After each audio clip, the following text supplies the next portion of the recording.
Yep. Day 3.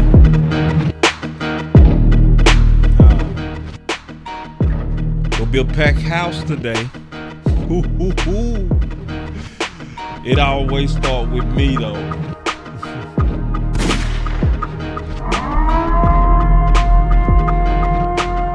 But just like yesterday, it started with me and it end full.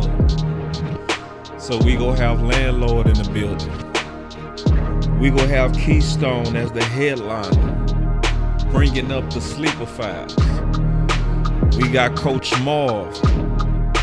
He's stepping in for DMV. Rome gonna make an appearance. And we got always making plays, Mr. Amp himself. We gonna sit up here and we gonna talk about where we are, what's going on, what we might need to do. Is this a move up? Is this a stay put? How are we doing? It's so many questions. But if you want answers, you came to the right place. So I really appreciate, man, everybody that's rocking with all the channels. It's always a beautiful thing. Matter of fact, my boy DMV ain't in here, man. I think I got his channel on. Yeah, let me turn that off. DMV, my bad. I just turned off my boy DMV channel. But yeah, man, y'all sit back, man. We gonna give y'all this business. We gonna give y'all the final words on it.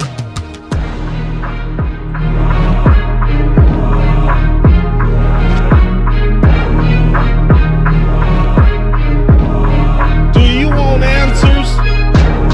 You want answers? You can't handle the truth.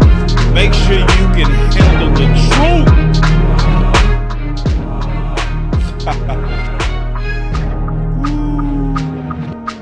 Man, love it. We gonna start it off like last time. We gonna take some calls. I'm gonna open up the phone lines. That's the first thing I'm gonna do is open up the phone lines. I want to hear from y'all. I want to hear from what y'all thinking right now, man. Are y'all feeling good? You feeling bad? How y'all feeling, man? It's day 3. Let's go.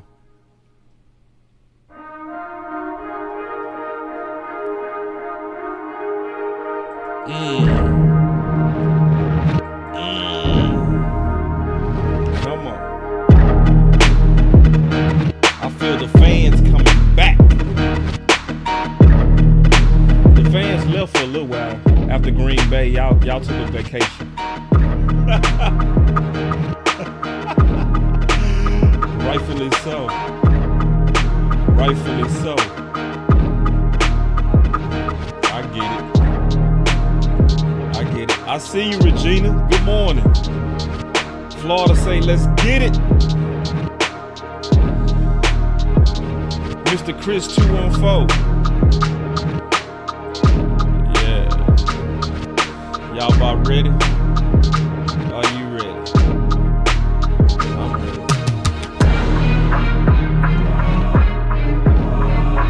I'm ready.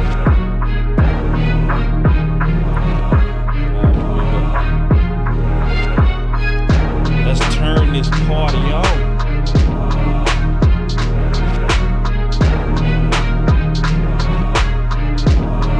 Let's go.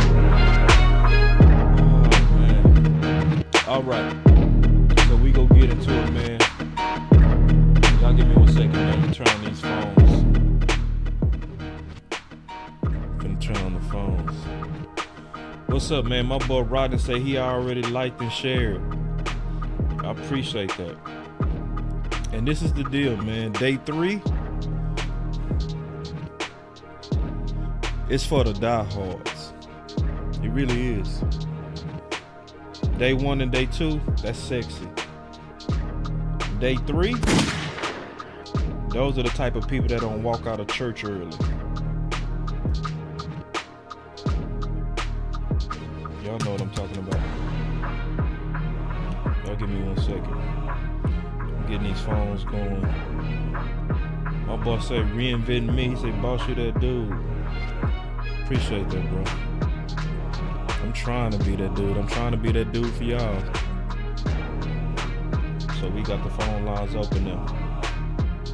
Y'all can call on in. Y'all can call on in.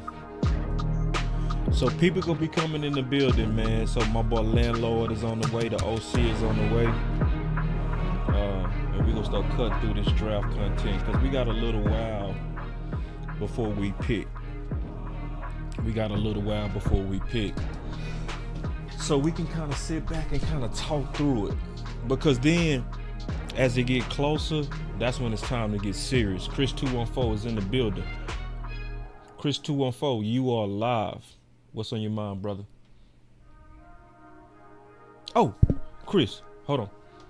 I'm being goofy. I ain't connected. No. Give me 1 second, Chris.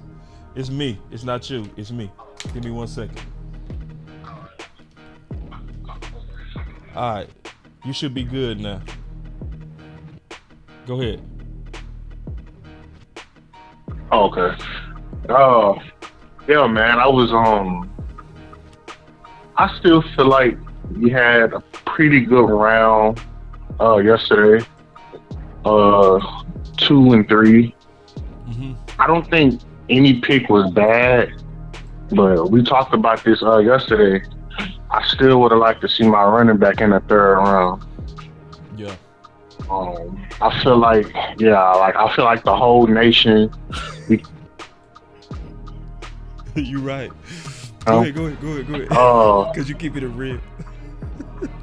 Yeah, I mean, you know, like we do fight and argue, but I do feel like the whole nation. Hey, we wanted our running back.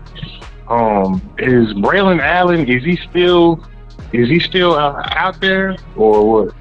Here we go. Let's check. So, yeah, cause I don't. I'm showing it on the screen now.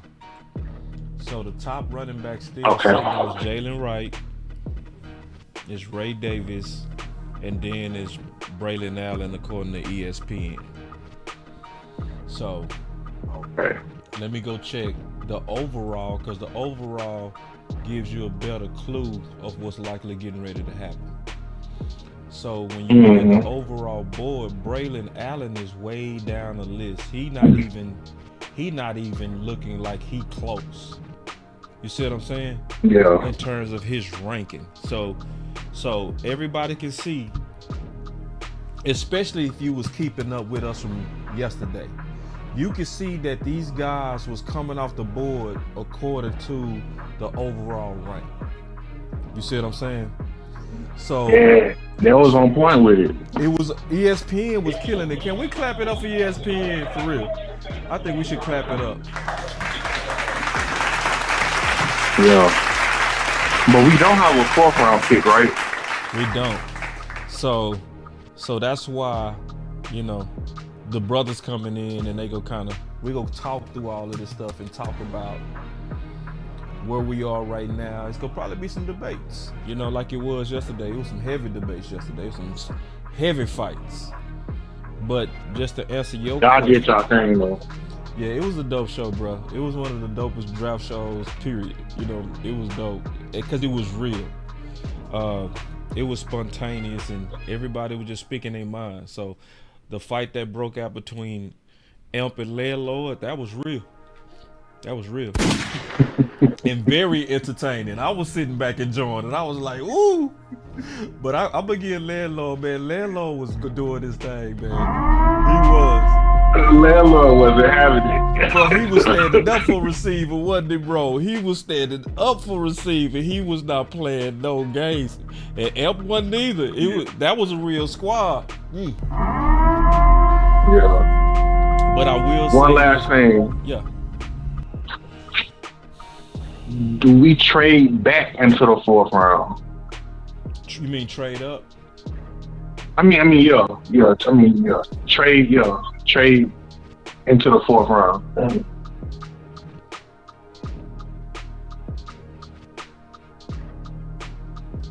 let's look at what's available. Because if I was to do that, to me, you want to do that for specific people that you want. Okay.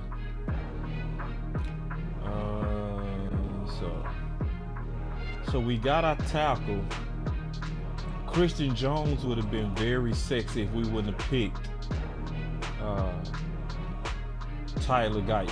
He would have been sexy right now. That would have definitely been a move-up option to me. Okay. Deontay Walker is a move-up option.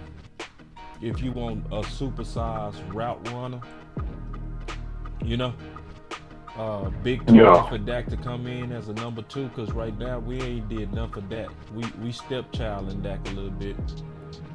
Jalen Wright could be a move-up option. He was a lot of our favorite back, you know,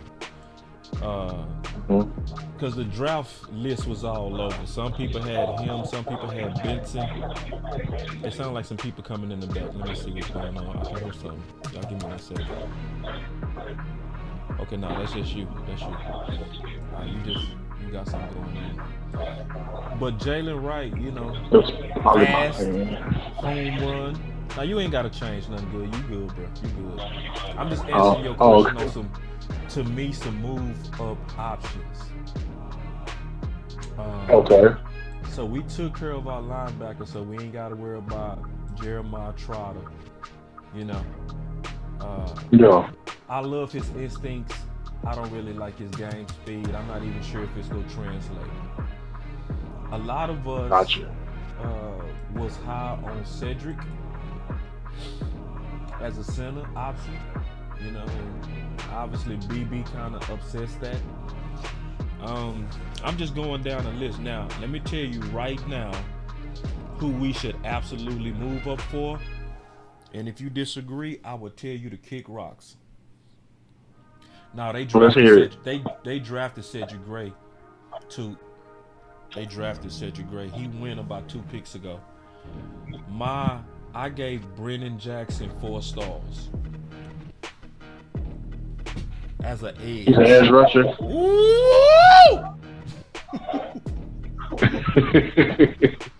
I comped him to Crosby, bro. And remember, Crosby went late in the draft. You know what I'm saying? Can you imagine having? Hey, you talking about dude from the Raiders? Yes, that's what I see with Brandon Jackson, bro. He's one of those guys. This is where I'm standing on my research. Obviously, a lot of people disagree because he not drafted yet.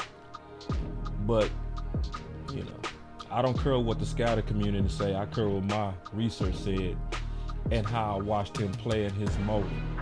And he has some tremendous counter moves. He is just rock steady every game. He play football the right way. Like, and put it like this, Chris. I only give about 7 players per year 4 stars out of 600 candidates. So, you know, you feel me? I would absolutely move up for him. Okay. So let me keep going though. No, you ready to get off the phone? Don't get I'm good. I'm good. Because see what you did is you opened up kind of like my sleeper files. Because right now you got to know these guys now, and you in day 3 you got to know these guys. You can't wing it on day 3. Tainer is somebody else that's a move up option, except we can basically say we solidified on that offensive line at this point, right? So if we wouldn't have got BB, he would have been a big move up option. Let me go to the other list that's available and kind of talk through some potential sleepers I might see. All right, that's how I'm on this. Another guy that everybody should take a flyer on, Muhammad Kamara. Now, he is more of an outside linebacker-ish in a 3-4 defense. You know, which based on the clues that Stephen Jones been talking about, saying that we gonna have 3 linebackers, I'm not seeing us playing any 3-4. I think we go back to a base 4-3 defense. You know. Yeah. So his makeup and playing style and where he came from is not quite a fit. But if you want to take a chance on a dude that's just a raw dog athlete, Muhammad would be that guy. But he is not a fit for the Dallas I actually Cowboys. seen him play against Dion though. That dude was killing Dion. See what I'm saying? I ain't playing. When we talk about sleepers, we don't be playing, bro. When we talking about sleepers, that's why I can't wait till Keon get up in here, man. Not Keon, Keystone. When Keystone, because you know we gonna be going through these sleepers, kind of introducing y'all to some people might not know. A lot of people is high on Ray Davis. I'm not one of them, but I do like. I wouldn't be mad at Ray Davis because he's a short bowling ball type. When you see somebody 5'8", 211, he one of them stocky short dudes. You know what I mean? So it's a lot of Cowboy Nation that would feel good about Ray Davis.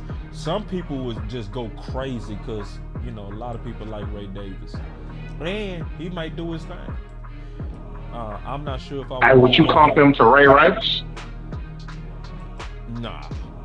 But body style? Nah, okay. Yes. Body style, good comp. Yeah. That's a real good comp, body style. Play style, Ray Rice was different. He was different to me. But could he be? Sure. You know, I don't really, because it's a lot of people that I respect and trust that's high on him, you know. So I'm just kind of going now. Okay.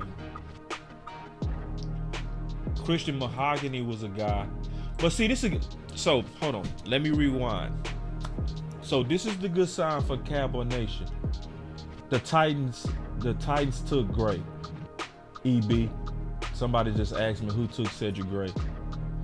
So just going through this real quick.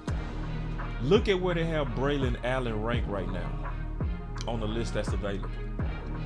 Braylon Allen is still way down the list of available best players. That's a real good sign for us who still might be high, because I still feel like he the cheese on the nachos. We got the chips. We got the Wolf Brand chili. Braylon Allen will be that cheese. You know what I mean? Woo! Because, like, what's a hamburger without cheese? It's like, what you doing? Right. We got Amp in the building. Landlord. Oh, Landlord in the building. Landlord came ready to work. Absolutely. Landlord, let me finish the calls, and then me and you go get to work. Me and my boy 214. We getting into these people that's available. So let me just go through a couple of more, man, because what I'm doing is I'm identifying some sleepers that we can kind of keep our eye on. Because as we get down to our pick, it's going to likely come down to just who the best players that's available. You feel me? Because at this point, I can even say our roster is almost complete. So Gabriel Murphy is a 3-star guy for me. So, I mean, I love Gabriel Murphy. You know what I mean? So, wait, is that one of the twins? Yes. I didn't know that was out this year. Okay. Yes, both of the twins are out this year, bro. Yes. You own it. Look at you. I didn't know that. Yes, bro. So for those of us who worried about can Dallas Cowboys still rack it up? Oh, yes. We can easily rack it up. Because I right now give our draft an A. I know a lot of people disagree with that. I'm so ready to have that fight. You know what I'm saying? So Gabriel Murphy, bro, who is Anthony Barr-ish. We got Keystone on the building. So let Chris 214, let me take one more call, man. Then we go start the show because the ball's starting to come in. We got Landlord in the building. We got Keystone on the building. Everybody making they debuts. What's up, fellas? All right, hey, I'll stay in tune with y'all boys. Appreciate it, Chris. Yes, sir. DP, I see you in the chat. Let me talk to my guys. Keystone, real quick. I see you, Key. I see you, Key. So, my boy Keystone, look at it, but it ain't nothing like rocking your own jersey, bro. Yeah. It ain't nothing like rocking your own jersey. I'm finna lock the The phones conference has been locked. I'm finna talk to my boy DP, and then we go get to work, fellas. I know y'all ready. Man. So let me just take one more call, fellas, and then we go start the content off and finish out day 3. All right? Yes, sir.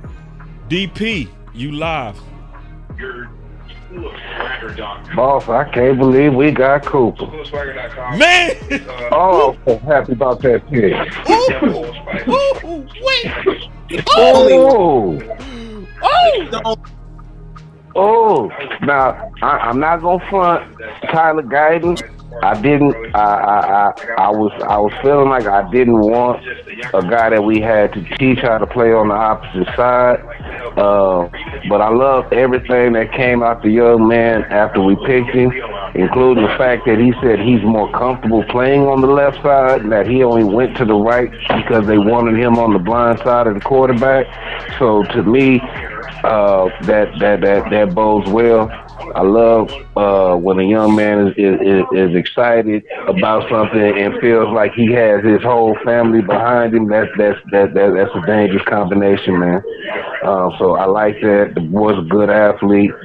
I love the fact that we keeping Tyler in the middle. And I'm hoping, I know TJ and Cooper both have experience snapping the ball, so I'm hoping one of them will be in the middle and the other one will be there to replace Zach Martin next year. So that's a great pick because it allows us to move forward, without hesitation. So I'm real happy with the pick. That boy Nealon that we got in the second yesterday. A lot of folks slept on him. I didn't hear a whole lot of people talking, but I kept seeing his name in the rankings. Hold on, wait. I gotta cut you off on that because me and Keystone talked about him on the Sleeper Files. The last show we did. Yeah, y'all did. Y'all did. I saw that. I'm like, you ain't gonna take my credit, DP. That literally, bro. I'm saying I seen him on a lot of people's lists. Y'all the only ones who actually talked about him.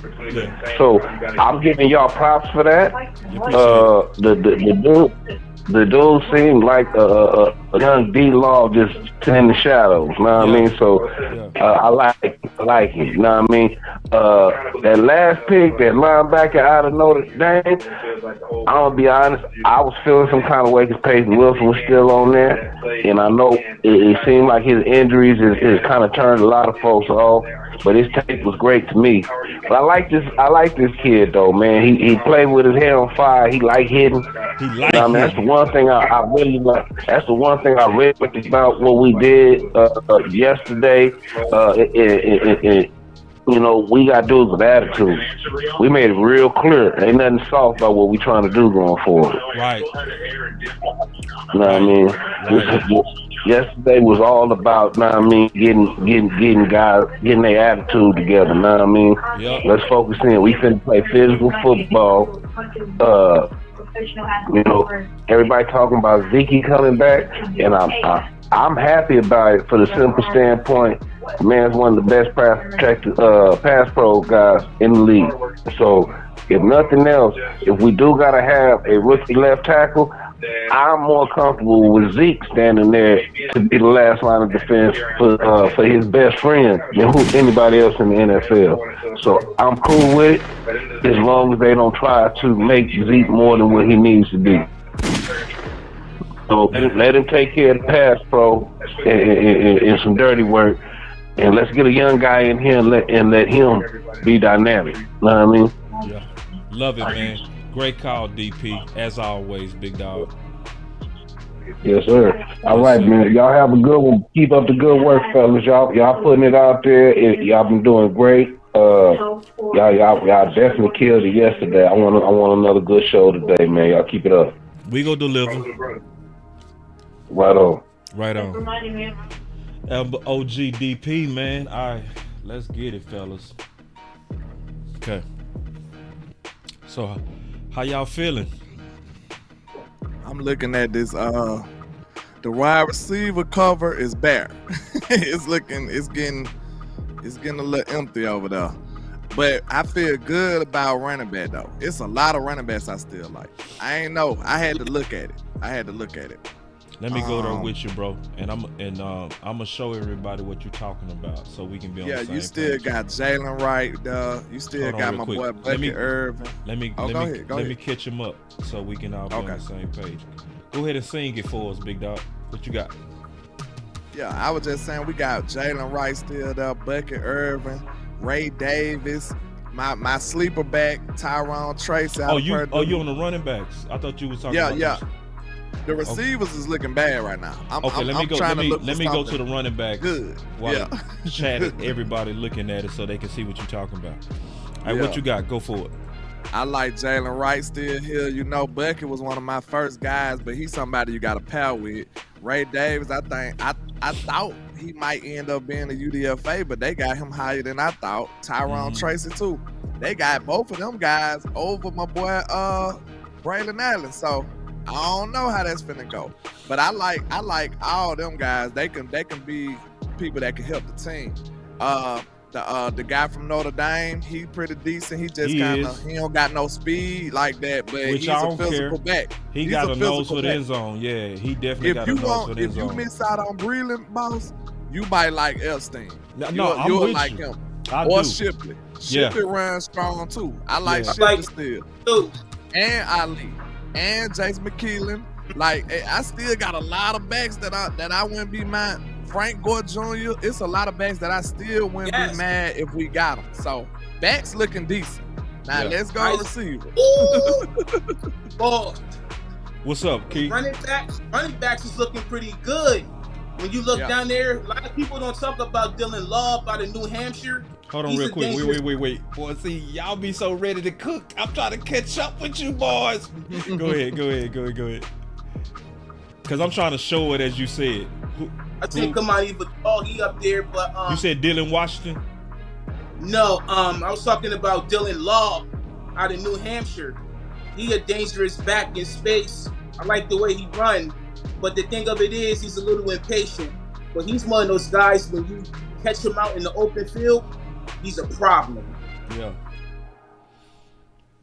Yeah.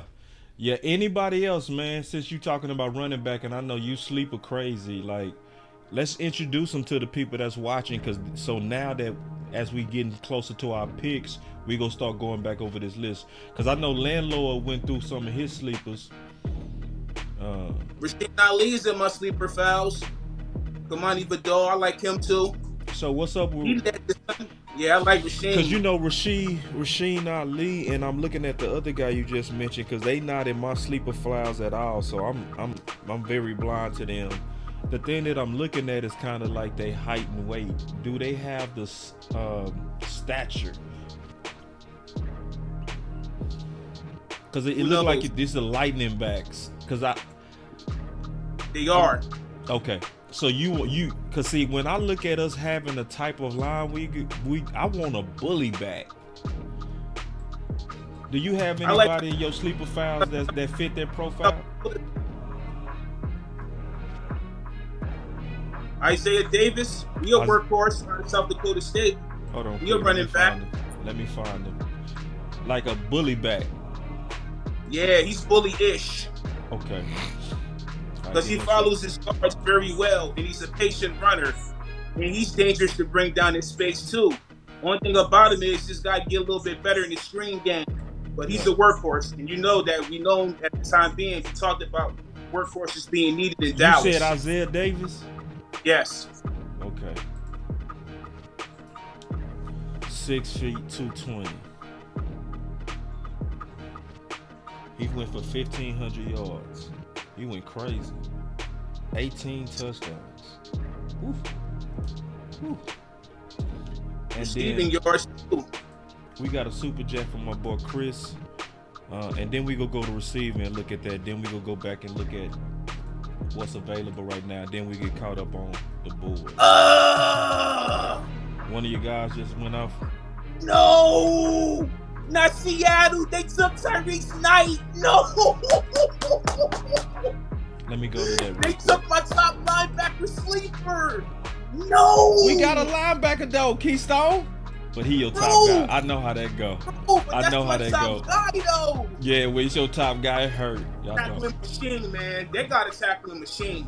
Yeah. For real. Yeah, I know how that feel, man, when they come off. I love our linebacker, boss. You say what? Lie. Huh? I love our linebacker after I took a look, boy.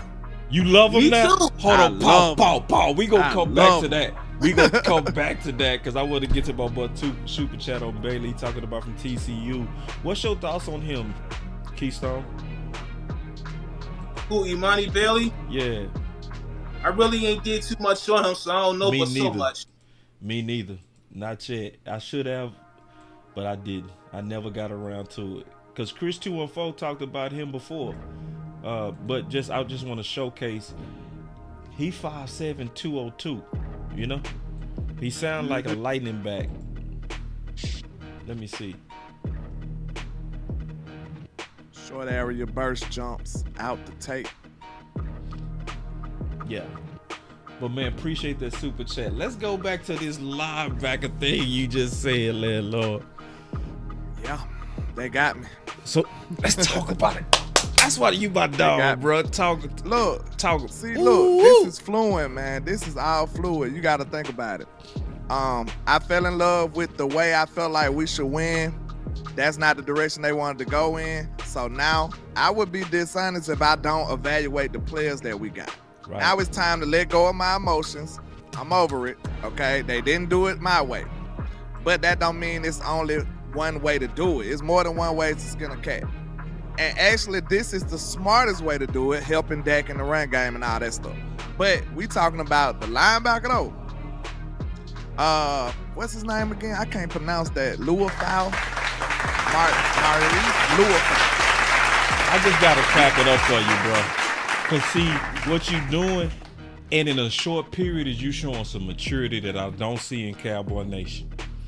I see a lot of people that fall in love with a one way.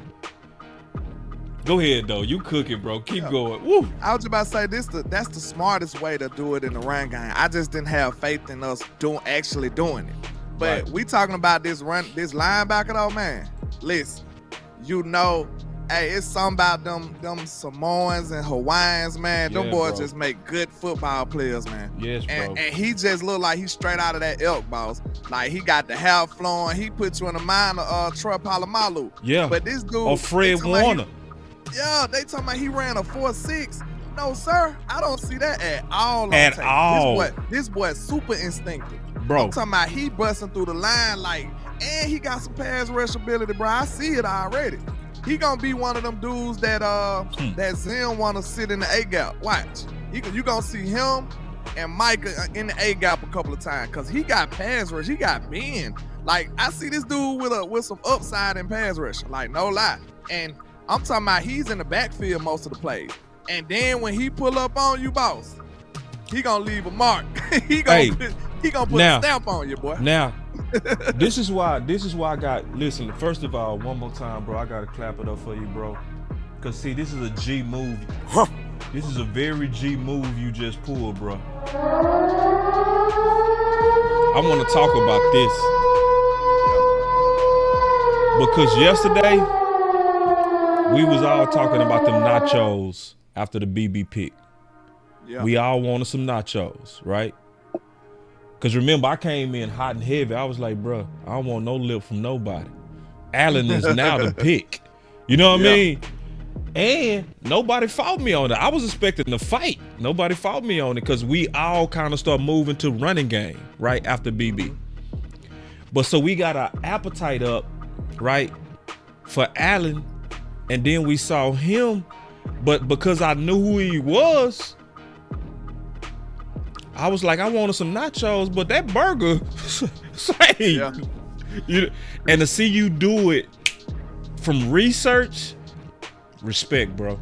Yeah, I had to go look at them, bro. Like I said, I would be doing myself and the nation a disservice if I didn't do my due diligence, going back and looking at the actual player. I can't judge the player off my feelings. You know what I'm saying? Woo. Like, I don't like them because we should have got a wide receiver. You want answers? We don't do that over here. We honest in the trap. You know, I just had to get out of my feelings and go evaluate the player for what the player is. And when I look at the player, man, listen, I promise you, I love him. I'm gonna tell you can't right handle now. the truth. Look, bold statement right now. Damone Clark is gonna have to come over here and sit down. He probably gonna have to sit down, y'all. Damone Clark, and if he don't, That ain't even bold. You feel me? You feel me? That ain't even bold, cause I think it might, cause I think that was a message sent to Damone Clark. What you think, Keystone? Yeah, I think it is, because you got to realize too, it's kind of unfair to Clark as well, because we all know who his mentor was, who he was behind, Mr. Scare Straight. So true.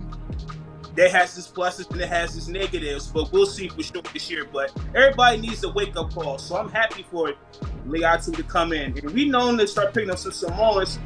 Then we just get the guy last year from San Jose State, the edge. What's his name? Fehoko. Yeah, Fehoko. Yeah, he got some Samoan in him. So that tells you right there, we getting diverse to try to get the players that we need that's going to help this team. And this is what I'm liking right now. You know, one of the first things I noticed about him, boss. What's that? He coming up, blowing up blocks. I've been begging for that for all last year.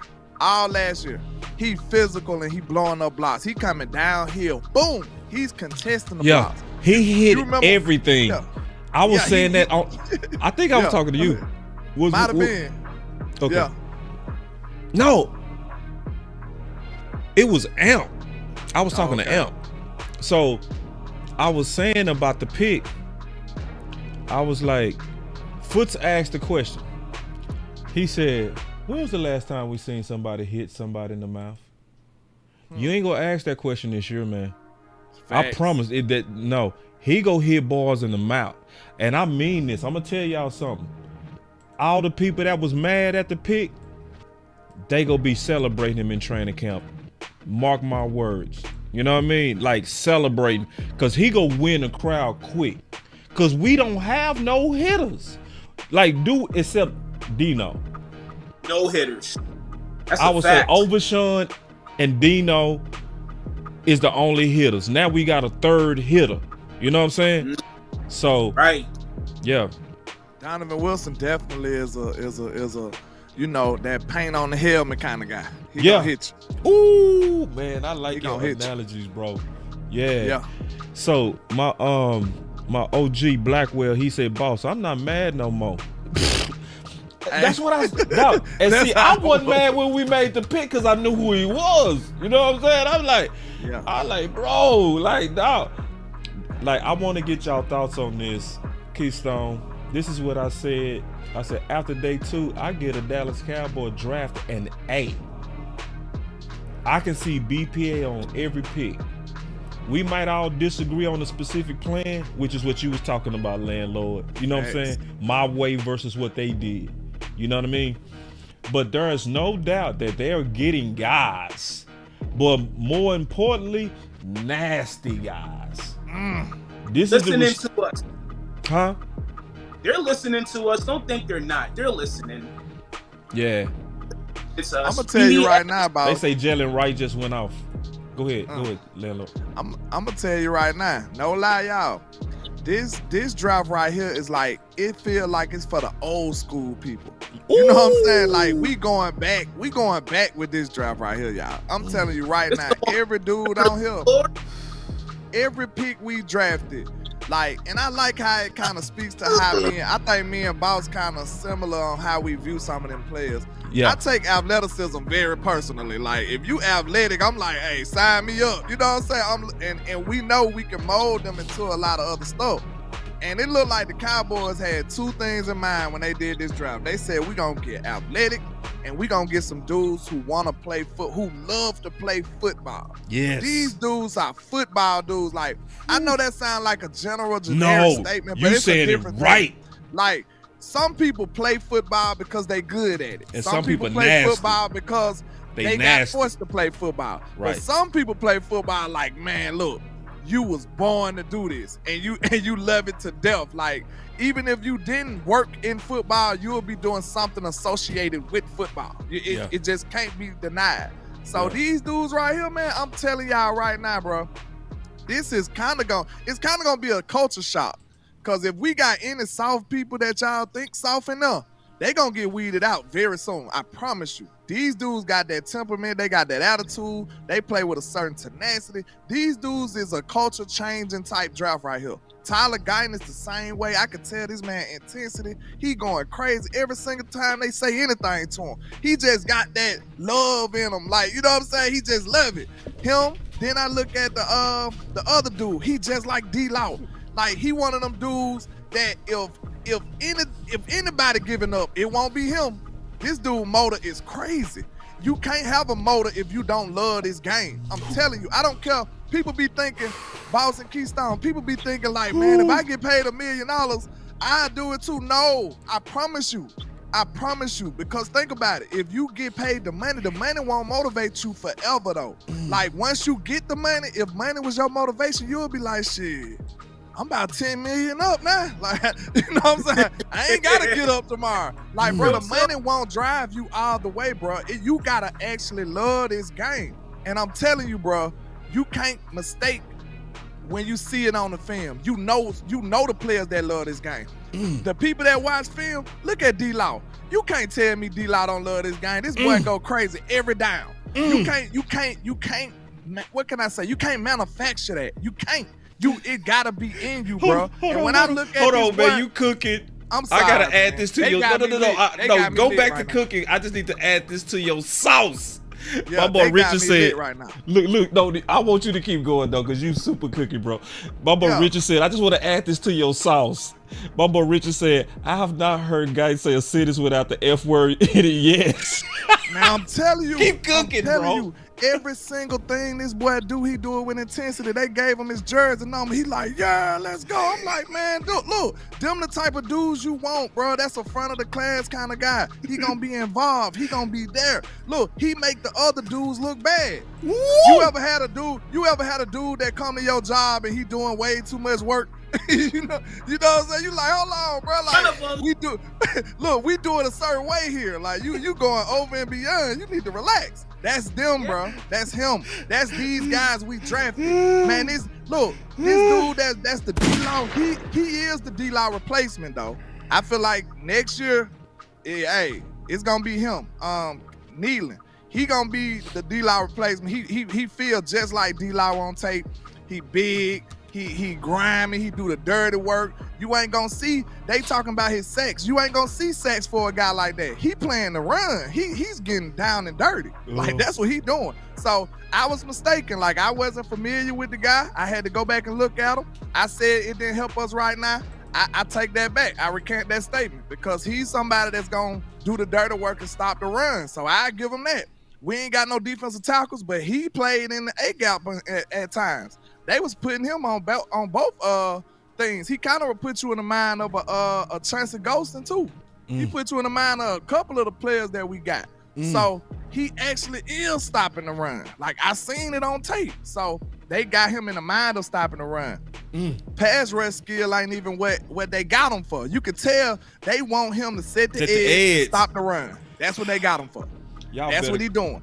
And every single player we got, man, these are lunch pail guys. They coming to work, they gonna do the work, and they going home. I love it, bro. I ain't gonna lie. This changed the whole type of, like, the way I look at this football team. This is so not Cowboys. Like, you can't handle the truth. I seen somebody say this is a Cowboys move. No, sir. This is not the Hollywood Cowboys. This is Zimmer, These dog. boys are nasty, bro. This Zimmer. These boys nasty, bro. He getting guys that's molded in his image. You want answers? These are guys in the image of Zim, bro. You can't handle the truth. They going nasty on the offensive line too. Cooper Beebe, these boys is nasty. You know what, bro? Did you see him doing sweating them dirty?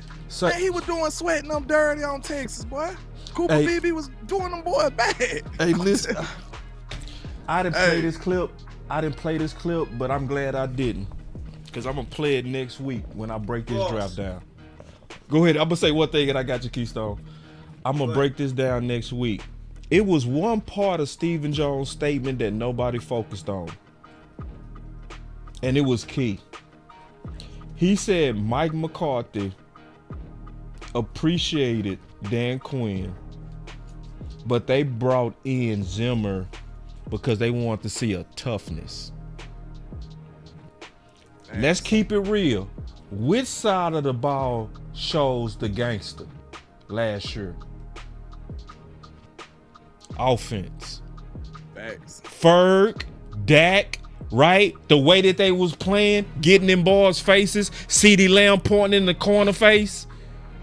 The offense really didn't need the edge. It was the defense that was soft. Go ahead, Shout out to Keystone. him real quick before you go on with the $5 super. He says, I have concerns, but the Cowboys have gotten super physical, super freaks, hard heads. I'm telling you, hey, What's your concerns, Hen? I want to He hear probably talking about like the receivers and stuff like that. He probably on the same page as me because he probably saying concerned because they didn't go our way. They didn't go his way either. So it's still a little, you know what I'm saying, a little standoffish. But when we think about the players though, I ain't talking about the idea of the direction. I'm just talking about who they got. Yeah. I'm telling you, bro. Right. If you grading the players they move got, the soft guys out of here, bro. They Yeah. finna move the soft guys out of here. I'm I telling agree. you that straight up. What was They you saying? days number. For real. What was you saying? Yeah, going into that, when I was looking at how the draft was going thus far, the way I see it, it looked like a momentum shift draft. When you look at it, because like you said, we've been talking attitude, and we need the attitude. But people can sit here and say, oh yeah, what about the pass rush? We ain't got no sack guys. But wasn't we one of the top defensive teams in sacks the last couple of years? And where did it get us when it came playoff time? We still had problems stopping the run. That pass rush didn't mean nothing because they knew they had to run the damn ball. They did that. So for us to make that move like that, everybody, let's just relax. Yeah, I know we need a number 2 receiver. Yeah, I know we might need another piece here on offense, whatever like that. But last year, wasn't we the top offense in scoring last year? Man, don't talk that much common sense, Keystone. People don't want to hear common sense right now. I mean, come on. Just relax. I'm like Aaron Rodgers now, relax. Oh, Keystone in here cooking. Hey, real quick. I'm with heavyweights. I want to address this real quick, man. I appreciate that, bro. I do. I want to address this real quick because I think people sleeping on Zeke. And I'm going to say this. Watch what you say, man. I agree, Star in the house. She said we killing the draft. I gave it an A. I already gave it an A. Real and we talk. talked about we needed to kill the draft, and we doing it right now, and we still got 4 more picks. But I want to say something real quick, though. Just real quick. Go ahead.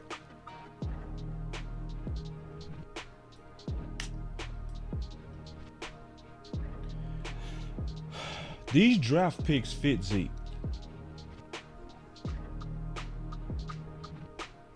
True. It's real simple. It's real simple. It fit that grimy, tough. Remember this dude played and got 1,000 yards on a bad knee. Now we was complaining about he can't run the home run no more. Who cares? Right. Move the chains. Who cares? Right. Can he give me 5 yards consistently? Because that's what he was known for. And Yeah, Lord, he went down to 3.8. He went down to 3.8, right? But 3.8 is good. I'm talking about Zeke in his heyday. He was Oh giving yeah, you that 5. was yeah. You know what I'm saying? He was giving you even 5. had a year that was 3.8 in his prime. They just stopped feeding him the ball. round off to the nearest yard. Keystone Petty. Round off to the nearest yard is 4 yards. 4. 4. That's a first down. That's a first down. If you That's a first down. every 4, 3 8, times. 12. You better believe it. But I say this though. I want to say this because I want to be on record on go this. ahead. This is what I want to say to be on record. If Zeke come back and give you 1,000 plus again, do I have the right to go off on Cowboy Nation? Yes, we all do. Because I think a lot of us would deserve it for the way that we just slander running back and Zeke. So I just want to make sure I got permission. Yeah, I believe you could, but I say this. When I was looking at it, because I am one of the people that felt like it was time to move on from Zeke. So I won't lie about that. But I say this. It strengthened his case big time when we seen the run game still look broken without him. You see what I'm saying? Like, when you took that variable away, now I can see if it was fixed all of a sudden, like Tony was just going crazy. You see what I'm saying? Yeah. If that wasn't the case, that kind of strengthened the case for Zeke. Because it's like, well, maybe it wasn't just Zeke being bad. Maybe it was the run scheme and the line being bad to begin with. Because we took Zeke away and Tony still struggled. I never That's felt the point. I don't mean to get never mad. felt- I don't mean to get mad, bro. But it was too many. I don't want to cuss, bro, but I'm getting mad as I think about this, bro. This Zeke gave you 1,000 on the bad knee, and we treated it like it was garbage, bro. Like I said, I mean, it's pissing me off because I'm sick of players that play through pain and tough, and we turn around and we stick our nuts at it and we put it on their forehead, bro. Yeah. I'm sick of that, bro. I'm sick of it. This man played 2 years in a row like a warrior, and we spit on him, bro. And we saw Pollard come in and say he is one of the most unselfish dudes on the team. I'm pissed, bro. I'm real life pissed. And if he go off, I'm going off. If he go off production-wise, I'm going off, and I should. Because I watched a lot of people slander the running back position and slander this dude who been a warrior for this team. I'm pissed at that, bro. Damn, Bucky went to Tampa Bay. Anyway. That's one of my favorite guys. All right, let's go. Let's go back to the draft. I didn't mean to get on my soapbox, y'all. Nah, I mean, you deserve to stand on your squad, man. Like I said, I mean, I felt like we could have upgraded and got some more juice, you know what I'm saying? And then when we took Zeke away, the run game still struggled. So I'm like, shit, it wasn't just Zeke then. You know what I'm saying? It had to be some other problems over there. Might be the scheme. Yeah, it got to be the scheme because, you know, and then Tony was coming off an injury as well, though. But the whole run game looked broken, y'all.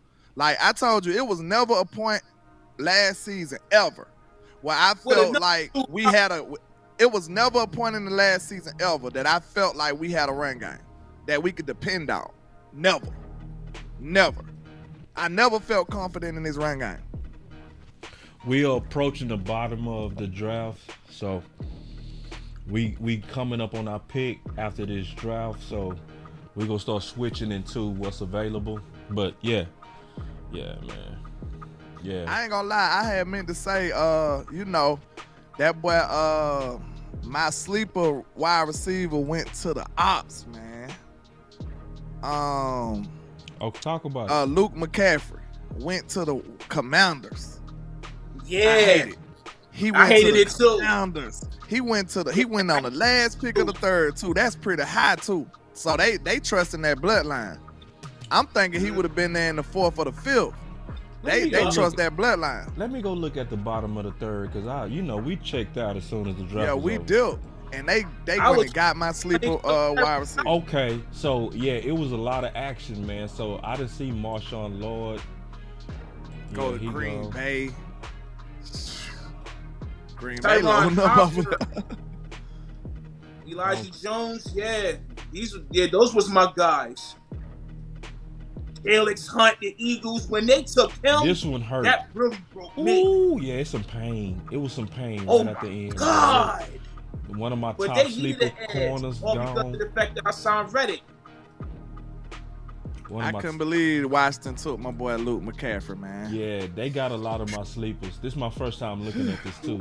Order. McKinley Jackson was a top sleeper in my files. Then obviously Peyton Wilson. Yeah. Peyton Wilson going that low is crazy. Like I would have bet on that late. man. I think it just confirms that a lot of people had concerns, man, and I was one. A lot of people like, no, absolutely.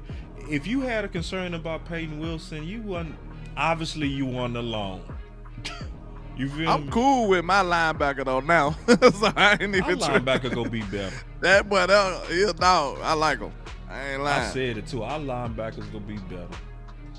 Peyton Wilson is sexy and flashy and fun, but give me an old school hitter, man. Facts. Give me an old school. This dude blowing up blocks. You remember that was the biggest critique on Damone, bro. Them boys used to avoid contact, man. You can't be no linebacker doing that. Like, look at his mentor, boss. Lord. Think about the schematics, right?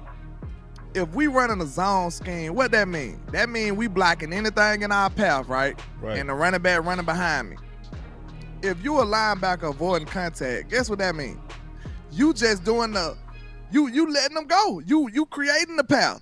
If the lineman's running at you and they running a zone scheme and you running away from them, like, think about that. You just opening it up for them.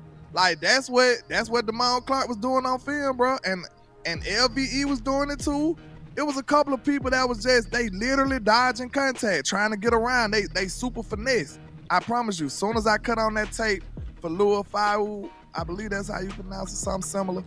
When I cut on the tape for that kid out of Notre Dame, man, one of the first plays, he blew up a block. I said, okay. He caught my attention immediately. I'm like, okay, that's that old school linebacker stuff.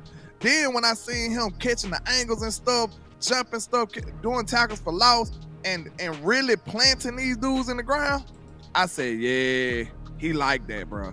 He like that. And he's super instinctive. I don't care at all about that 4.6 because I don't see 4.6 on the film. I see a super instinctive dude. He really puts you in the mind of, dare I say, when it comes to instincts, reading and reacting, foot in the dirt. Sean Lee type vibes, man. Ooh, you know what it is? Man, hold on, wait, hold Sean on. Lee type wait, with the instincts. No lie. No. Hold on, bro. You know I got your back.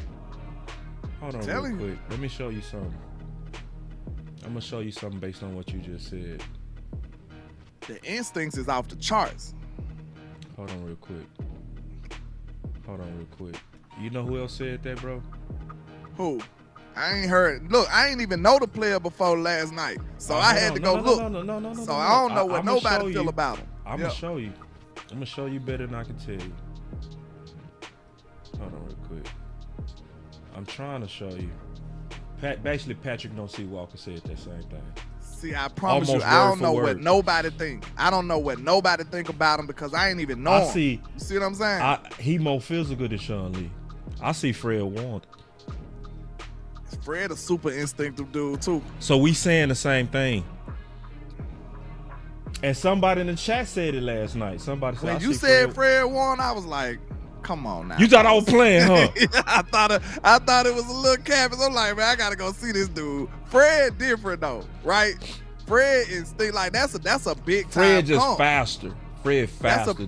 That's what you can see in Fred is he faster I'm talking than about to even comp him to Fred. That's like, wow, Fred the top dude for real. You know what I'm saying? That ain't no easy thing to do. But when you say Sean Lee, that's not easy. Yeah, I know. I forgot you said he was Fred, so I ain't even go into looking at him thinking like that. Like I went like, okay, he got to show me Fred. I was just like, let me see what this dude is. And when I came back, I'm like, shh, this boy's so instinctive, and he way quicker than fast too. He quick. He got violent hands coming off the edge, man. Shh. Look. Star said this. Listen, I can show y'all from the notes because I played it last night. I said it 3 months ago. See, that's the good thing when you record yourself when you doing your research. I got the timestamp. This ain't new. She said, boss, multiple people have said Fred Warner. Bro, I said that 3 months ago. When I played my recording of what I said about him from researching him, I said Fred Warner then. Can Fred come off the edge? Nah. Him rushing in the middle is crazy too. I'm telling you, he gonna be that double A gap dude. He gonna be a monster in the double A gap because he got violent hands already. He chopping and ripping already. Like he He almost looked like he's seasoned in pass rushing already. Hey, and I said last night, I showed the recording. What did I say last night on my recording? I see first round talent. You did say that. And then look at this. My boy Tyrone Church. Fun fact. This is a fun fact. Hold on real quick. Fun fact. Fred got drafted in the 3rd round. I already knew he was a late guy. Yeah. I forgot. Fred a late guy too. That's why when you said to come, I'm like, damn, he a late guy too. Look at this. See, this lets you know that it's real because multiple people seeing the same thing that they never talk. He said Boss Foots also said Fred-ish. Yeah. It's a whole lot of us that never talk. When we see him, it's what hit our minds. Like, I know this sound crazy, but I do see Fred. For real. I think what it is, what make y'all say Fred over what I said Sean, is because y'all comping the athleticism with the instincts. I was just talking about the instincts. You know, Sean got the top tier instincts. Like, I'm talking about, man, if Sean Lee would have been healthy, bro, I ain't no telling what he would have did, bro. Like, Sean was like that. Like, I absolutely love the linebacker Sean Lee was, especially because he was so instinctful, man. We just needed him to stay healthy, bro. Like, Sean was a dog, bro. But if I give him that type of compliment as far as his instincts go, that's a W. Sean Lee could sniff a screen a mile away. That's what I definitely loved about him. What? Yeah. Dog. They said the Bills went and got Ray Davis. The Eagles got still out there. The Eagles? They got Will Shipley. Oh my God. So they passing up on Breland? Breland still out there? Yeah. But see, this is the thing about Breland. Breland on best available is way down the list. So Shipley, as y'all just said, went off, right? Hold on. Good. Yeah. Now Breland, look, watch this. Look, let me show you where Breland is right now, according to ESPN. He way down the list, bro. We gonna have a chance at Breland, bro. Look, he not even coming up at all. And they might like Ali too. They might try to draft Ali in the 6th. Look at this. I gotta go to the whole next list before we even start looking at Breland. Look, Breland is right now the 33rd best available player that's left. The one out of Jalen Wright been gone, ain't it? Yeah, he gone. Who he went to? Miami. Miami don't even need no running back, bro. Yeah, they get on my nerves. Miami be on some track team bull crap, bro. I can't stand them, bro. If you fast, you going to Miami. But listen, I'm gonna tell y'all right now who the Dallas Cowboys absolutely should get. Jarvis Brownlee. He's Ooh. nice. He's a 4-star guy. He almost made the fouls, boss. He almost made it. He made it for me. He a 4-star guy, bro. 4-star. He almost did. Remember, I only give about 7 players 4 stars, bro. Garendo nice too. Say, you talking about a punt returner, and I play corner. I'm talking about fantastic technique, bro. Talking about fantastic, fast, a hitter, man. It's just that, man, he got that tat on his neck and them lips they not even purple, they black. That boy look like he smoked the best ganja. He had them trenches, ain't it? Man, that boy look like he from the hood. He like Kelvin Joseph. You know, he did us an interview at the trap house, look like. Shout out to Kelvin Joseph. Hey, that boy had to move the bricks to the side, look like. You know what I'm saying?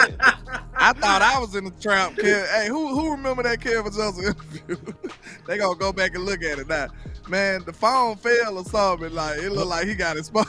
Hey, but check this out. This is the first comment. My boss say, boss, that list ain't good enough. We don't have time. He would not last late 50.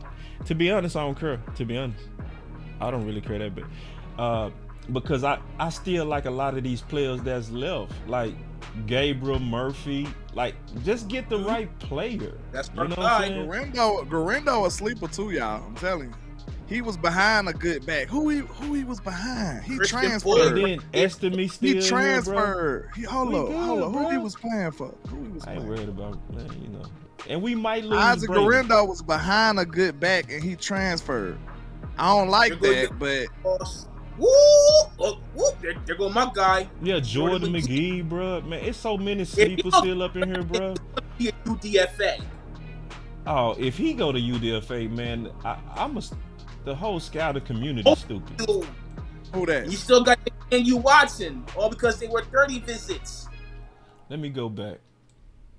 Oh yeah, he was at Wisconsin. He was behind Breland Allen. That's who he was behind. Yeah, I was talking about Jordan McGee. He could defend the run something crazy. He got good instincts. I was just talking about Garendo because he was behind Breland Allen and then he transferred to Louisville. Like he can actually play. And see, and I said this, the most sleepers is actually at corner. Low key. Marcellus Dial, South Carolina. Dwight McGlurty from Arkansas. That's one of my sleepers. Yes. Yeah, bro. Oh, to me, man, look. Tyrone Tracy, my sleeper back. Super sleeper. Man, trust me. Oh, I dare y'all right now YouTube this dude. Just YouTube him, bro. That's all I ask you to do. That's all I ask. Just YouTube him, bro. Turn on any game, bro. I mean that. Any game. Yeah. It's like chorus crazy. And he's versatile. He versatile. Yes, he is, and he's dangerous in the second level. He can move. This is This is a super sleeper right here too. Dominique Hampton, man, play corner and play safety, but he's a dog hitter, bruh. Yeah, I mean, what you think we gonna do at safety, boss? You think they gonna bring back Curse, or they gonna let Marquise Bell take that starting role, or they gonna let Ranier? What y'all think we gonna do at you safety? say bring back Curse? Oh hell no! No. But who gonna get the role? Is it gonna be Marquise Bell? Yes. It should be Marquise Is you gonna take a starter off the field and then make him a bench rider now? I'm talking about Marquise Bell. That's what they'll have they to talk do. about moving. They talked about moving Bell to safety. That's what I'm saying. I think Bell don't want the crowd, bro. He did, clearly. You can't take Bell off the field. He was decent as a linebacker. The crowd go crazy, bro. If you made him switch positions, he at least deserve a shot to start. Yes, he do. He does, landlord. He played well enough at linebacker. But look though, Ranier got the crowd too. A lot of people like Not Ranier. like Bell. Who got the crowd more? Let me ask you though. I'm gonna ask you a real question. This ain't even no fight, just a question. Who got the crowd more? Marquise. Bell got the crowd more, but I think it's more from being a linebacker though. I think Ranier's skill set fit safety, range and safety better though. I'll be honest about that. I think Bell can play, but I don't know how his range gonna translate. Ranier got the speed and the size. Yeah, 1 year a freak. You talking That's what I'm saying. Yeah, 6'3", 215, 4.3 speed. But we still got Malik Hooker. Man, listen, man, you got to make a position for Bell. I'm sorry. You ain't lying. You still got Leak and you got Dono. So Leak still gonna be the free safety though. So we probably ain't. They gonna be rotational. Ranier and Bell. He might be rotating. My boy DMV in the chat, man. What's going down, OG? He said I got intel that Garendo was going to be our next pick. Whitney has a chance. He talking about the receiver from Texas. I just said Garendo. I said that boy a sleeper now. San Fran got Garendo. He said was gonna be, so that he already gone. Dang, that's what I'm telling you. Because the draft moving I was fast just now. bringing him up, right? I just was talking about him because he was behind Breland Allen in Wisconsin and transferred to Louisville. So good news, y'all. We coming up closer to Dallas Cowboys pick. We How many picks away? We 5 picks away from this. What's the best available right now? Let's see. Yeah, we was just going through it. Remember? Oh yeah. Yeah, we having fun. Yeah, so it's a What's up, it's China a lot Wilson? of What y'all think about China Wilson? say what now? They got him for the best receiver right now, or Breeden Rice. They got Breeden Rice as the second overall best player left. Johnny Wilson, that 6'7" dude, he's super boom or bust. But if he boom, it'll be crazy. But he don't play like he's 6'7". He play like a smaller receiver. It's kind of crazy. He moved like a smaller receiver. 6'9", he need to be catch radius. He'll definitely be catch radius. You don't like him, boss? Nah. I ain't say I like him. I'm just telling you about him. Okay. I don't want to wait this late for no receiver. I'm all the way out. That's why I'm like, Breeden Rice will be somebody I'd be hopeful for. Is Javon Baker gone already? I like Jacob Baker no more. Yeah. I don't even see Baker. Or you know, what Ted's Walker? The best sleeper to me left at receiver right now is Aeneas Smith. That's the best sleeper to me that's left. Man, I don't even see what Ted's Walker win, man. Dang, everybody. You looked him up, Landlord? Have you looked him up? Who? I call him Baby Debo. Who you talking about? Aeneas. I ain't too familiar with him. Yeah, so he 5'10", 200, kind of got a running back build. That's why I call him Baby Debo, but he a route runner. You know what I mean? So he a mismatched type of guy where you could actually get offenses off guards. You could even get creative, put him in the backfield if you want to. He got a good frame. You know what I mean? But then this is who, for those who don't know, this is who DMV was talking about, Jordan Whittington. And Jordan Whittington is very possible, DMV right. He is very possible because you can see right now he the 13th best receiver according to ESPN. Now this is the thing, because they the 13th best receiver on ESPN, that don't mean that they the 13th best receiver. Then this is also somebody that a lot of our fans are high on. I'm not gonna cap like I did research on him. Do y'all know about him? Because I've been hearing a lot about him. I'm not familiar. Cause like the reason I stopped, because I feel like if they're not gonna be stepping in day one better than the ones we got, it's a waste to me. Like if he's not gonna step in and be better than Jalen Tolbert day one or push Cooks day one, I'm cool on him. Just draft something else at that point. That's why I ain't want to wait this long. And then I didn't want to slide. Sleeper for me too. He a 2-star sleeper for me, receiver. You got some X's over there, some wide receivers. I don't even want no slot receiver. I wanted a catch radius kind of guy. We might be wiped out. Hey, Boss. Yo. What them centers looking like? They look amazing. Cedric Van still there? Yep. And Hunter knows that. Those are two of my top guys too. And then Matt Lee. Man, boy, sleeping on Matt Lee. Shoot. They sleeping on Charles Turner out of LSU too. Yeah, so but do we need a center with BB? Well, the word is they probably expected Cooper Beaton to be the center, but we'll see. Don't know. But I still will go for one. I'll still be greedy. Keystone. Don't drop no more O-linemen, bro. Man, don't drop no more O-linemen. I'm sorry, Landlord. I'm sorry. Hear me now. I gotta make a case, Landlord. I'm sorry you gonna be mad at me, bro. I'm so sorry. And just hear me out. You cannot pass on Christian Jones, bro. I'm sorry. You better not. I'm sorry, bro. You can't. I know we don't even need it, bro. I'm serious. Just he that good. Once he playing, he can't move him, Landlord. He that good, Landlord. What we gonna do with the ones, the extra fat we got at the position? You just gonna let them go? Because they still bringing them up in press conferences. You got to put these balls in the ice box for the future. You got to. You just can't. You just drafted Ason Richards last year. I know. Y'all see, that's what I'm saying, good. Bro. Like, see, you doubted me on the linebacker pick, bro. Christian Jones is that dude. This is one of them draft classes. You just can't pass up on him. I mean that, Landlord. I'm serious. This, Landlord, You just got to draft it. I'm sorry.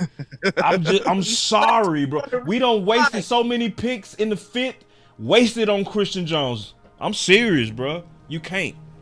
You just Boss, I'm with you. That is right side flexibility, and we need that. Keystone is with you, bro.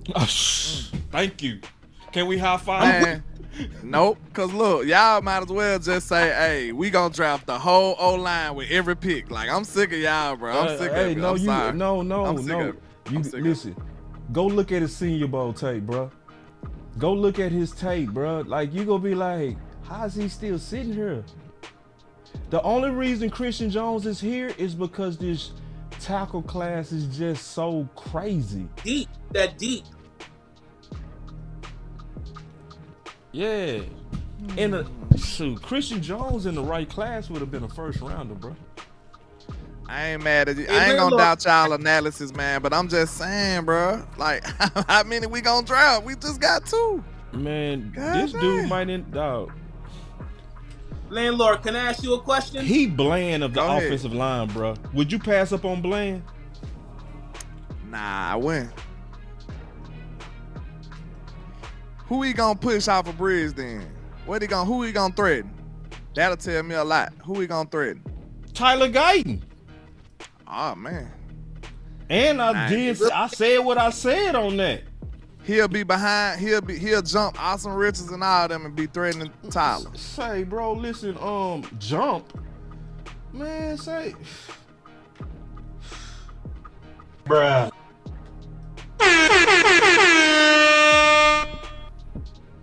Yeah, we might as well just say, this the O-line draft. Draft 6 of the motherfuckers and call it a Sometimes, day. bro, when you catch, let me ask you a question, Landlord. Have you ever went shopping for some meat and you know you was gonna get you like one thing of chicken, but you catch them on sale, so you get like 8 of them? Yeah. Just rack up. Just rack up, bro. You know what I'm saying? Because you might be able to move him when Zach Martin gone. Just stash him, bro. Stash him. Well, that's what I'm saying. And pray to God that neither him or Steele gets hurt. Oh, if Steele get hurt, you gonna thank God for this dude. Yes.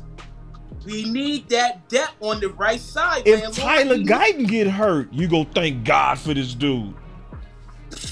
Well, I don't even want to talk about the depth issue. I made my case. So I made my be case. quiet. We not in the war room anyway. If anybody get hurt at receiver, we are doomed. So I ain't even gonna bring that up no more. We have no depth at receiver. None. We doomed either way, the way you look at it, fam. Let me look at That's crazy. We 2 picks away from the 5th round. I'm ready, man. I'm ready for this. How many picks we are away from us, though? I think it's 2. Are we that high in the 5th? Let me go see. Oh, the Jets got Braylon. Ah! They got Braylon Allen? Oh, my God. The Jets got him. Ah! Killed my dreams. That was the cheese. That was Tyrone the cheese. Tracy still there. Jace McCullen still there. McKeelan still there. Ali still there. Running back straight, bro. The Notre Dame kid still there. That hurt, though. I ain't gonna lie. That hurt. It hurt. That hurt. Yeah, that did. That Frank hurt. Gore Jr. still there. We got running backs, though. Let me go I back. like Braylon over all of them, though. I do, too. All right, let's look These at are what's my available.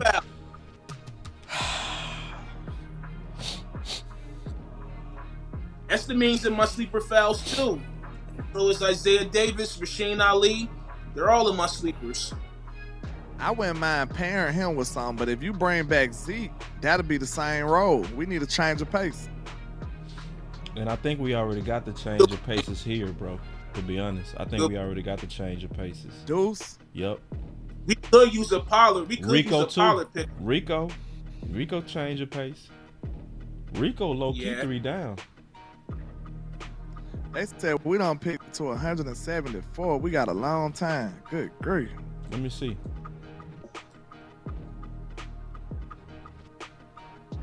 It's gonna start moving fast though. The draft move fast once it hit round 5. It's stuff, man. Yeah. All right, let me go to round 5. So we picking. Good Lord. God, jeez. Bro, we gotta move up, bro. That cover gonna be bare by the time we pick up. We gotta move up, bro. We gotta move up, bro. We I'm gotta telling move you. up, bro. The Eagles picked twice, but no, hold on. Go back down. Let How me many go through it times the slow. Eagles picked before us? They They look like they picked 3 times before So us. Washington picked before us Trading was down, though. the They're trading Eagles down. picked. The Eagles picked 3 times before we Washington picked. picked before and the Eagles. They both got 3. 2 picks. No, 2. They picked 4 times before The we Eagles picked. picked 4 times. Oh my God, bro. We gotta They move trading up, bro. down, bro. That's what they've been doing the whole round 4. They've been trading down. Bro, them boy got 4 picks before we Nine picked got 1 Jacob time. Cohen. That's one of my guys. Ugh. Hold on. That's distasteful right there, boss. 4 picks for the It's Eagles very before we dis- pick once. That's Yes. horrible, bro. Yeah, we No. gotta move up, bro. We gotta need to start call using, them. We We gotta need to use call them the Eagles, bro. come picks from next year, bro.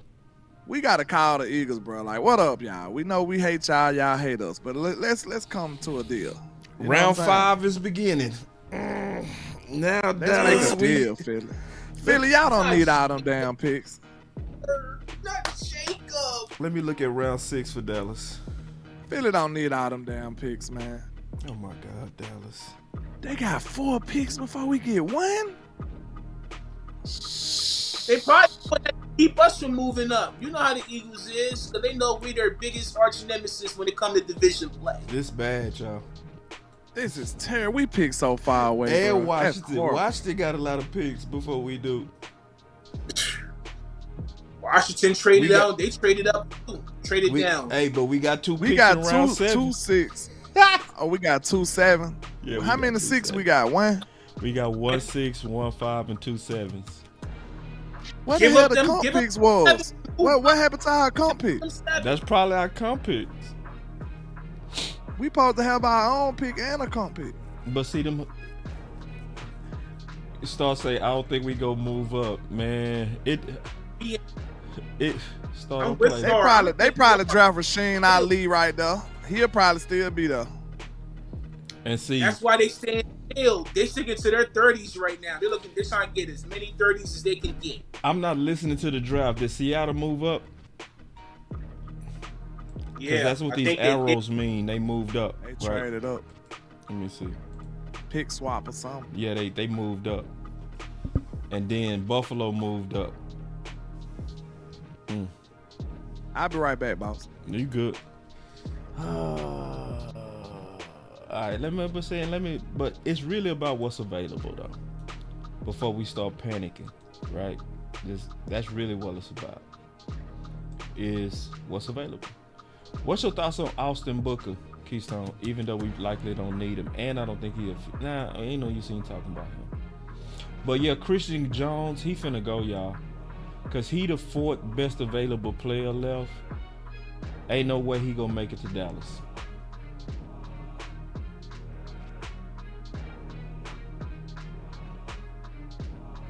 Yeah, and Star said it, and I all the way agree with her. She said, I agree with Key that we're gonna just get our 30 visit guys and get out of there. So I'm gonna go ahead and turn on the phones real quick. We definitely got a lot of time before these picks. So y'all call on in. Anybody that want to kind of get their thoughts, especially if you're a content creator. Yeah. And you know, because I see Star, she lighting it up. You might as well call in. I know you got a lot on your mind. All right, so I'm posting the number now. We got the phone lines open. If y'all want to call in and talk about a particular strategy that might make sense, we open to hear it. The number is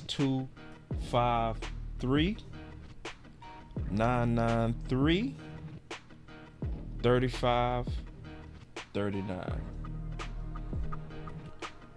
And then Richard said, you got that Trey Lance pick when you traded down. It's the trades for Cooks and Gilmore that you have sitting on the sideline right now. That's true.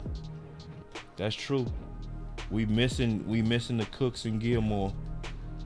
And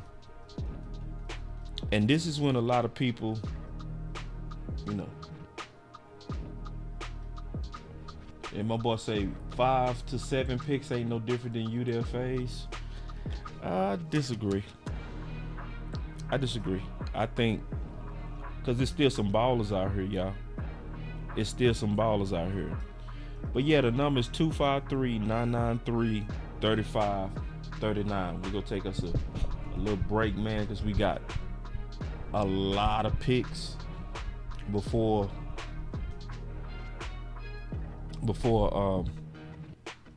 I pick. All right, so here we go. You live. What's going on, Buzz? What's going on? Not much, man. Just glad to be able to be back on here. I called a couple months back, man, when everybody was, I think we was through, I want to say, week 8, and we was getting kind of frustrated about the whole situation of how the Cowboys was moving, not answering questions, not really trying to move the ball and all of that good stuff. But I think if I say this phrase, you'll probably remember it. Do you remember me ever saying the phrase, I tolerate you till I replace you? Yeah, I remember that. Has that phrase still stuck to this day? I don't think it grew old at all. No, it's stronger than ever. Because what do you say? We don't draft to build, we draft to replace. So they only tolerate you until they replace you. So if everybody get that mindset and they get that mindset, then you'll understand the jungle. If you understand in a coach perspective, when you're dealing with people and personality and being in the business world, just being in the business world in general, dealing with personalities, these guys still got personality. So when your boss sees something that they don't like, somebody's coming in 3 minutes late from break every day, but yet you still on a good foot, they gonna tolerate this person until they can replace them. Same thing with boyfriend and girlfriend. You gonna tolerate that man or you gonna tolerate that girl until you replace them. This is the model that they're going with. I don't have a problem with it, but at the same time, if they're gonna be in your house and under your organization, treat them as such. Simple. Like, it's simple as that. I'm confused on the model right now, what we're trying to do. I'm going to be honest. I've been watching this show. I watch this show every morning, 3 o'clock in the morning. I ride on the way to work. I watch this show. I try to figure out and dissect, just like everybody else, how we can make something happen. Usually I'm doing it within myself, and I feel like don't nobody care about the Cowboys as much as I do when they come to verbally communicating face-to-face with somebody. So I go to Boss and you guys, and I feel like I'm a part of the guys. Yeah. When y'all get on there and have the final word. So I do appreciate. Let me tell you how golden the final word is. Let me give you your flowers real quick, Bob. You are ill for this right here. Like, if you understand the platform of this, them guys in them upper levels, they know who you are. They know who Law is. They know who Big Game. They know who all of y'all are. And they can't do nothing about it. And I love that for them. So if you can hit the hat for me, that's for them. Hold on, no, wait. Yeah, you watch the show, man, for sure. You know about that. Yeah, that's for them. That hat is for them. Hey, man. I think that is comedy. But yeah, hey, when they come in this, y'all relax. Yeah. I feel like there's a lot of talent being taken off. This is a big draft. Yes, we dropped the ball on this one. This is kind of like the house market where everything went low. We ended up buying our house for the high last year. That's kind of where we at right now. But they have to replace too. So they only tolerating people that they can replace as well. Right. It's going to fall in the lap of the Dallas Cowboys, and we're going to have solid players, and I believe we're going to be fine. We didn't lose nothing, y'all. Gilly was not a make or break. He was a 1 year, 12-5 a part of this. You got to respect the guys that's on this field that's really out here doing it. Marquise Bell and Damone Clarksville, like, these guys went 12-5. Not just Gilly, and you know what I'm saying? But you got to get the shoes. So after this draft, we gotta go get shoes. We can't We be in gotta the, get some we can't go shoes, to bro. school. Yeah, we can't go to the store. We can't go to school first day with Prada and Pradas, but we got on K-Swiss on our feet. Man. Like it's not gonna work. We in a full Prada sweatsuit, and then we walk around with Dada. Ah! That boy say with the Dada. With the Dada on our feet. I can't do it. I can't take it. So shout out to Keystone, Landlord. I love y'all boys, man. Y'all boys are the truth. You got me thinking about hopping into this game and trying to find my space into it. So I'm gonna keep listening to y'all boys and seeing what we got going on. But I do like our pick because at the end of the day, it's better than nothing. And I'm a guy that loves hogs. We call linemen where I'm from. We call them hogs, aka egregious. Right. That's I love hogs, and that's where it really starts. I mean, think about it. Who did the Cardinals have, boss, for us to truly lose to the Cardinals? They had Ganton, and they had Lyman, and they had a stud running back that killed us. Nobody else killed us on that team. It was the lineman and that running back. We got walked. Same thing when we played Broncos a couple years back, when we got walked by Henderson or whoever that guy was, big bowling ball running back. Like, these things, we got to change. It's the shoes, y'all. Stress the shoes. It's the shoes. Boss, I love you. Boss, I love you. Have a good one. I'm about to tune back in. All right, man. That was a fantastic call, bro. Hold on. What's your name, bro? What's your name? I got to lock him in. Oh, yeah. What's your name? Oh, I go by Slick with it. I DJ, I go by Slick with it. Yeah, I call in the Law Show as well. He throws up the Delaware pop here from me. I'm from Delaware, so this is probably the first one you heard ever from Delaware, man. So Slick with it. Pop me in at 302. I got you locked in. Yes, and sir. Slick with it. And we got Star in the back. It's finna go down. All right, before we go, Star, I do want to address something that stood out to me. That's very important to me. But appreciate it, Slick with it. I appreciate it. Okay, big dog. Oh yeah, already. Yep. All right. Before you go, Star, because I got you already ready to go. Before you go, it was something that stood out to me. This happened to a lot of guys. My boy said, "Damn, I forgot. It's my birthday. Shitty ass birthday. Gotta turn this around ASAP. Let's turn this birthday around. Let's turn my boy birthday around, bruh. Come on now, let's be a family up in here, bro. Let's turn his birthday around, man. It's his birthday, man. Y'all say happy birthday to Eric, bro. He kicking it with us on his birthday, bro. So this is what y'all need to do. Come on now. Happy birthday. It's your birthday. France. Happy birthday. Hold on, y'all. Hold on. We got it. Happy We birthday. showing love real Happy quick. Y'all birthday. give me 1 second. Happy birthday. All It's your participants birthday. are muted and they can unmute Happy themselves. birthday. Y'all say happy birthday to Happy Eric. birthday. Happy birthday.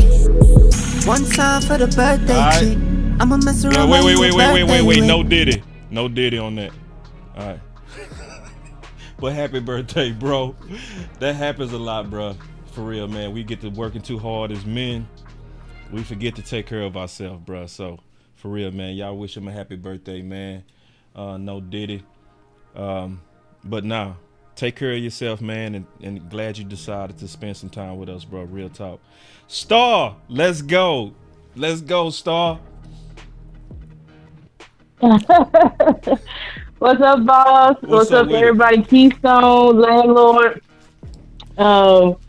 Glad to call in and just kind of give my thoughts about the draft so far. So I definitely think at this point we sitting at an 8. That's my opinion. Yeah. I think, with our first round draft pick and Tyler Guyton, I think I had him graded as like a round 2 type player just because there were some players in the draft or some tackles that were more refined. But I think when you look at Tyler Guyton's upside, Yeah. and you look at his 6'7", has sweet feet, like there's not many human beings that are going to be that way. There's not even many players in NFL history that have those measurables. So I think overall that was a very good pick, especially since we moved back, and then we got my guy Cooper Beebe. Cooper Beebe. I have been on Cooper Beebe since last offseason. I remember calling into Law's show saying, "Law, have you seen this kid?" And he didn't declare last year, and I was so sad about it. So I've been calling about Cooper Beebe on Twitter, on YouTube, everywhere. And the fact that we got this kid, boss, Cooper Beebe is going to change the game on our line. Yeah. And when you talk about physicality, when you talk about a guy that plays all 5 positions, this guy literally is doing he is like the model of a lineman to Duke Manyweather. This guy is doing conferences and trainings. I'm trying to tell you, Cooper Beebe is going to change the game for our offensive line. Let me ask you, Star, like, somebody said you had some background on him. Like, what's up with that? Like, what did I miss? Yeah, I saw. For who? Cooper Beebe? Yeah. Yeah, Cooper Beebe. I mean, of course, I don't know the kids or anything like that as far as like personally, but I just last year when I was watching film on Deuce Vaughn, I was like, "Who is this guy, Boss? This kid switches positions in game. Like he goes from left guard to right tackle to left tackle. Like." I don't think people understand. And as far as people talking about, he's very athletic. Now, is he the most athletic? He's probably a little bit after Puny and Barton or somewhere up there. But he tested off the charts. His RAS is very, very good. Like, hold on, before the guy is. Hold on, Star. Hold on for 1 second. I gotta handle something. Okay. Real quick. Shooters. Okay. Shoot him. Like, you not gonna come in insulting the people that's calling in, bro. Like, yeah, get them out of here. You got a fake profile. Like, come on, bro. You not gonna insult. Yeah, then say Star better check her weave. Nah, bro. See that you sound like. I don't wear weave though. You know, I could tell. I could tell when it's a KKK member. Yeah, shoot him. Yeah, just go ahead and shoot him. He looking for some attention. You got it, but it's gonna only last for 1 second. All right, go ahead, Star. I just wanted to make sure my shooters get him up out here. I'm sorry about that, weirdo. Yeah, no, you good. But yeah, Cooper Beebe, boss, he's probably the most versatile lineman. I know people say Graham Barton was very versatile, but I think Cooper Beebe is. He's number one as far as versatility, but also just bringing that nastiness to our line and that physicality, and that's something that we haven't had. Yeah, we have not had it. We've started adding with the Tyler Smith, with the Terrence Steele, but when you're talking about interior, and then with Zach, love Zach Martin, but he is slowly starting to decline. This might be his last year. So now the conference has been locked. You got Tyler Smith. You got Cooper Beebe, and then you also got just TJ Bass just sitting there. If anybody gets hurt, then you could just throw in TJ Bass. Like, we have pretty much set up our offensive line for years to come. For years to come. And I think for years to come. You're talking about, and people talk about, this isn't a Dak Prescott draft. Yes, it is. Because when you're drafting offensive linemen, that means I want to protect my quarterback, and I want my quarterback to be upright for all 17 games. Now, granted, these guys are going to outlast likely Dak's tenure here, but that's for every good offensive lineman that you draft. So I'm really not seeing people's angles saying that this isn't a Dak draft, because when you talk about weapons, you may not like the weapons, but our wide receiver room is the deepest room on our roster. And then on top of that, you got Robert Prince. Look at all of our wide receivers are dogs. Now, are they... Hold on. I gotta pause you real quick, Star. You was on Broader Show last night? Okay. You was on Broader Show? No, I wasn't on Broader Show. Somebody said she was on Broader's last night. She legit. Oh, okay. I was just finna... Go ahead, though. They think about Aisha more. No, not Aisha. They probably think about Aisha. But, No, bro. Like when you talk about our wide receiver room, was Jalen Brooks with the few snaps that he had? Was he not a dog when we saw him? High awareness, catching tip balls off the helmets and stuff. I think every single time he stepped on the field, he made plays. I think that's a good bet to bet on the upside. That's a good bet, Star. Like that's a red shirt to be excited about. You right, for sure. Right. And now with Jalen Tolbert, I think Jalen Tolbert is a good 3 to 4 at best, and I still would have loved for us to get one of those high-end wide receivers. And there's still wide receivers on the board. I watched Aeneas Smith, boss. I'm with. If we want to get Aeneas Smith, if we want to get Brendan Rice. Brendan Rice is a guy that you want to bring it for the simple fact his dad is the best wide receiver in NFL history. I know. Like, it's a certain pedigree to these players.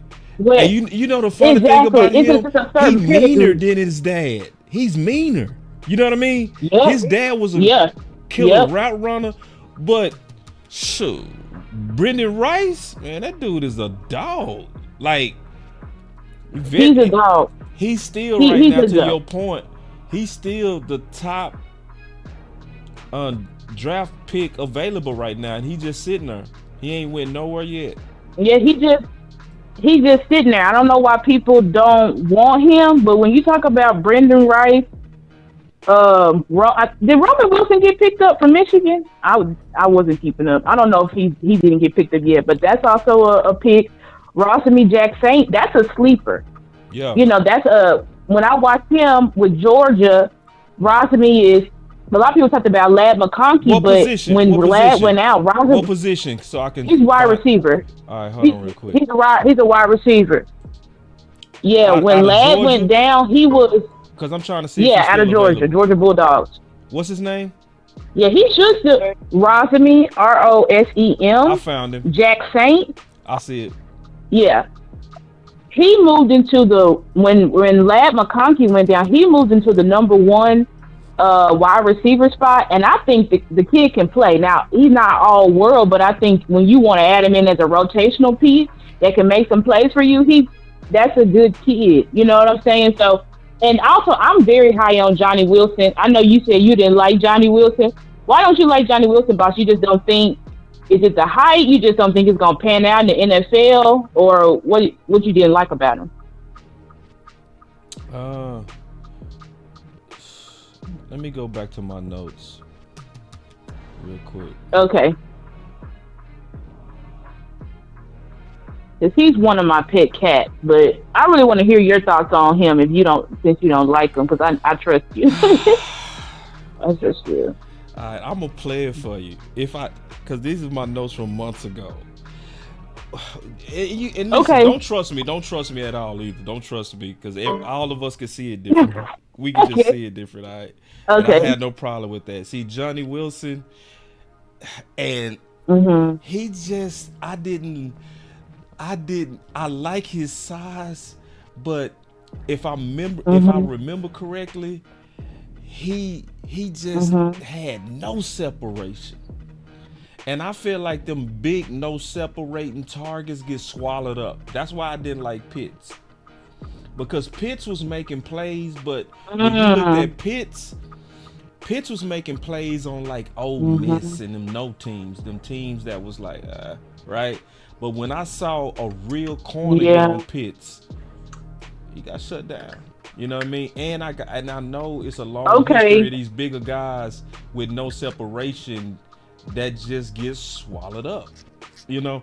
So you thinking he's not gonna be able to separate? Nah. Okay. I like the size. You know, the size is obvious, but it's the separation that was like, ugh. You know. And you didn't like that. Okay. And the history of guys that don't separate is bad in the league. You know. Yeah. Because that means I can see he could do good with a Romo. He could do good with a Drew Brees. But I don't think Dak is a like. I don't think Dak's hands. Now, don't take me out of context, chat. Okay. But I don't think Dak's hands is as gifted as Romo. Because, see, Romo is a scratch golfer, right? That means you have extraordinary gifted touch. And some quarterbacks are just perfect at what I call rim throwers. They can throw it at the rim. You know what I mean? And put it at that. They can put it right there on that rim, even if it's 30 yards downfield, because their touch is like golf. It's just accurate. Now Dak, to me, he throws with better confidence when he sees separation. You know, so every time I'm looking at a big receiver, I want to, because when Dak gets see separation, he go get it to you. He go get it to you without a doubt. But if you say Dak, throw it at the rim, he could be about 60-70%. That's just, you know. So I like guys who can separate. Okay. That's my knock on them. Okay, I see what you're saying. I think with Johnny Wilson, so I watched him versus Clemson and LSU, and I mean, I saw him versus LSU. People say Keon Coleman was the best wide receiver on that night. I say Keon Coleman got all the touchdowns, but Johnny Wilson got all the yards. Okay. So I feel like Johnny Wilson is definitely a player that what intrigues me about him, because I agree with you, those taller wide receivers, because you remember that tall wide receiver we had from Texas Tech a while ago? He was terrible. I can't remember his name, but he was tall and he could make them freakish catches, but he never touched the field. I can't remember his name. And so I get what you're saying about that, but I think Johnny Wilson, like when he played versus Clemson, and that guy Nate Wiggins over there, I'm seeing him run past wide, just run straight past him. Deep threat ball, high contested, 50-50 guy, but I like him because he can also run routes. Like, he runs routes and he has a very long catch radius. Now, is there some times where it's simple passes and he have a drop? Yes.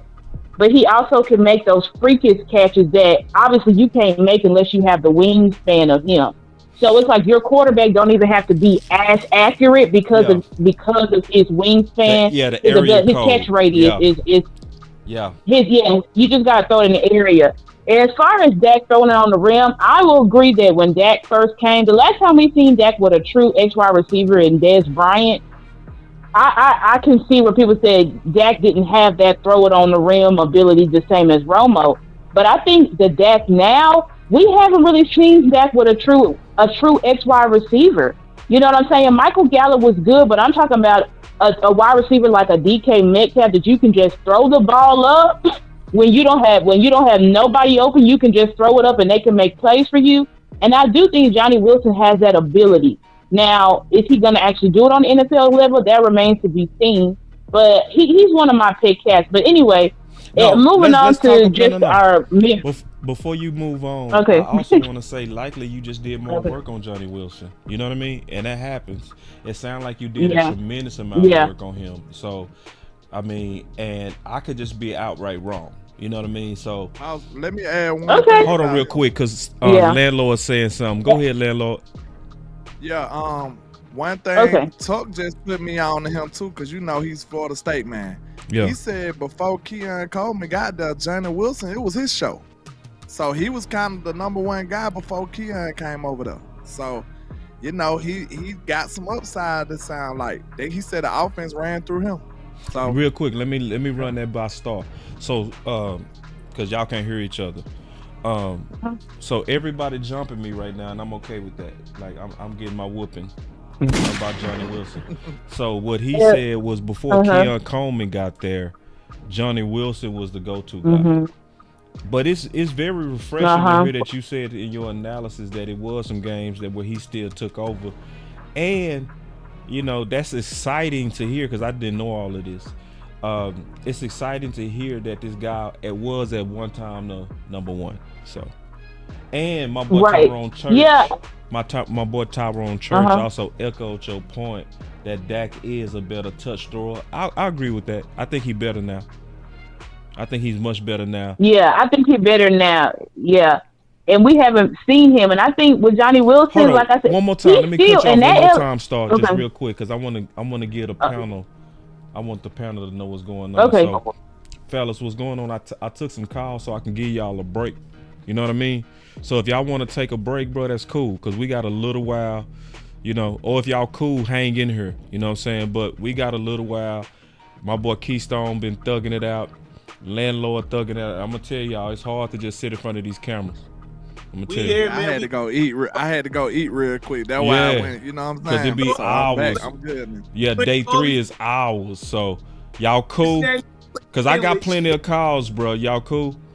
Nah, we good. Nah, take them. I'm good right now. All right. So Star, go ahead and cook. What else you Yeah, got? so This ain't the Wood Boss Show. No, I'm messing with you.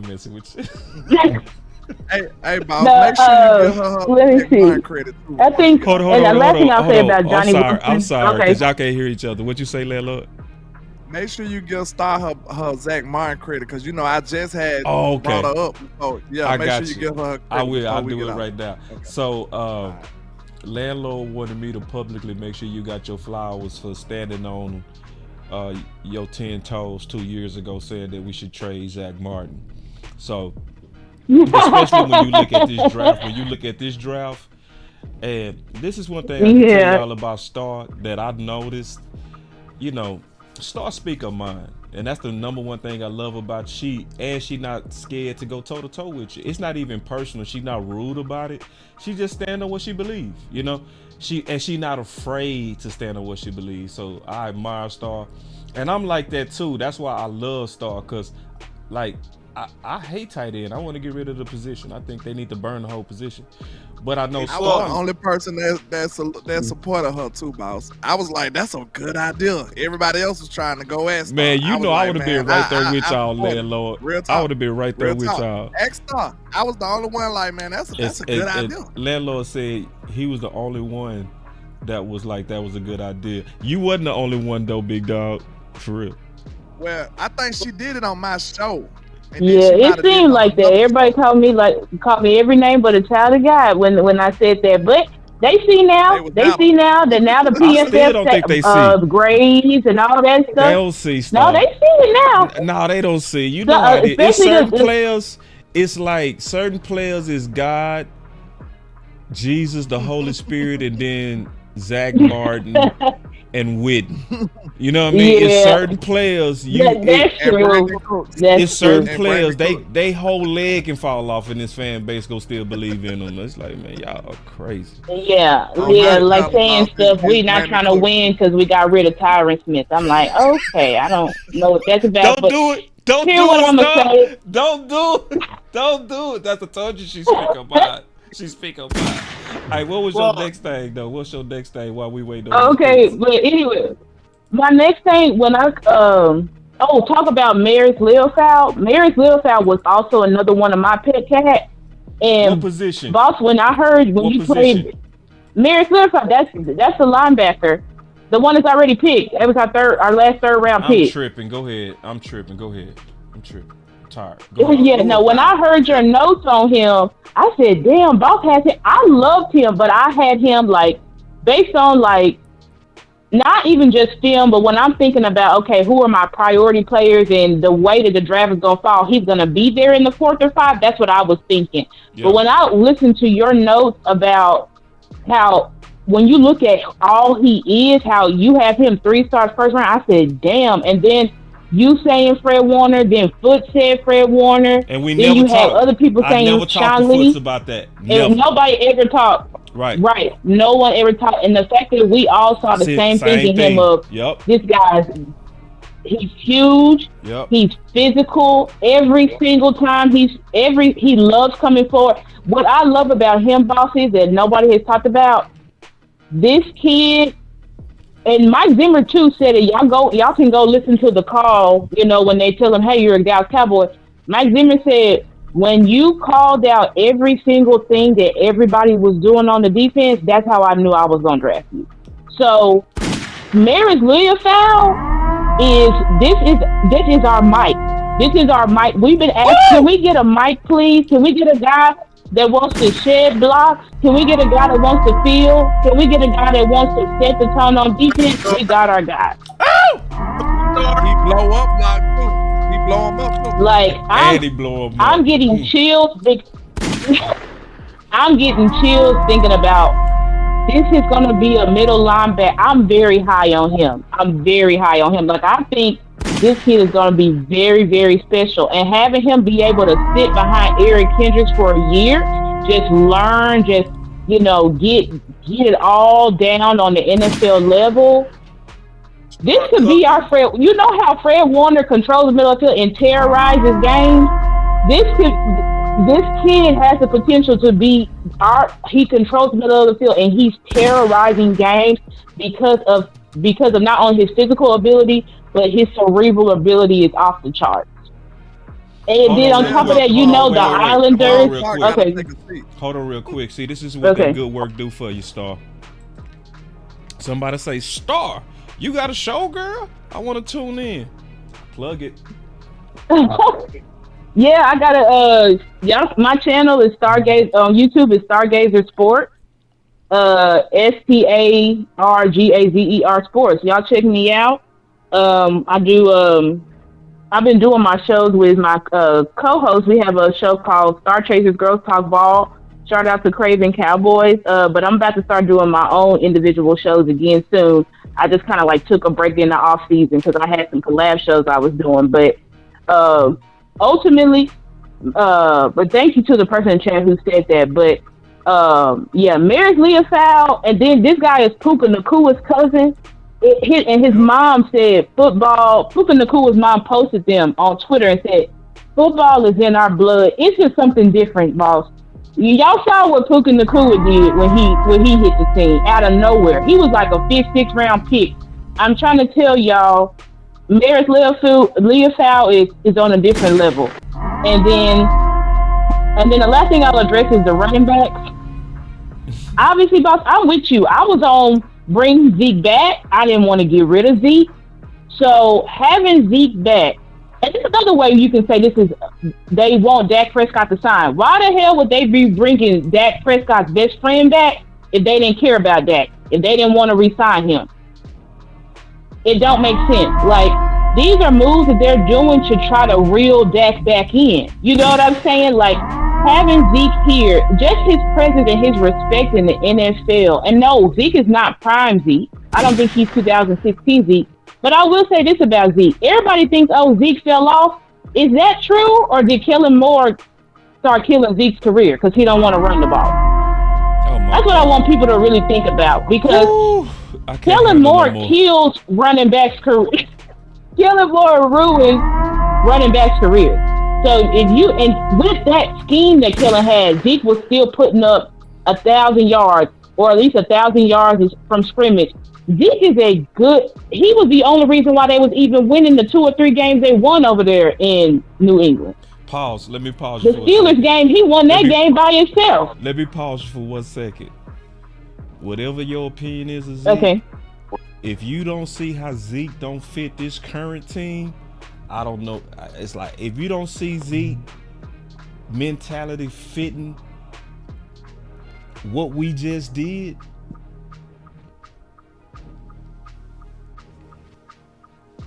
Tyreek, I'm gonna tell you something, bro. Yeah, hold on real quick, Tyreek. Okay. If you wrong about this, bro, if Zeke get us 1,000 yards, I want you to come back and apologize, bro. I'm gonna want you to man up on that, bro. For real. If Zeke get 1,000 yards with us, especially at this stage of his career, I need you to come to the front of the line and apologize, bro. For real. And anybody else that keep on knocking Zeke. Because at this point, I'm ready to see what Zeke go do with this particular group. Because I know the mentality of Zeke greatly fits the mentality of the guys we just acquired. And he greatly will fit what we currently have here. But go ahead, Sky. Yep. I don't mean Sky. Star.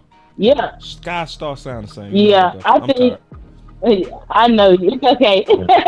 But and it's not me caping for Zeke or anything like that. I just honestly, if you watch the film, Zeke is a good player. He's still a good player, and he's not even 30 yet. Y'all wanted Derrick Henry. Derrick Henry is 30 years old.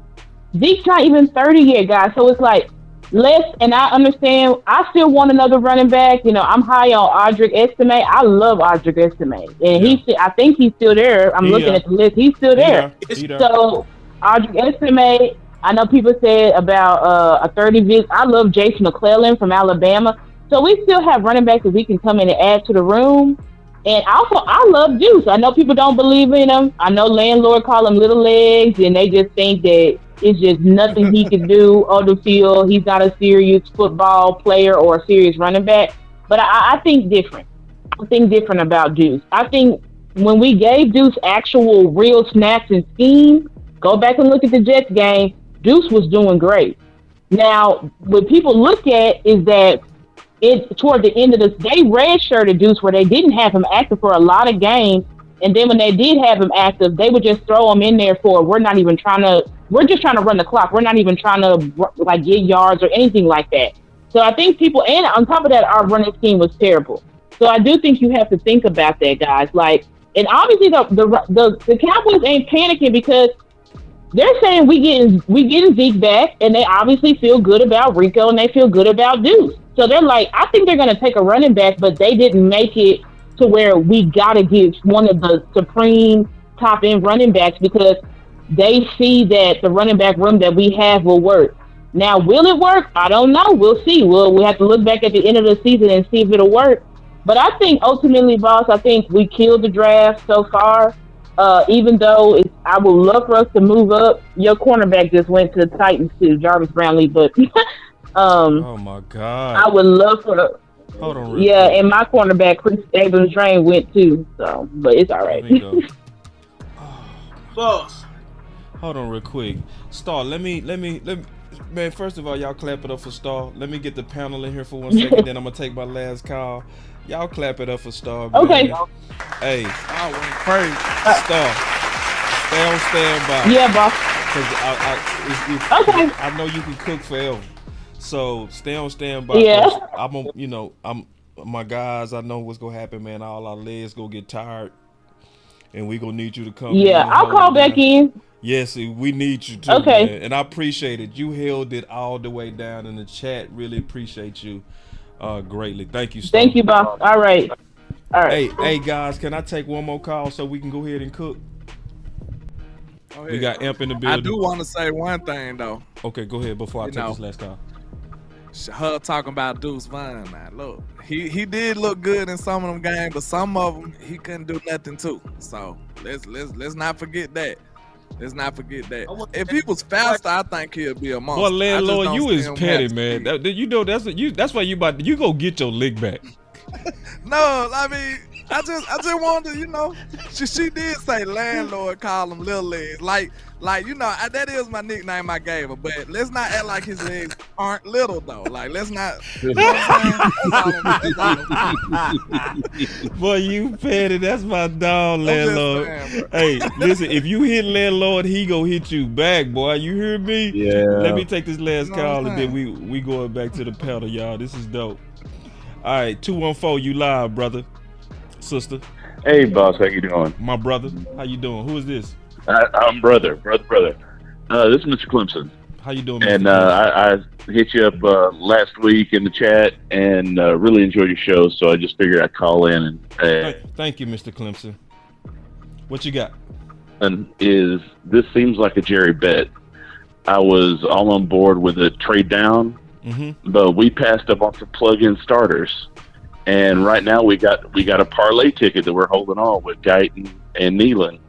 And if one of those falls through, I think we blew this draft. We blew it because we could have had plug-in starters. We could have had we could have had our Florida State running back in the second.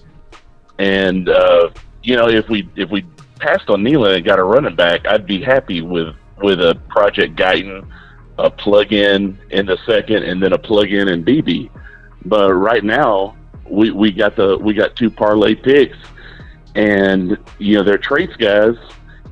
But if that development doesn't come through, which to me, a lot of times with these guys, unless it's just a really special situation, these guys should have had enough coaching coming up through high school and college, especially now with the NIL money. They got enough money to go outside and get some extra coaching, hit the OL Masterminds camp and all that kind of stuff. I just don't see being able to hit that early on two reaches like that. So that's what's got me scared about this draft. And if I was Stephen Jones, I'd be on the phone with Jim Harbaugh saying, "Hey, I got Mozzie Smith over here. Why don't you give me your second pick in the 5th and a high pick next year, and you can have a family reunion over there." So Hey, that's kind of what I'm hoping for. I see. If Estimate doesn't go in the second pick of the 5th, that should be kind of a red flag on him. If the guy that knows him better than anybody doesn't take him. So I'll hang up and listen and see what y'all think. Enjoy the show, guys, and thanks for. Gotcha. Good So call. appreciate it, fellas. Mr. Clemson. All right. That's a good one. He laid out a lot. So, you know, I see, and this is how I see it. I feel like it's some people that really was super high on the Florida State running back, right? Trey. Yeah, Trey Benson. But it goes to what Landlord been saying. What do we do on the offense? We run first or pass first? We pass. So I know a lot of us want us to be a run first team, but we not. The identity of our offense is set. It is. It's set. And in terms of the parlay and the gamble on Tyler Guyton, how bad have our gambles have been in the past? Now, Cap, let me tell you, I'm gonna tell you who bad at gambling. You want to know who bad at gambling? Who? You know who should never bet? Who that? Dollars. Cowboy Nation. On offensive line, Cowboy Nation, shut your mouth. You boo Fredericks. Bad. You boo Tyler Smith. Y'all even boo Zach Martin. Y'all also call Tyron Smith the bust. Shut your mouth, Cowboy Nation. I mean that too when it comes to these offensive lines. Just shut up. If he is an outright bust, I'ma say about time. You right? About time.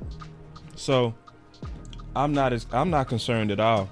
I think he finna walk in and he go walk in and go see, because if we would have drafted Tyler Guyton, if another team would have drafted, I can understand people concerned. Can I be fair about? No, before you fight me back, because I know you're ready to fight. I ain't finna fight you about it. I'm just finna make a comment. All right, go ahead. It's gonna be an observation. Everybody can't nobody deny it. All right. Look, we know that Guyton has super potential. Like I said, I feel like his upside better than everybody's. But notice how the verbiage we've been using when we talking about him. We know that he's not developed. Cause look, when we talked about Cooper Beebe, nobody even mentioned Duke Manyweather. Nobody said a word about Duke. Nobody said a word about Duke, bro. So that would let you know, like, I'm just being fair. Cooper is closer to being the player that we want him to be right now. I didn't hear nobody say he got to do this, he got to do that. Most people just like, hey, plug and play. He gonna be a nasty center for you. Okay, that's just the only difference. That's the only thing that's making people concerned, because we like, he got this, he got that, but I ain't heard nobody say Manyweather name at all concerning Cooper Beebe. Which then means what? Even more upside with him. You know, and then he ain't even a finished product and people happy about him. Mr. Clemson raised another point too. He raised another point. It was a good one too. I can't remember because he raised about 3 good points I wanted to talk about. God dog, I should have wrote it down. I'm so sorry, Mr. Clemson. But I saw they said he already been working with Duke. BB. Shit. He looked like it. ATM said that pantry getting better. It is. We waiting forever, man. We should have went up, bro. Henny got to talk about what he feels is snatching up most. I want to hear that from my dog. I miss my dog. Yeah, Yeah, the streets need you, HTM. Get better. Get well If soon. you can't talk, we need you to tweet. Yeah. Tweet or chat or Let's look however. at what's available. If you Call don't mind. in, HTM. Call in. I can call him. The nation want to hear from you, Can bro. he talk? Call in, HTM. Can he talk? I don't know what he doing right now, but Text him and see if he call can in. talk, because I don't want to. If his voice is strained, I don't want to push him. But if he can talk, I'll call him. I'll call him right now. But real quick, let's look at what's available. Rice is still available. Some kind of way, Christian Jones is still available. And y'all heard my case on that. Johnny Wilson, I think you and Stargaze and Landlord did a real good job. Yeah, master of selling Johnny. I wouldn't trip if they got him. I told y'all I call Brennan Jackson Crosby. So he's one. We got Hen on standby, boss. Hey, the nation want to hear from him, man. He said hit him up. All right, finna call him right now, man. Let's listen. This is a do bonus, it. bro. We pulling HTM out of retirement, bro. See, boss, you talked about it earlier. You talked about Zeke and players for the Cowboys who have played while injured. Right. And this man, Henny, has not been available. Landlord, when was that y'all did the call in with Tab? That's been a minute. That was sometime at the beginning of the month or the end of March, right? Yeah. He ain't been out that long. But He wasn't even there for that. He was right. That's what I'm saying. That's how I used it as a measure mark. He went out before that. And so this man sees the opportunity, sees what's available, and he has his feelings on the direction he thinks we should go. And despite the fact that he is on the mend, he is willing to do whatever he has to do right now for DCL. He is putting himself aside for the sake of the squad. Y'all got to clap it up for him just for that. God, dog. He ain't even in here yet. Up. Yeah, man. Nah, that's Straight dope. up. I'm happy to even hear my man voice, bro. I've been checking on him, man. He been sounding bad too, man. When I call him, hey, boss, how you doing, guys? Yeah, he almost back now, boss. He almost back. Let's get him in. We pulling Henny out of retirement. Let's go. He back to talking crap too. What's going on, Henny? You sounding good, man. Y'all clap it up. We got Henny in the building. It's fresh out of retirement. We got Henny back. The boy is back. What's up with it? You live. What's on your mind? Give it up for Henry. I'm gonna put it like this, man. I'm happy for the most part with the way that the draft is going. You know what I'm saying? Like, I have some questions about how everything will translate, but I see the vision. Yeah, you know I see the vision in getting Guyton, who's been protecting a quarterback's blind side already. And he's 6'8", athletic, dancing bear, freak athlete, all these different intangibles. I see the vision with Nealon. He graded out as the most athletic edge player in the draft. Now, he was even more athletic than the Turner boy from Alabama, according to the metrics. Then, you backdoor. Everybody love Cooper Beebe. Mm-hmm. And the fact that he is probably going to be your center, that's even better, because now you don't have to throw Brock Hoffman out there. You don't have to move nobody else around. You really have one of the more solid offensive lines in the game if everybody plays up to their ability. And even with the linebacker, that boy thumping. So I get the vision of the draft, but my only thing is, I think we still need a little bit more depth in other areas that they haven't covered yet. You got to explain, bro. All right, let's go to the running back position. Okay. I know that you're higher on Zeke than a lot of people are. Mm-hmm. I also believe that Zeke is better than what we currently have. If you ask me who's a better running back between him and Rico Dow, it's Ezekiel Elliott. If you ask me who's a better running back between Ezekiel Elliott and Deuce Vaughn, it's Zeke. Right? So that ain't going to be a choice. He is a better player than what we've had. The issue though, you got to forgive me. I still have to rinse.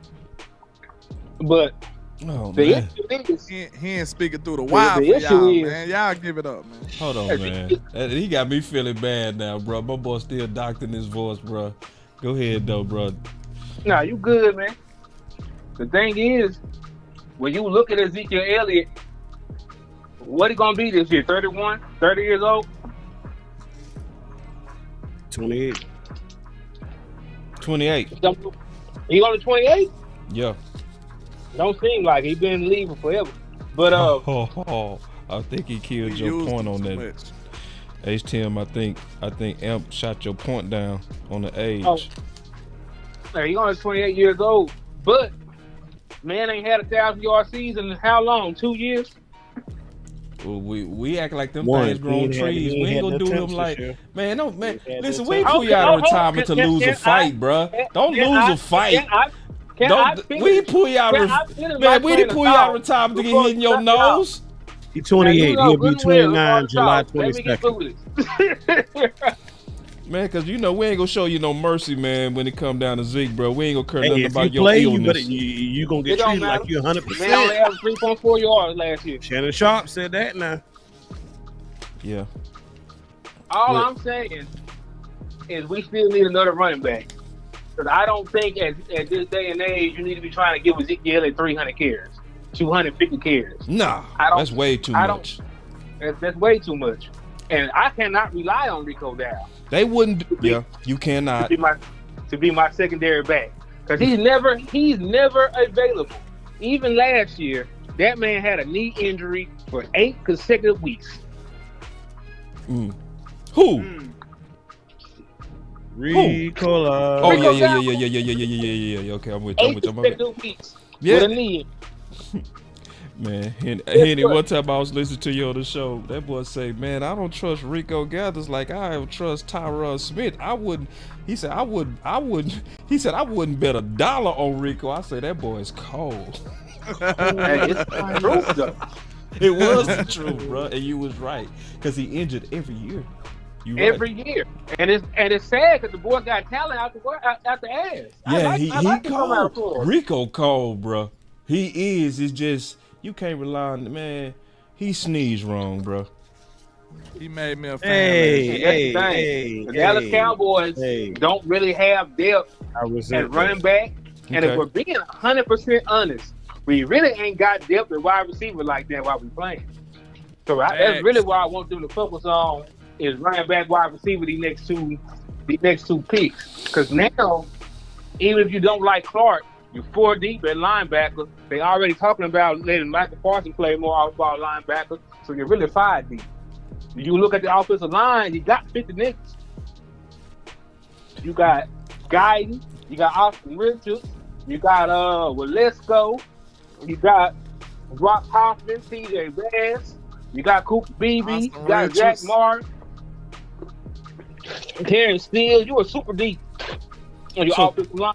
So HTM. Offensive line.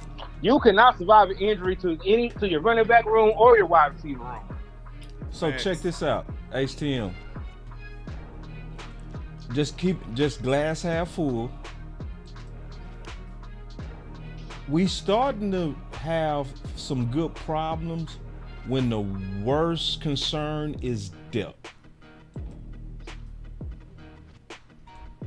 Is it though? Because do you really have a starting running back? And do we even need it with an OC that's committed to committees? He not committed or to with an offensive line like we got. Yeah, and with the offensive line that we got, and we know our OC is committed to committees. So the days of us wanting a bell cow and being the former Dallas Cowboys, to be honest, is over. I don't need a bell cow. I just need better people on the committee. Yeah, that's fair. That's fair. I mean, if the committee is ass, it doesn't really matter. See, I think you went too far with that, Henny, man. I pulled you out of retirement to box you. You had to. That's what you called me out here for. You said ass. ass. The running back room is I ain't pull you out of no, I did not pull you out of retirement to fight you, my dog. I promise you that. I promise you I ain't pull you out of retirement to fight you, brother. Listen, running back room so deep, but you got one dude. You said ass though, bro. Ass. Listen, the best running back on your team ain't even signed a contract yet.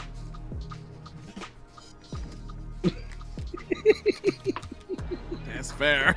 Ass. That's fair. Rico Dow. That boy. That boy don't even play enough to be a Dallas Cowboy. Malik Davis, they don't like him. Dude's bun is the same size as my grandson. Wait.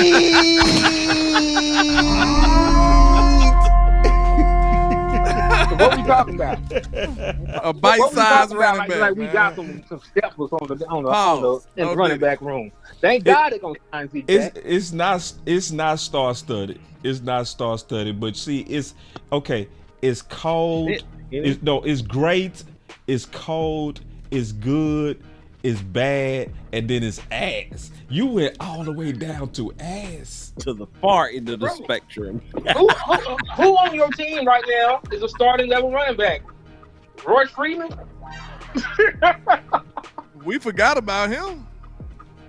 They might be looking at him like a real. But you listen, bro. You going all the way down to ass, bro. Ass.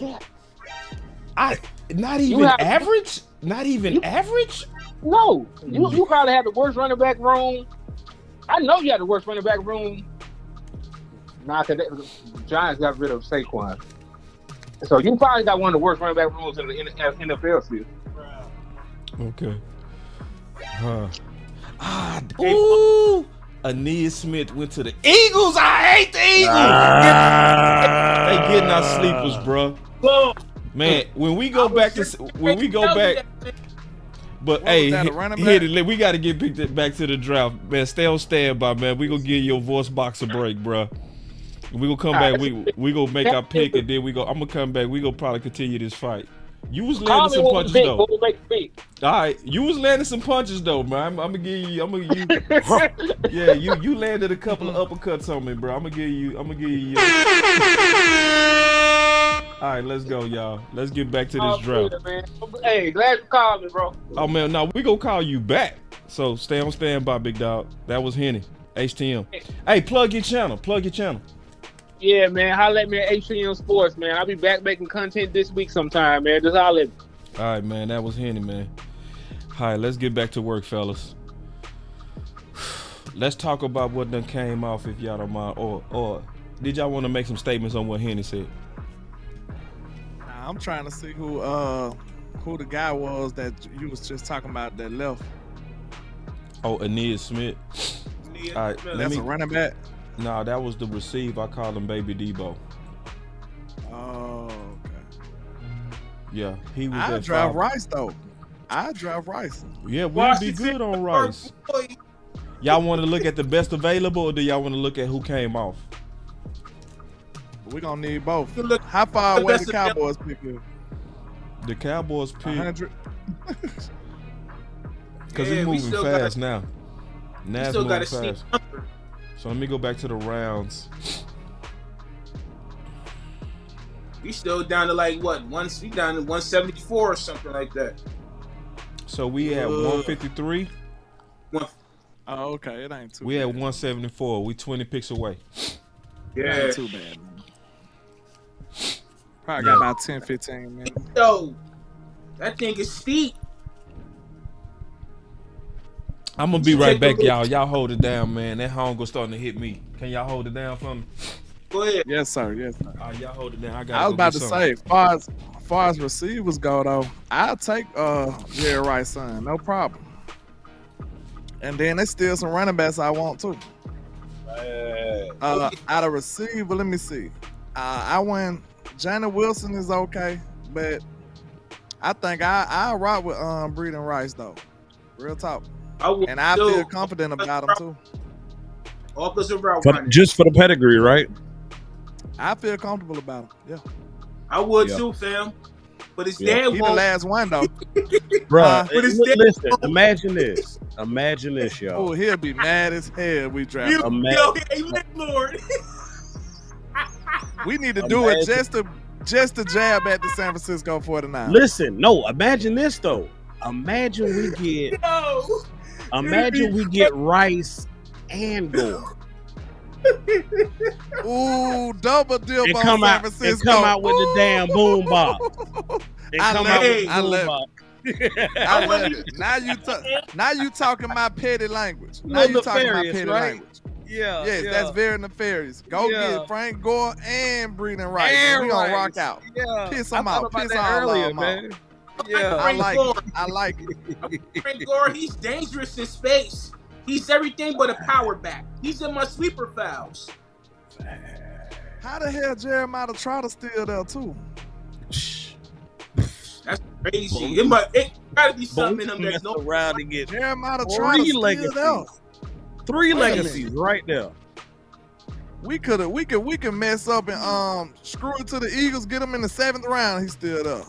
That's why I was saying we really last night. This was a Only thought. with After we picked up the linebacker, right, which I ain't mad about. Oh, he gone now. He just left. Who left? Trotter just left. Dang. Trotter. He was Because there I was too. saying, hey, I really thought with the comp picks we got last year, we could have parlayed that into moving up into the 4th this year. Obviously, that did not happen, but then I was still thinking, I still had hope, like, well, maybe we could parlay one of those comp picks into a 2nd, 5th round pick for this year, right? And move up a little higher in the 5th instead of being down so low. Because, I mean, what? Yeah. We are the 29th pick of this round. I was thinking maybe we could have got something top 15, you know? He missed the whole but 4th and waited to the damn end near of the whole field. That's a little irresponsible to me. I ain't gonna lie. Because if you look at our pick, I would have look at our preferred pick- y'all to jump in the 4th. you look at our pick in the 5th. I wanted to do we that, pick- Landlord. We're picking what? 29th in the 5th? That's damn near a 6th round pick. So we really got a couple 6 in the 7th. That's what we got. That's a So little we really- irresponsible to me. Like not showing no sense of urgency at all, bro. Like we they did said good in Philly the took first Trotter. 3. They But I said feel Philly like took so Trotter. far- That makes sense. That makes sense. Philly took him. I knew they Philly was going took to take him. Jeremiah Trotter. Yeah, that makes sense. I knew they was going to take him. When you said that he Philly was done had a crossing decent draft, low key. But the one thing I like though, it felt like the Cowboys zig when Philly zagged. Philly loading up on DBs. We going to old school nasty playoff football. That's what it looked like to me. I It love looked it, like Landlord. when Philly zig, we You zag. preaching. We like, okay, you want to do that? Because you got to think. That's the way you build your team. You build your team to counter your division. That's how it go. And Well look, said. they up there like, we got to get receivers because we know the Cowboys. We got to get DBs because we know the Cowboys like to throw the ball. They got the Guess MVP what? candidate Philly over gonna there. mess around. They Philly gonna mess around and look like us Cowboys last year. Cowboys like, hold my beer. Let me go get some physical guys and we finna run the football on y'all. Y'all still ain't got no linebackers over there. Eagles got Philly needs. gonna mess around. They got a handful of needs because they need a number 3 receiver. I think that's why they took Aeneas Smith. Facts. I'll take Tyrone Tracy too. Tyrone Tracy is still on the board. I like him. That was my sleeper back. John came in with a fire comment. I think this is a fire question. He said, who got insane depth at running back? Damn, Donnie. We can talk about maybe the Ravens. Cardinals are actually in play now. Maybe they might be willing to trade James Conner after picking up Trey Benson last night. Good thought. But and he might be for the cheap too. And then Miami. Yeah, Miami. Miami's another one. I think that's the most depth. But can you think of anybody else? So we up to 2 teams now. Somebody maybe say San Detroit. Fran. Somebody said San Fran. I think that's fair. So we up to 3. Detroit 4. Who drafted? They drafted a running back this year. Yeah. Low key San Fran. So we up to 4. The sad part is all the 4 that we named are playoffs. Woo!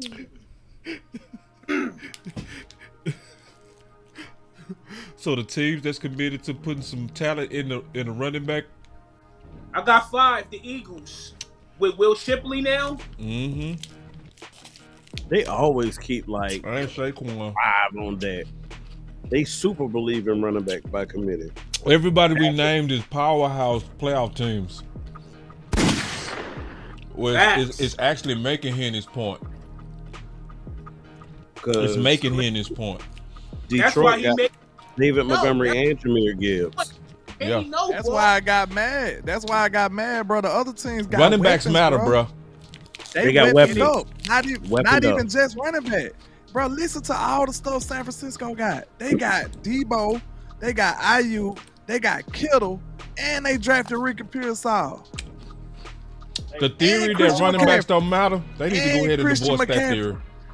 Now let's be real, bro. Look, I love our team. I love the way we play. I think CD is the best receiver in the league. You know, all that. That nigga dope. You know what I'm saying? Paul, forgive me. I'm sorry. The real came out. Sorry. That was slip. Hey, I blame HTM. He came over here acting like that. But look. Look, he dope, man. But look at the other teams' weapon, bro. They got weapons. Why y'all telling us we should be okay with just one weapon? Like, look, but before last year, Ferg wasn't even considered a real weapon yet. But now y'all gonna be like, Ferg a weapon? Yeah, he a weapon, but he wasn't even considered a weapon yet. Yeah. You see what I'm saying? Y'all really risk a lot coming into this season, bro. We really did. We risked a whole lot. So you got now the only legitimate weapon we got on this football team. His name is Sedarian Lamb. Hey y'all, I'm gonna get y'all ready for something. Jerry already gearing it up.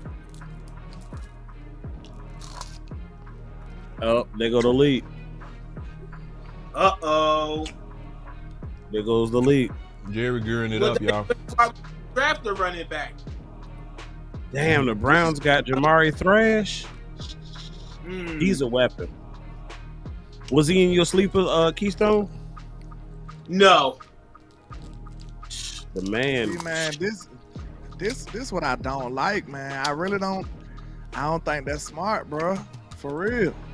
I just don't. But that's okay. This is what we do know. I don't think that's smart. Hear me out.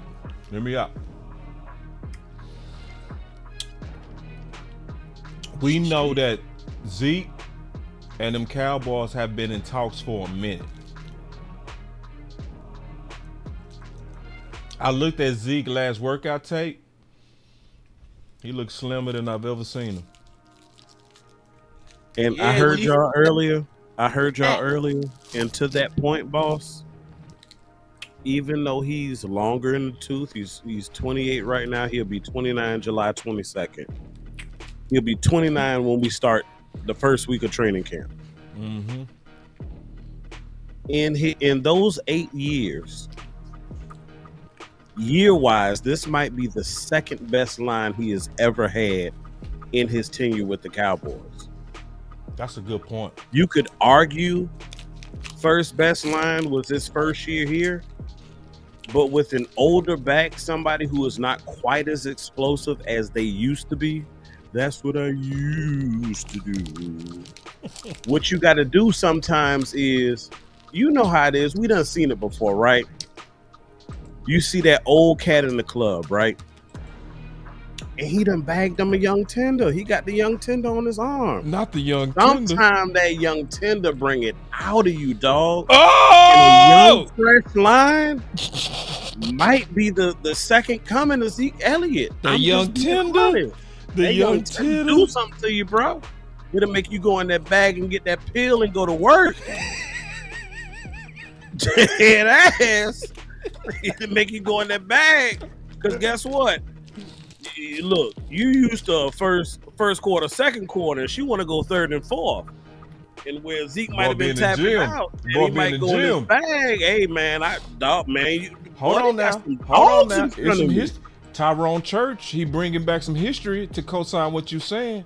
It happened with Derek McFadden. Don't act like it didn't. Because he had that line. Don't act like it didn't happen, Cowboy Nation. That's why y'all pissing me off with the Zeke stuff, with these predictions of gloom and doom. Now everybody called McFadden a bust until he came back to Dallas and got 1,000 yards. 1,000 yards in 10 games. In 10. No, that was the year after. Zeke was the year after. I'm talking about when he got 1,000. McFadden got that 1,000 in 2015, and he did it in 10 games. That was so dope. And he was called a unanimous bust. O-lines matter. He came behind that line in 2015. Facts. And see Zeke and y'all. I keep saying Zeke is the perfect type of back with this new identity line, bro. He is. Physical, close out, nasty. Who was nastier than Zeke, bro? In the modern era, Derrick Henry. Okay. When did Pittsburgh win the Super Bowl with Bettis? What year was that? 06. You sure? You looked it up? I'm positive, not HIV. No, Bettis. Why though, Al? Why you gotta do that? Hey man, dog. This is the second time I'm telling you. I could be a little nefarious too, dog. I see. No. Look, cause see, this is the thing, y'all. If you look at Bettis' career, find one. Cause I always call Zeke Bettis. You know what I mean? You know? Yeah. A faster Bettis. Yeah. Mm-hmm. No. Wait. I gotta take that back. Bettis was something else. Well, he was like a baby bus. You know what we should have did? We should have brought Z back and paired him with somebody like Bucky. That would have been crazy. And y'all see what I'm doing, right? Y'all see what I'm doing? You setting it up. Well, I'm just trying to look at the career pattern. Well, can you have in your career 2002 and still be an asset, right? Because right after 2002, Dallas Cowboy Nation would have wanted you out of here. And to never come back. That's an evil number. Did he go with the Illuminati? But y'all see what I'm saying? After that? So I'm sorry. You see what I'm saying with that though? Yeah, that's a big point right there. Yeah, cause see now, right here, this is where Zeke might be, right? You know what I'm saying? And that stretch right there. Right. How many years in was he though? 1, 2, 3, 4. Zeke was plenty more years in though. I'm sorry, boss. The Steelers won in 05 and they won in 08. So it was 05. But I think 05 was the one, and technically that would have been the year 2006. That's the one I'm thinking about. Because at 08, Bettis was already gone. All right, so it was 2005.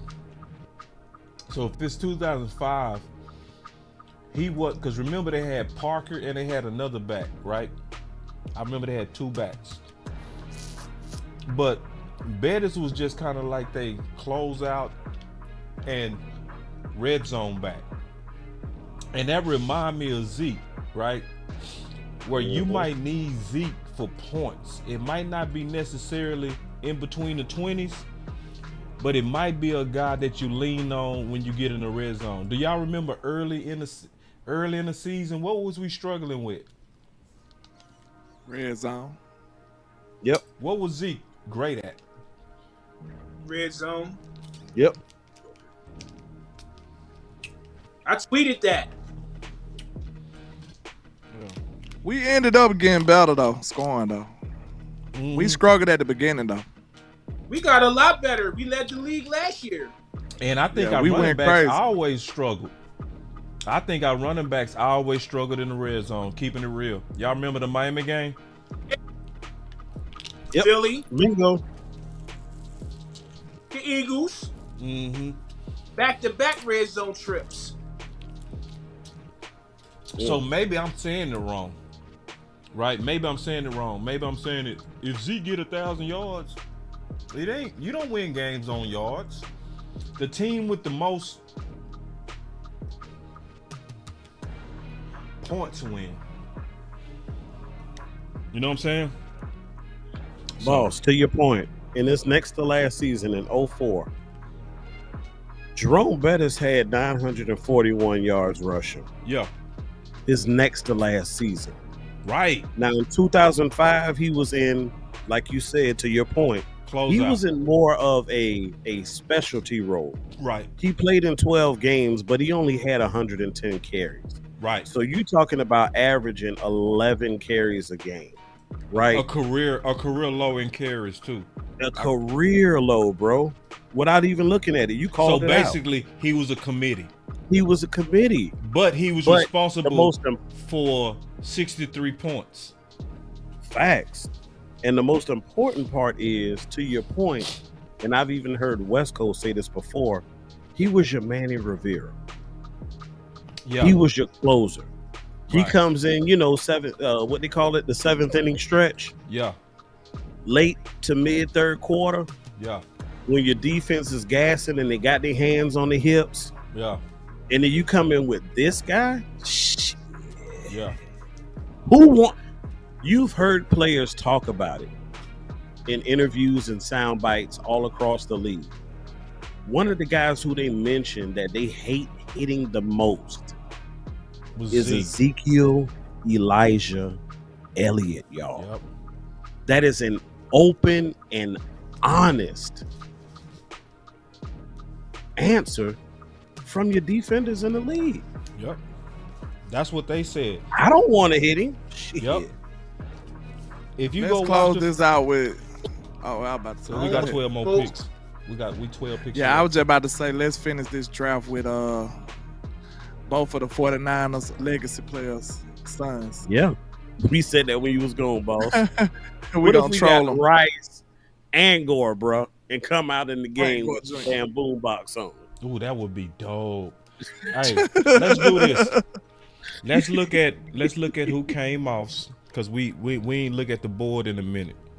Okay. So some of the people that came off, Jordan McKee, that hurt bad. He was in our sleeper files. And you can see and Quinn they loading up. Quinn is loading up. I thought Quinn didn't like linebackers though. You still gonna bust his ass. It looked like Quinn liked linebackers to me. That's why that's why he's doing what he's doing now. Facts. Maybe carry them again like the line because they love their picks. Right, is it. So one of the top centers came off, but who cares? Obviously, based on what we got. And ooh, they got another one. Washington. This hurt. Ooh, Hampton, Washington safety. But we don't need no goddamn safety, man. Stop. See, we got to run track, man. Stop looking across your shoulder till we cross the goddamn finish line. Forget what they got going on. Run your race. That's what I'm saying. Run your race. We know our team. We know our depth. We know our needs. Dallas Cowboys, run your race. When you start looking over in that other lane, that's when you're going to get your ass bust. So, running back, one of the top running backs that kind of fit is off, right? Just kind of catching everybody up. True. This one hurt. One of my top sleeper files, Aeneas Smith, and again, it went to the division, you know? Yeah. Baby Debo, he went to the division. Oh my God. That hurt. I'm starting to think Debo might just be one of one.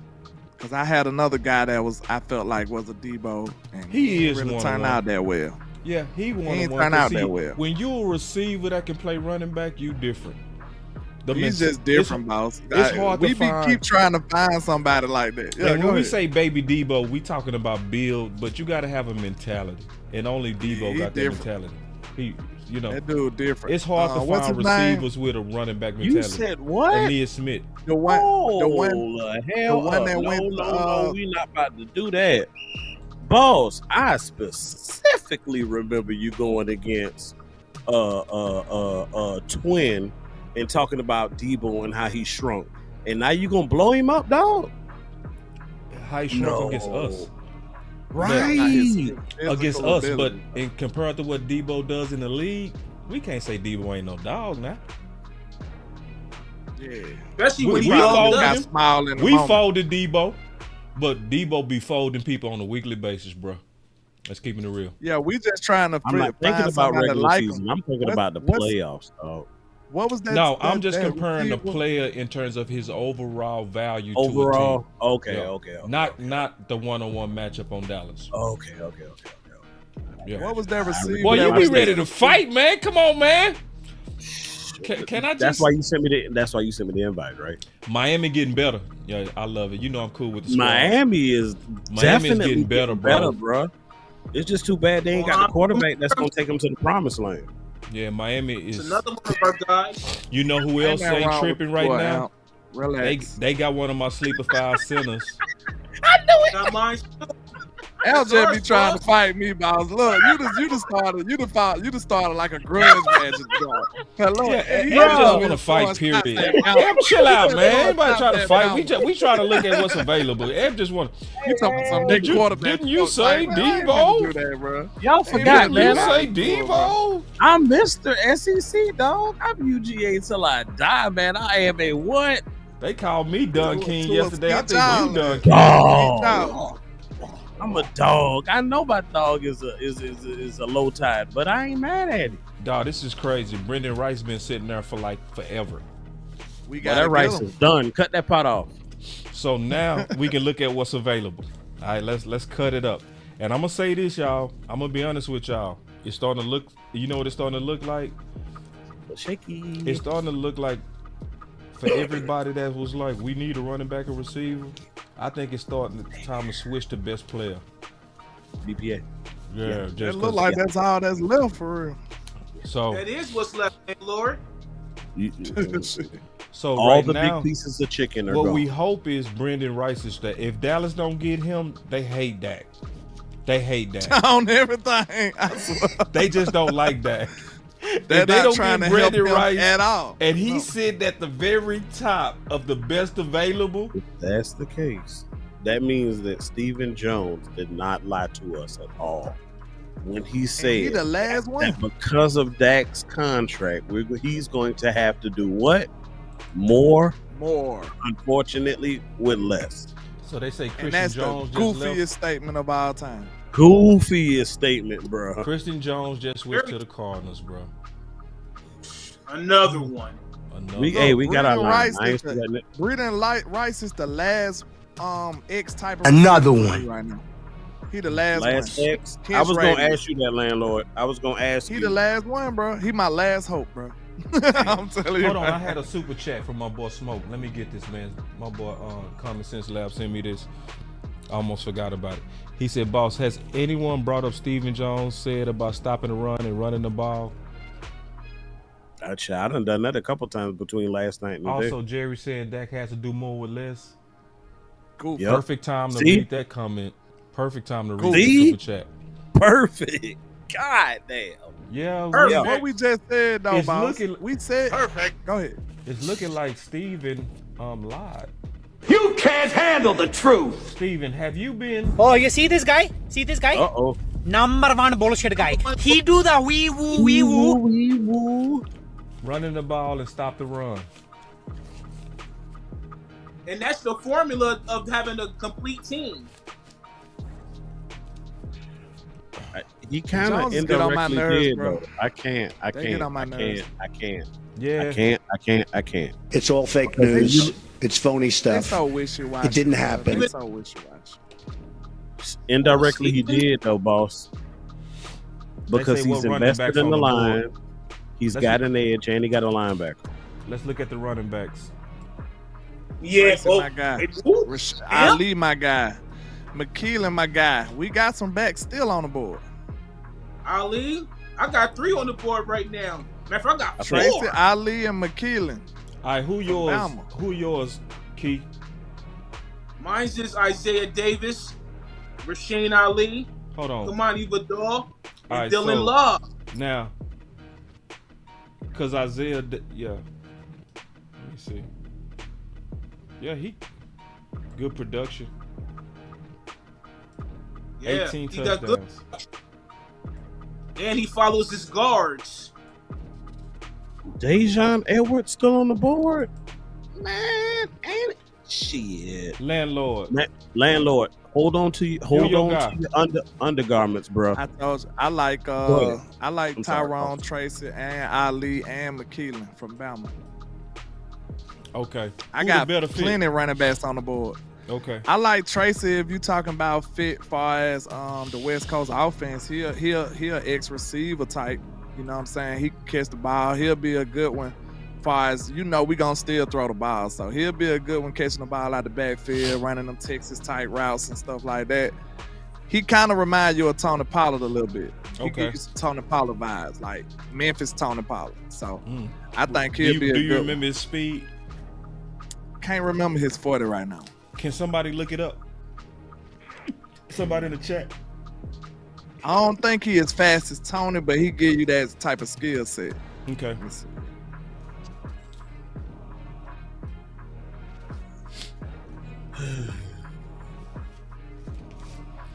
Damn, I didn't know he was still there.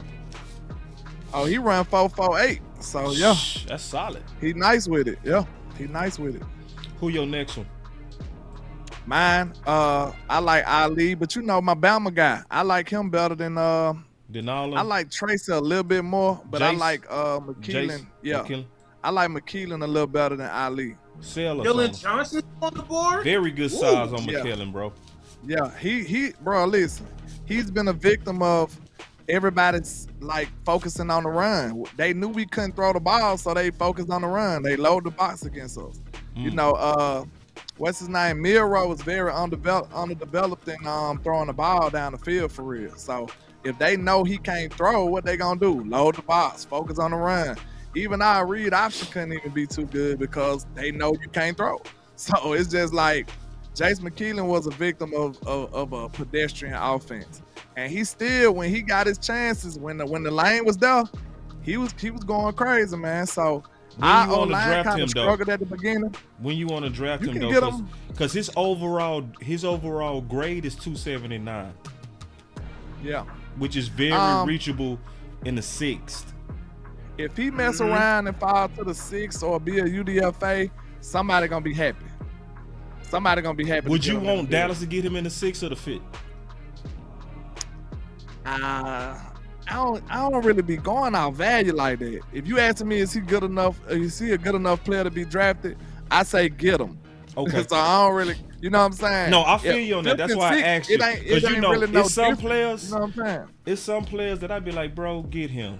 You know what I mean? Yeah, it ain't no difference between a 5th and a 6th to me like that. You know what I'm saying? It just depends on, do you look at him as a good enough player to be on your team? And I do. So, I mean, when it comes to the 5th and 6th round, draft him. Like, you're going to be happy with him. Anybody got any other running backs? Because I'm wiped out. I do. What you got, Amp? Go ahead.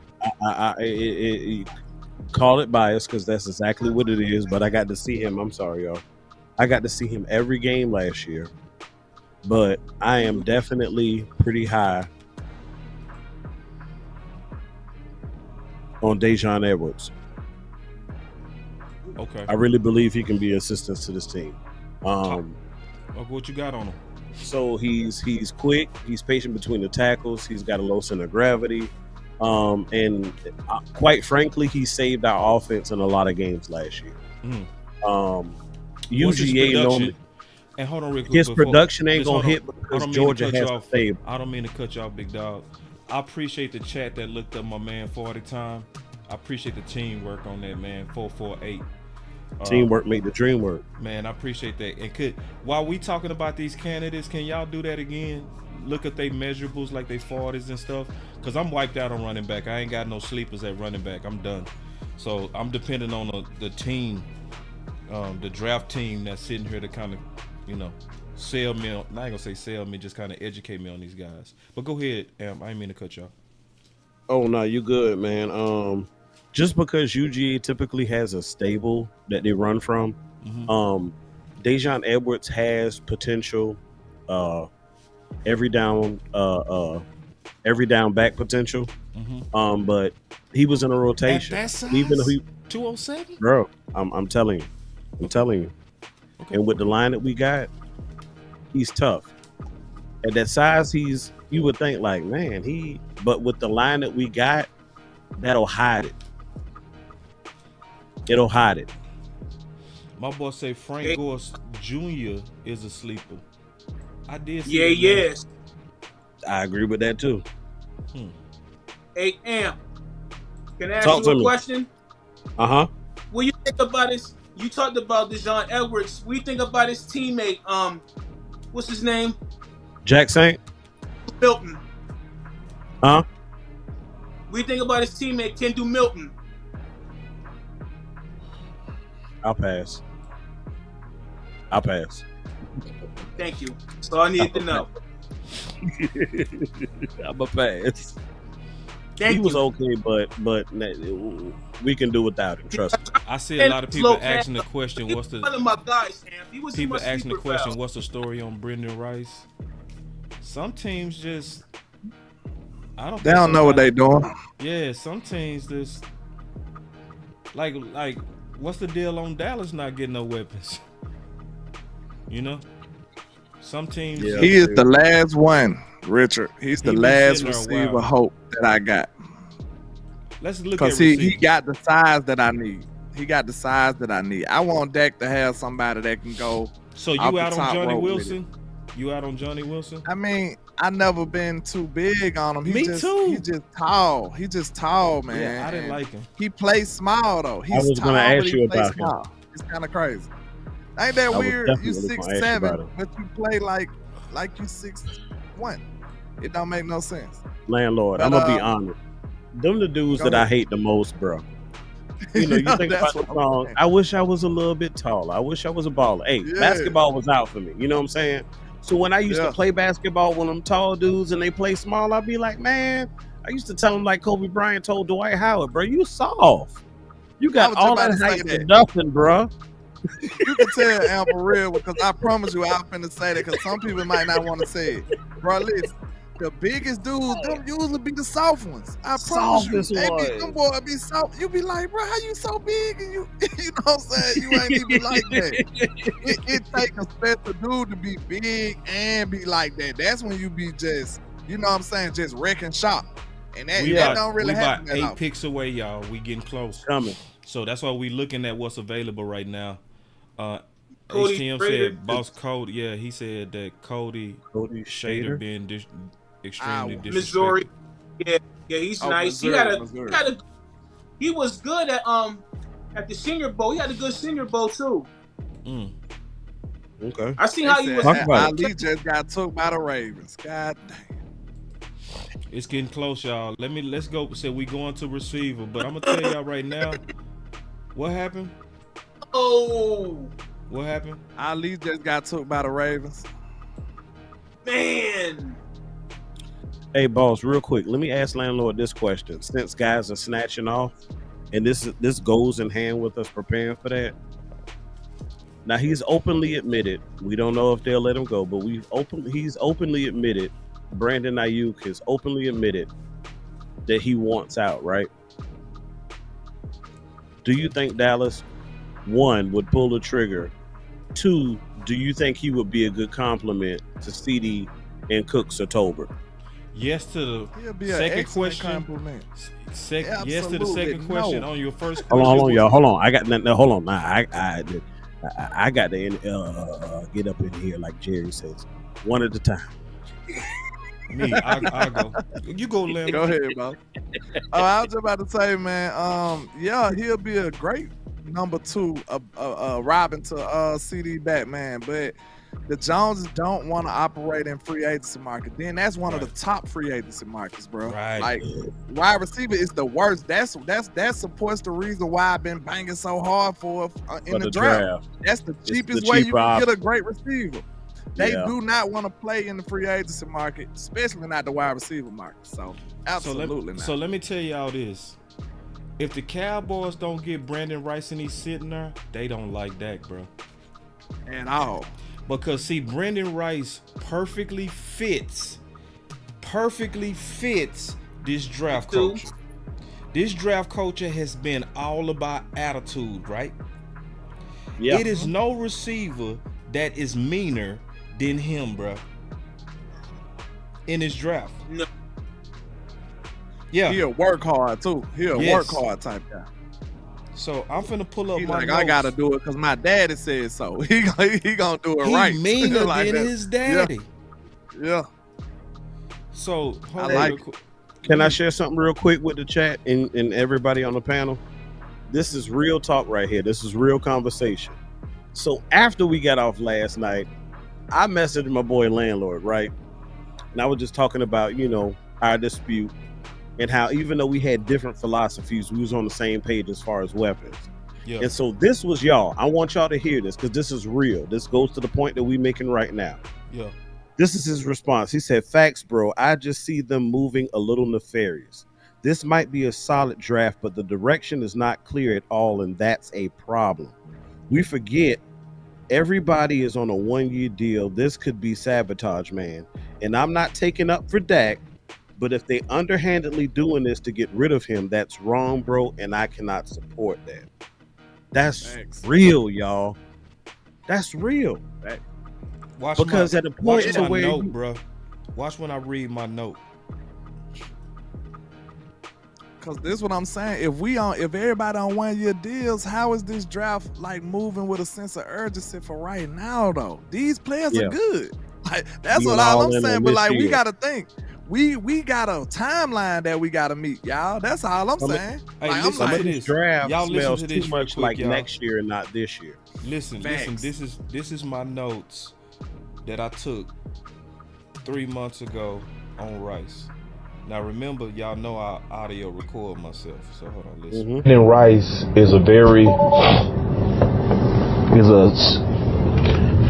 not as much as a Dak friendly receiver, but is a very good football player. Where you see the number one trait that stands out to him is a competitor, somebody that's gonna get after it, and that's gonna make the whole offense probably play better just with the style of football play that he has. You could tell he come from a legendary gene pool because he plays very old school, no friendliness, very physical. He's there to be the aggressor and not the aggressed. I would give him a 3rd or 4th round grade and it'll be a 4th round steal. Bro, Tracy just went to the Giants, bro. Tracy just went to the Giants, bro. Fuck. Yeah, I seen that. Dog, Brandon Rice is the dude. Because how you get every one of your picks being physical, bro. You can see from my notes from months ago that I said that he's the aggressor. He's not being aggressed, and he will make that homeroom better just on his mentality, bro. All that softness getting pushed in the back, it would never happen with him, bro. And like y'all said, just on the gamesmanship point, just to snatch him away from, say, San Fran, who could potentially be stealing him, to be an eventual replacement to Brandon Ayuk, who wants out on the trade, bro, that'll leave. Yeah, I already got Ricky Pearshaw. That like people tell me not to draft a receiver, and they got 2-3 of them and still drafted one. But hey, it is what it is, man. That's all I'm gonna say. Please don't get Rice. 49ers got Ricky Pearshaw from Florida. I think that's an indictment on Brock Purdy. Because they know he's not that guy, but he needs the weapons. I don't care. Give him weapons then. Shit, you see what I'm saying? Look, that's the difference between somebody helping their quarterback and, you see what I'm saying? Sabotaging their quarterback. But I'm going to tell you this, though. And this is a point to Dak Prescott. sometimes you're a prisoner of your own success. And I'm thinking that they're looking at this like, I think they actually no fight. I just think they believe that. I'm just you making sense. It just hurt. I think they think that Dak can do so much that they don't have to give him so much. I think he's a prisoner of his own success. I think if it was a situation to where he was a lesser quality quarterback, they might feel that they need to invest in more tools.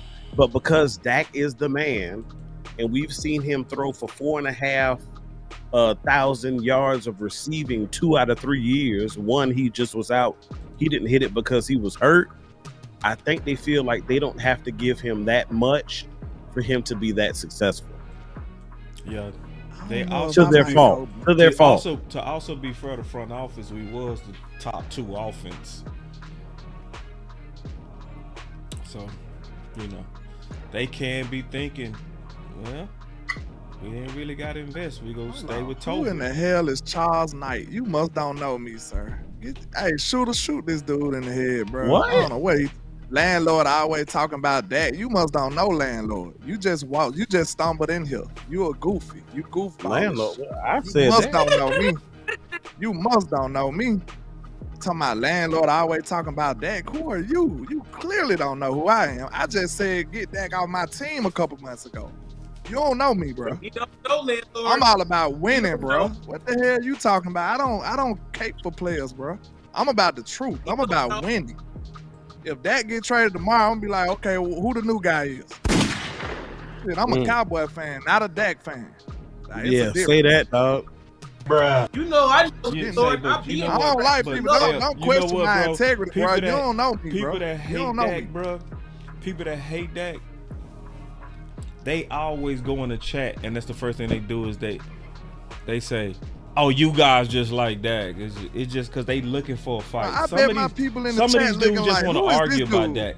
Some of these dudes that's actually. That's such an outlandish statement. My people in the chat about like, who is this dude? Coach Marv in the building. About Dak. Yeah. Hold on. I gotta fix. Hold on. I gotta fix you, Coach Marv. Hold on, Coach Marv. We gotta hit that button when Coach Marv come in here.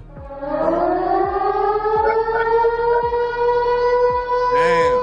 Somebody said, Landlord, all your running backs just went. Don't say that. McKeelan gone too? Don't give him no energy. Man, somebody just said all your running backs just went, Landlord. That sounds so terrible. Boom, boom, boom, boom. Wait a minute. What'd you say, Coach? All the running backs done gone? Nah, we still got some. I hope not. Let me see, man. They just scared me with that one. Let's go with the legacy pick, man. Go to get my man Junior out of what's the guy that played for about 14 years? His son. Gore. Go get Gore. Yeah, Gore Jr. That'll be nice. Yeah, Gore Jr. I like Gore. That's one of my guys. I like Gore. Yeah. He a problem. McKeelan still though. Chase McKeelan still though. I still got some people out here. Who else? And Frank Gore and McKeelan. Yeah, Frank Gore Jr. and McKeelan. And my guy HTM said Cody somebody that we can rock with.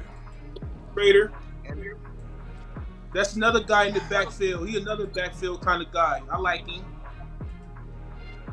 So we got some hope. We got a little hope. Receivers, I'm talking about Breeden is the last one, bro. Razor thin. To me, look, Landlord, he is the last one, bro. Hold on to your draws. In this instance, at this moment, I honestly believe we need to target receiver before we think about running back. And y'all heard my argument. It's a few more last night. It's ugly right now, bro. Stephen Jones mentioned something, man. They kept that guy Durden, the boy out of Florida, the guy that blew his knee in the preseason, in practice, in training camp and practice. They kept him on the injured reserve roster. They kept a spot for him on injured reserve, and they mentioned him again. It's the receiver out of he was an undrafted free agent. had some speed, made a couple of catches in training camp, but not in the preseason game. That's the one that made the catch and knocked himself out, made the long catch and knocked himself out. And then he blew his knee out. They mentioned about him early in the off season. They talked about him. They're holding a spot for him, so they think he got great potential. So, as well as they think the old guy from the guy that they kept on the roster that they picked up, they used to play at Clemson. So they got a multitude of guys that this happen. If they get an opportunity, it may be something that they can do, but it's going to be limited opportunities when you have an awesome receiver like CeeDee Lamb in the building. That you know, and an up and coming tight end. It's not going to be that many opportunities. Yeah, Coach. It sounds like, that red. It sounds like the red shirts. So that's why I've been saying, y'all, I think we need to start looking just for best players. We keep talking about receiver and running back. I think we need to just say, hey, which one of these guys is the best player? And Coach, since you coming in here, and I know you very good at kind of big picture thinking, based on the draft, how do you see maybe our needs lining up, Coach? I think running back is a major need because that's the room that I don't think is complete. I think the other room, you're not going to be able to get complete in this part. I think the defensive tackle needs some more people in there. I don't think you need to go to the offensive line at all. I think the offensive line is stacked for a multitude of years if the guys get opportunity. But I think the running back, getting that key running back, that guy that you're going to be able to last for at least a 4-year stint, that said that he's going to be a very reliable running back for you at a rookie contract. So I think that's a very important. And I just think just building physicality in this defense, man. And I think that's what they addressed early on. But my question is to y'all, fellas, they've been drafting physical players for the last 3 or 4 years. It seems like we got a disconnect of how we training our guys to be physical, because we've been hearing the same mantra for the last 3 years. And why we keep hearing it, that we need to get more physical? It comes to a point of time to saying, are we preparing a physical football team? Because every year we talk about we want to get physical in the draft. So eventually, something else is going wrong. They're coming in as physical, but then we get them here. They, like Big Game James said, they come here dogs and they leave here pussycats. So we gotta do something about that, because haven't this been the mantra for the last 3 years? We drafting physical players, and we still on that same thing. But I think, Coach, this year is a little bit different because they said they was drafting physical players. I didn't agree with it. But this year, I agree with it. You know what I'm saying? Like this year, because that's why I played my notes on Rice, and I played my notes on the linebacker. You know what I'm saying? From 3 months ago, where I'm talking about he strikes everything, not even just the running back and ball carriers. If you try to pull on him or get to the second level, he hitting everything in his face. We also know BB the same way. You know, Guyton the same way. You heard when Jerry was that was Steven or Jerry when they was talking about Mike McCarthy wanted a guard last year. I think that guard might have been Bergeron. It was. I think it that was might have Matthew been Bergeron. It was. And ain't BB the perfect substitute for that the next year? So the Jets traded down. I mean, the Eagles traded down. Yeah, because the Jets are before them and behind them. So it's Jets, Eagles, Jets, and then us. Yeah, they're trying to when you start trading down here, you're saying we got players, but if we get them a little later, that's going to save us just a little bit of money. But I wanted to say something right quick, boss. Landlord, you made a very interesting point yesterday when you was talking about you don't know what direction it is. We have to remember something, man. Everything that the Joneses say is for clicks. So you can't listen to them and think you're going to find out what their direction is. Most of the stuff that come out their mouth is a lie. So time and time again, they fool us. We listen to what they say, and they do exact opposite of what they say. So You can't never find a direction where they're going to say what the media is talking about just to flame the clicks. And whatever it comes out, whatever the hot topic is, they're going to go along with that. But they might be thinking a whole different direction, but they don't say something just to get everybody riled up to talk. But they ain't thinking like that. Because all the stuff that they said, they ain't doing because they just trying to get media attention. So please don't try to follow them about what direction, because you will be lost if you try to follow them. Just watch what they Coach, do. You Don't said never, something don't then. do nothing what they say. Coach from the South. Watch what they do. Coach, you from the South too, ain't know they? it. Talking You out the know side it. of their neck, man. They talking out the side of their neck right now. Watch what they do. Watch what they do. Don't watch what they say. Just watch what they do. It's crazy, man. I hate it. What Coach. kind of weapons the Jets got over there? They got Garrett Wilson. They got what's the other one? They got 2 good wide receivers. Boss, you brought up something. The I got one- a question. No. I got a question for Keystone. I'm almost willing to bet. I know DT is not a super sexy situation, but Hold on real quick. What's up, Buddha? I just want to say what's up, Buddha. Go ahead. Okay. Considering the predicament that we are in currently, boss, and I know, boss, I know you said you would rather have a veteran in here, and I was with you on that. But 100%. to go against that philosophy, right, since we go on best available, your second guy on the board right now is Mekhi Wingo from LSU, DT. He's a powerful guy, but he's also a speedy guy. He ran the fastest 10 split at that position at the combine. So do you think Mekhi Wingo, and he has flexibility as well, something that we like, because he also played in rush from the end position at LSU. Do you think that is a guy that we could potentially have use for? Oh hell no! Hey, the Jets just made a hell of a selection. But you know something, though? They took Jordan Travis out of Florida State. That's a good pick. Trash. That's their future. I got something. He got some years to develop. True. Boss, I got a question for you. Yes, you sir. Defensive back guy. Mm-hmm. I would not be mad if we get the best corner off the board. I've been saying, Coach, man, I wish I could high five you. I really do. I wish I could go to South Carolina.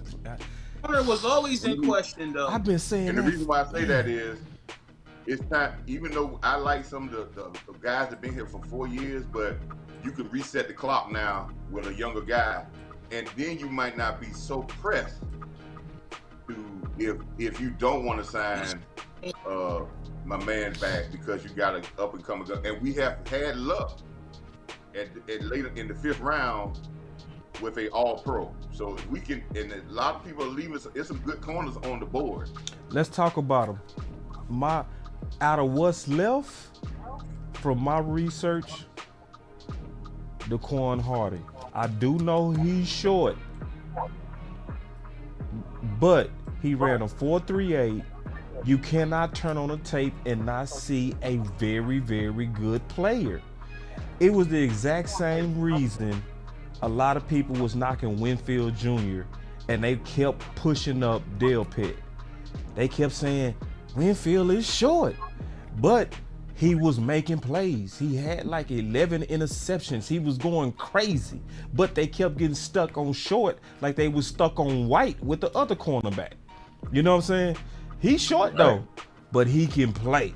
Out of all of these guys that's left, he would be my top guy from my sleeper files. Another guy that I would also say fit us and that stood out to me was Kamal.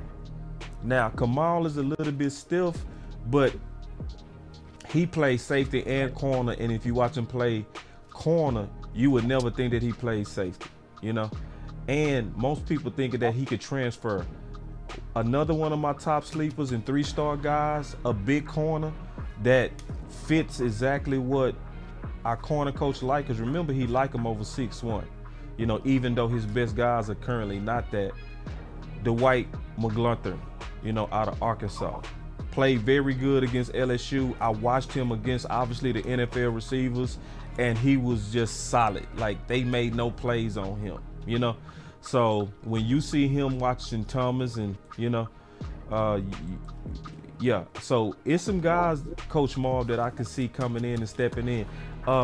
Keystone, do you have any sleeper guys in here, bro, that I might have missed? Click on DJ James. Yeah. Out of Auburn. Yeah, I like him too, man. He got a nice little frame on him, 175. Thing about him is, just got to work on his feet. But he got all the traits to be a solid corner. Just got to work on his feet.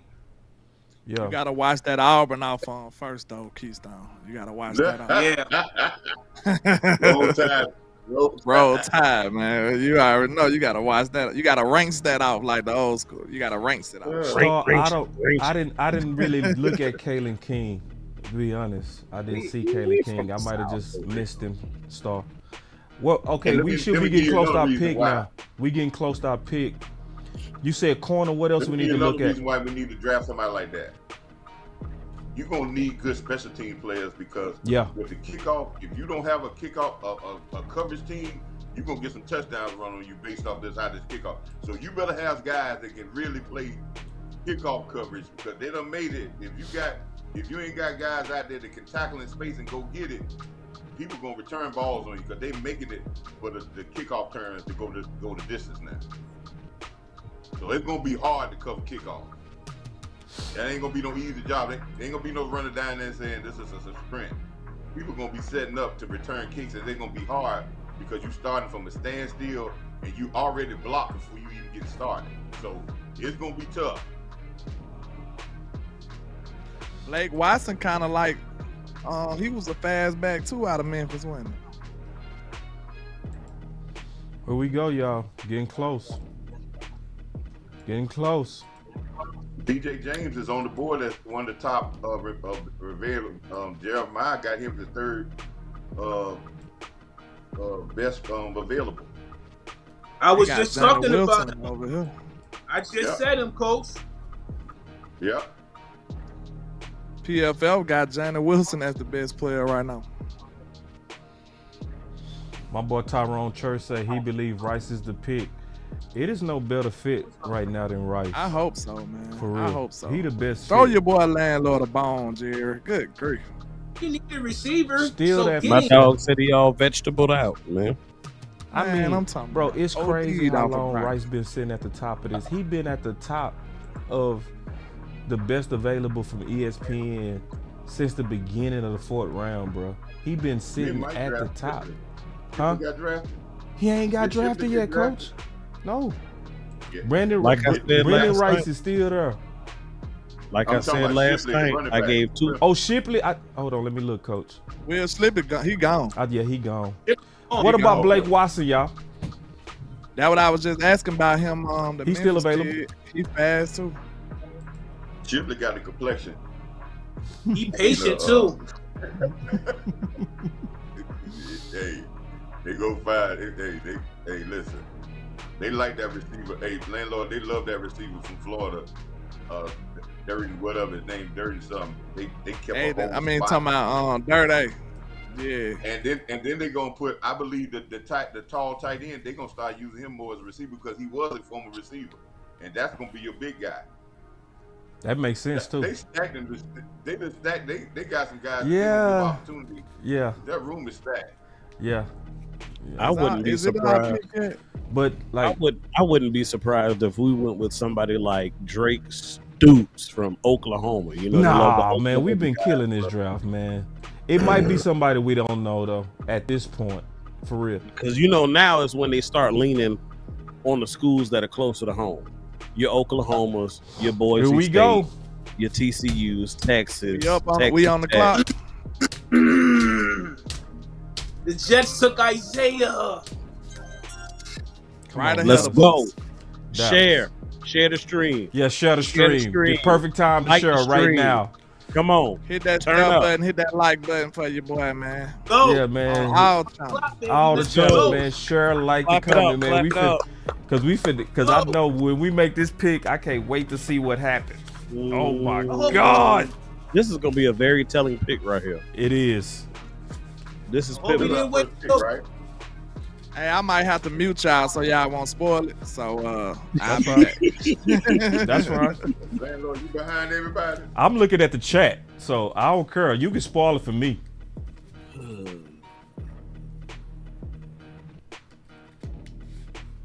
Somebody said a Money Bailey.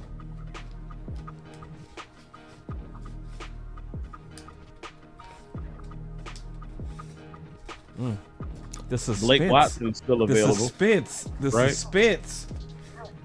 The suspense. The pick is in. They say the pick is in.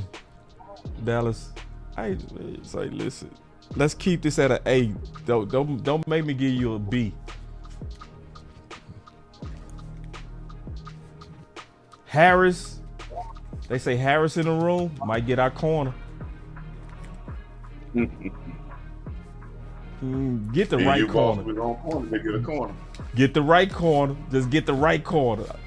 Because I ain't going to be mad at corner. Coach Marv ain't going to be mad at corner. They say Al Harris in the room, Coach. Coach came in right on time. Sing it. This is why we got the best up in here. You hear me? Yep. I think they're going corner. They're going with athletes right now.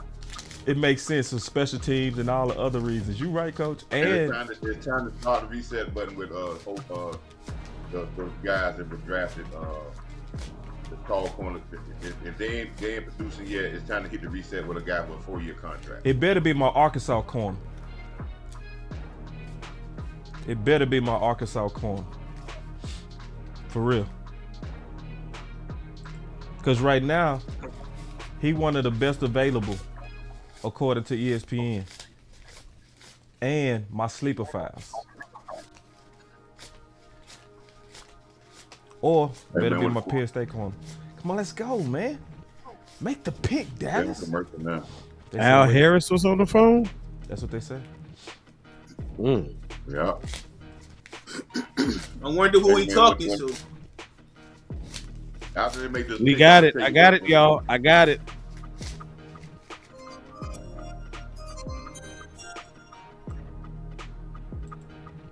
With the 174th pick in the 2024 NFL Draft, your Dallas Cowboys select Kalen Carson, cornerback from Wake Forest.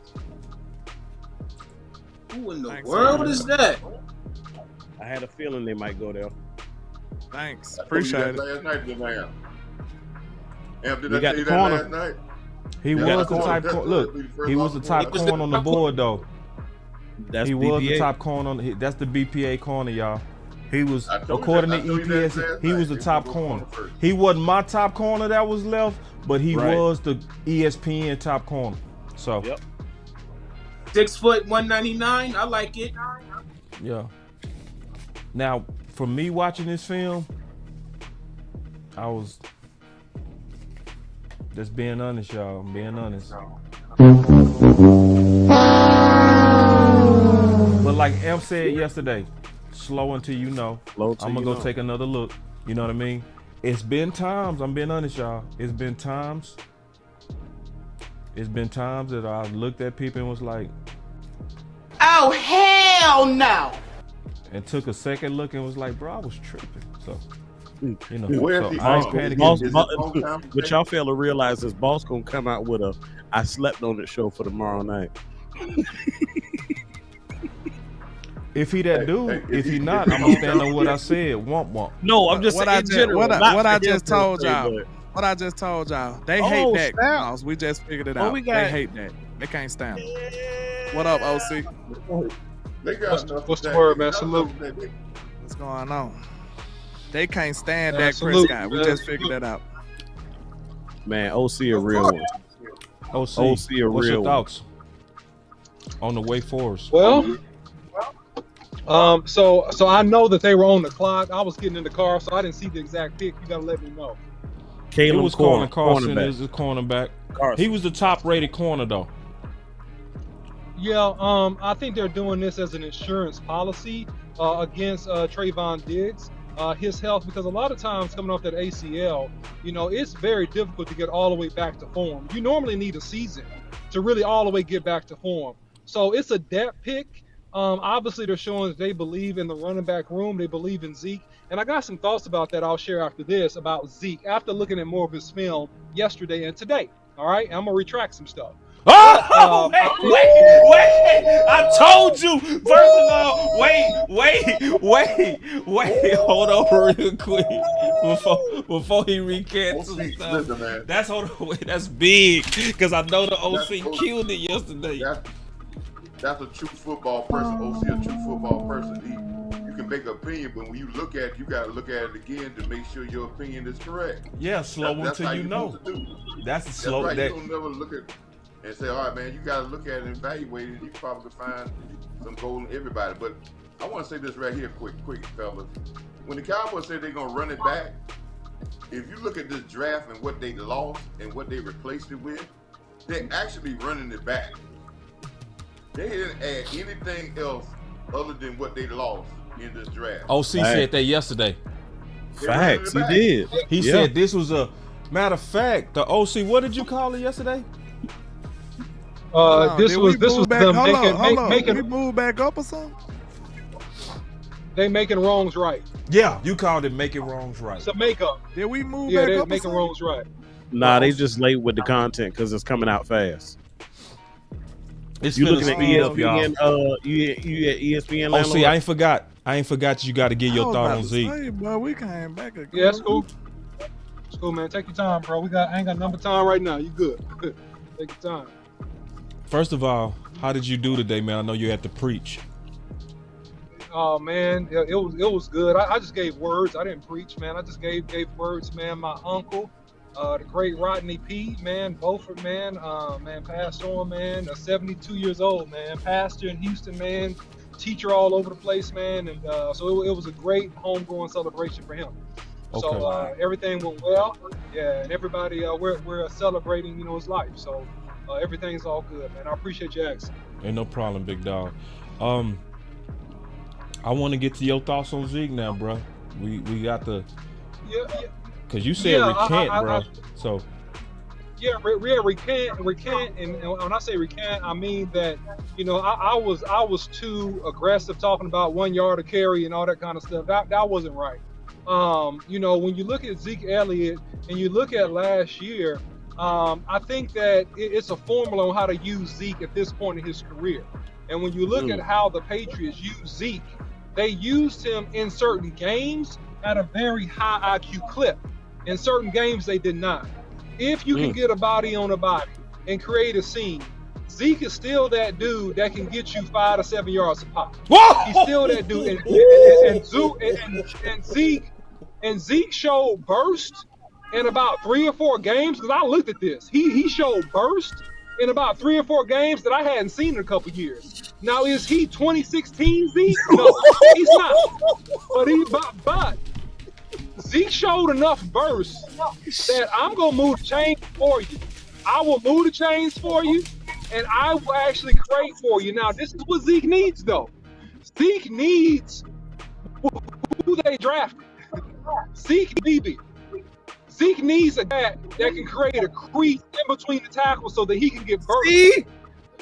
If you're getting hit in the backfield, if Zeke is getting hit in the backfield, he can't shoulder square to the line. That's when Zeke is going to be ineffective. But if Zeke can get his shoulder square to the line of scrimmage and you give him a seam, Zeke is going to be productive for you. And Zeke is still the dude that is breaking tackles, man. I'm looking at that Patriots tape. I'm like, hold on now. He's breaking tackles, man. He's dragging boys. He's running over boys. And Zeke, and this is where the Cowboys failed underneath Kellen Moore. I'll say this because I watched a lot of tape on this. If you use Zeke in the flat, he's going to do a lot of damage. Use Zeke in the flats. Throw to Zeke in the flats. Let him do a wheel route. Let him do not even a wheel. Let him do a flare. And you can throw to him in the flats. You can also use Zeke with 2 big linemen in front of him in the short screen game. If you use Zeke in the short screen game, he can get vertical. It's a big on a small. You got to look at Zeke like a big on a small. And if you get Zeke big on small, he's going to produce for you and be very productive. So those are my thoughts. Oh, hold on. I know somebody's thought.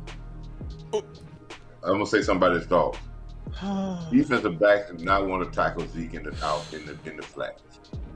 What did I say? What did I say, boss? And you go from the last year he was at Dallas, he only caught about 13 balls, and we told him that Zeke could catch. He caught over 50-some balls for New England last year, for 300-some yards.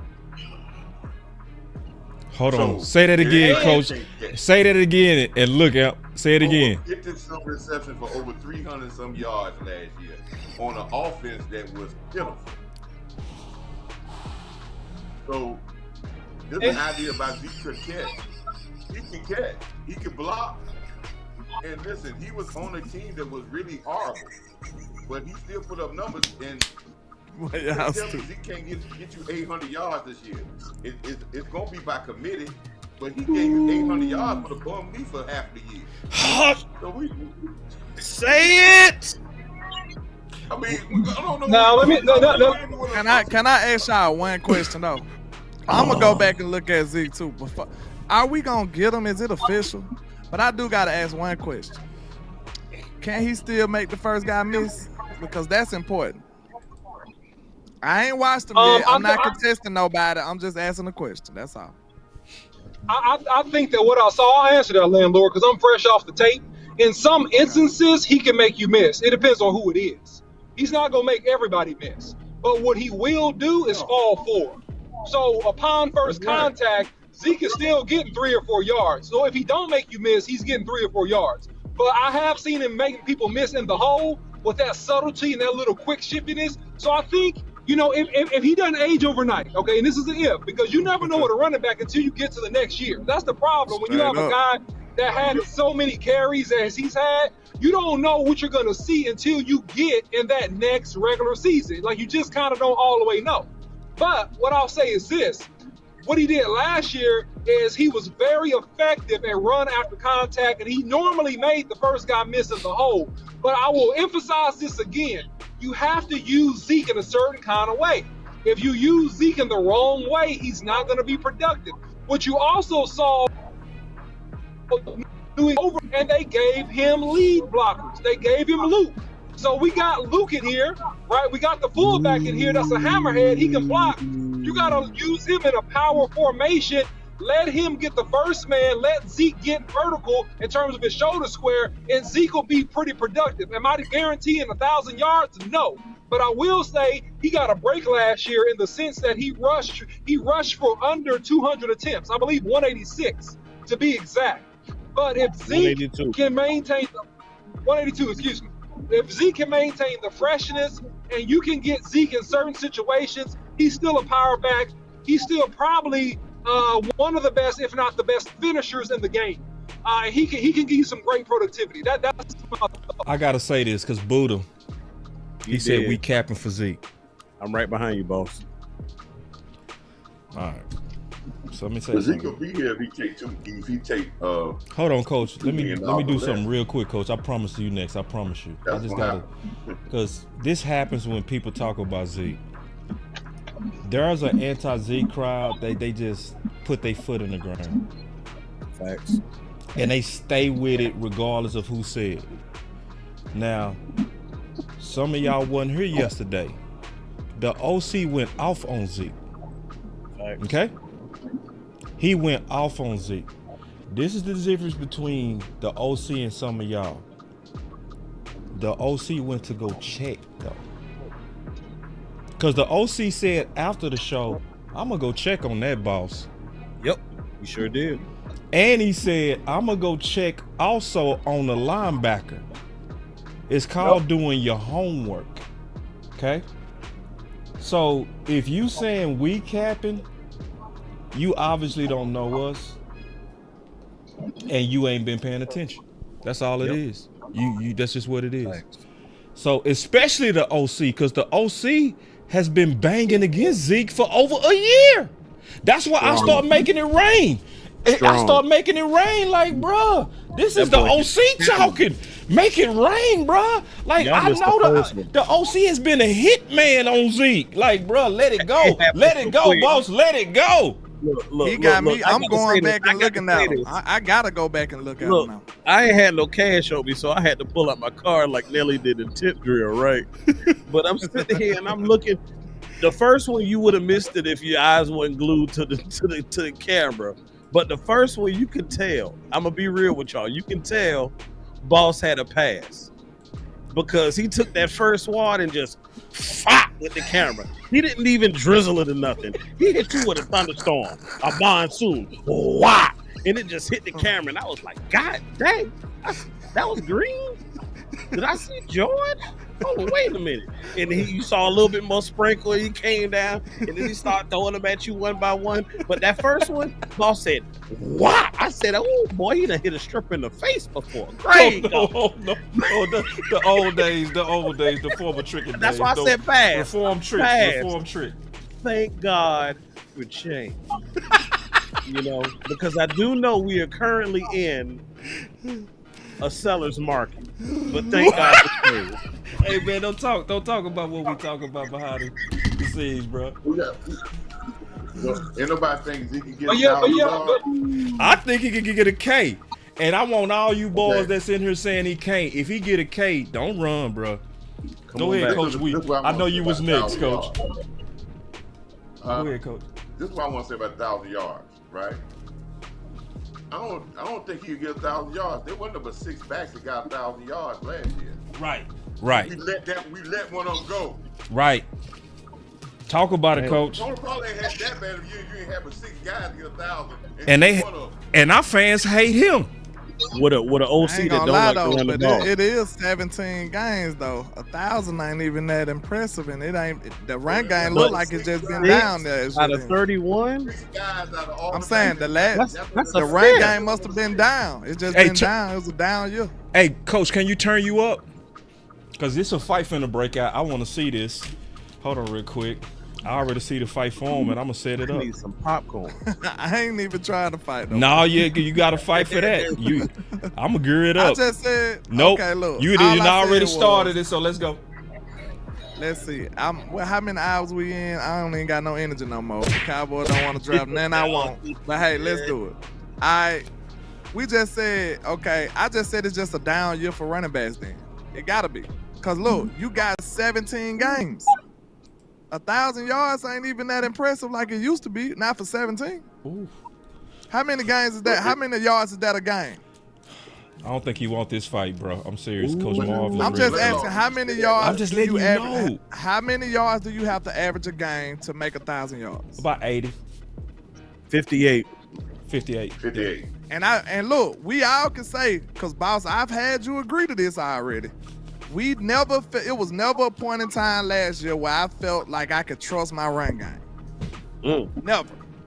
And at the same time, Tony Pollard had 1,000 yards. That lets you know how insignificant 1,000 yards can be.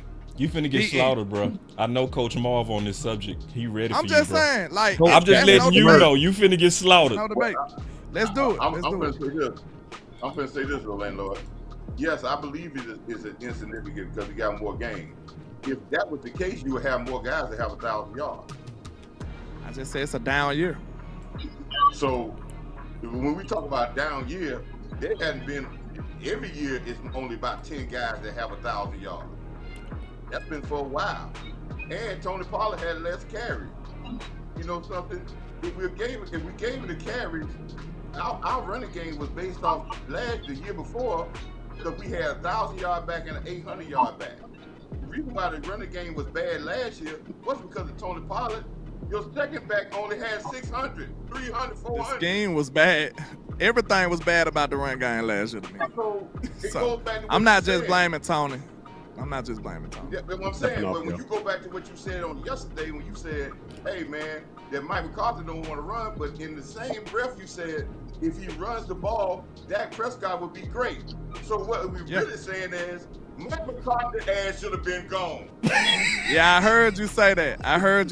And I said, Coach can't be shooting at my coach. I said, you got to fight on that. Another fight. Coach can't be Hold shooting on, at my OC. coach. We got you next, OC. Hold on, OC. Hold on. I'm willing to fight about that now. Big Mike been getting disrespected, and I don't think he deserved that. Big Mike is a very unsexy coach coming from Green Bay. They had a bad rap on him to begin with. What has he done in Dallas? Let's start there. How many coaches have got a better resume than Mike McCarthy got in Dallas right now? Let's talk about his resume. Let's talk about his resume in Green Bay. He's the same guy that was 15-1 and lost the game at home, and he turned around and did the same thing here. It wasn't the players, but it was how Mike McCarthy prepared the players, because he got a history of doing the exact same thing. What has Aaron Rodgers won since he had Mike McCarthy? None. Nothing. That's the question. That's the answer. Nothing. Absolutely nothing. So if we want to take if we want to take a variable away, you just took Mike McCarthy away from Aaron Rodgers, which he succeeded at nothing.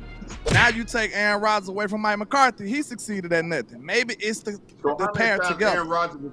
How many times out of 15 years Aaron Rodgers went to Super Bowl one time? He won it though with Mike McCarthy. And how many times he lost in big playoff games? He lost more big playoff games with the other coach, look like. And how many the other coach lost by what? How many NFC championships he lost in? How many playoff games he lost? He kept losing to San Francisco. He kept losing to San Francisco. That's without Mike McCarthy. No, he lost, but he kept losing to Seattle with him. Matter of fact, but he did get a ring though, coach. How you gonna disrespect the ring? Ooh. You gonna disrespect the ring? See, hold on. This is the only instance where people disrespect rings when it come to Mike McCarthy. Order the court. One at a time. One at a time. I'm just saying, that's the only time people disrespect winning the ring when it come to Mike McCarthy. They act like Aaron Rodgers can walk on water, but he ain't did nothing but get high on mushrooms and talk crazy since Mike McCarthy been gone. Whoa! But Mike McCarthy the problem. Hey! Mike McCarthy the problem, though. Everybody clearly see it's impossible to work with Aaron Rodgers. You can't even work with Aaron Rodgers. Everybody complain about Aaron Rodgers. You need to give Mike McCarthy a little credit for even dealing with him and still winning it all. That's what I'm looking at. Let me ask you this question. Aaron Rodgers got 2 straight MVPs when Mike McCarthy left. So you let MVPs trump a ring? It ain't the quarterback with the ring. That's team goal. That ain't got nothing to do with the quarterback. Yeah, who put the team together? That don't have nothing to do with your coach, your head coach. Your head coach put your team together, and he won it all with the team that Mike McCarthy put together. So you saying it's about, this is the perception that we got, that the quarterback is all essential to winning. Then Dan Marino should have about 5 or 6 of them. I didn't say that. I just told you the coach, Mike McCarthy, put the whole team together. You said the coach. You just said the quarterback MVPs like that trump rings. That's not true. Mike McCarthy got some of the worst losses in playoff history, man. So you gonna count those losses on Mike McCarthy and not Aaron Rodgers? Time up. Enough fighting. We got to come together now. That was interesting. That was interesting. I enjoyed the fight. I enjoyed it. I enjoyed. Wait. Y'all break up. Break. Mike gonna smack Dan around. Break. Big Mike Soprano, man. Break. Stop, landlord. Get off, landlord.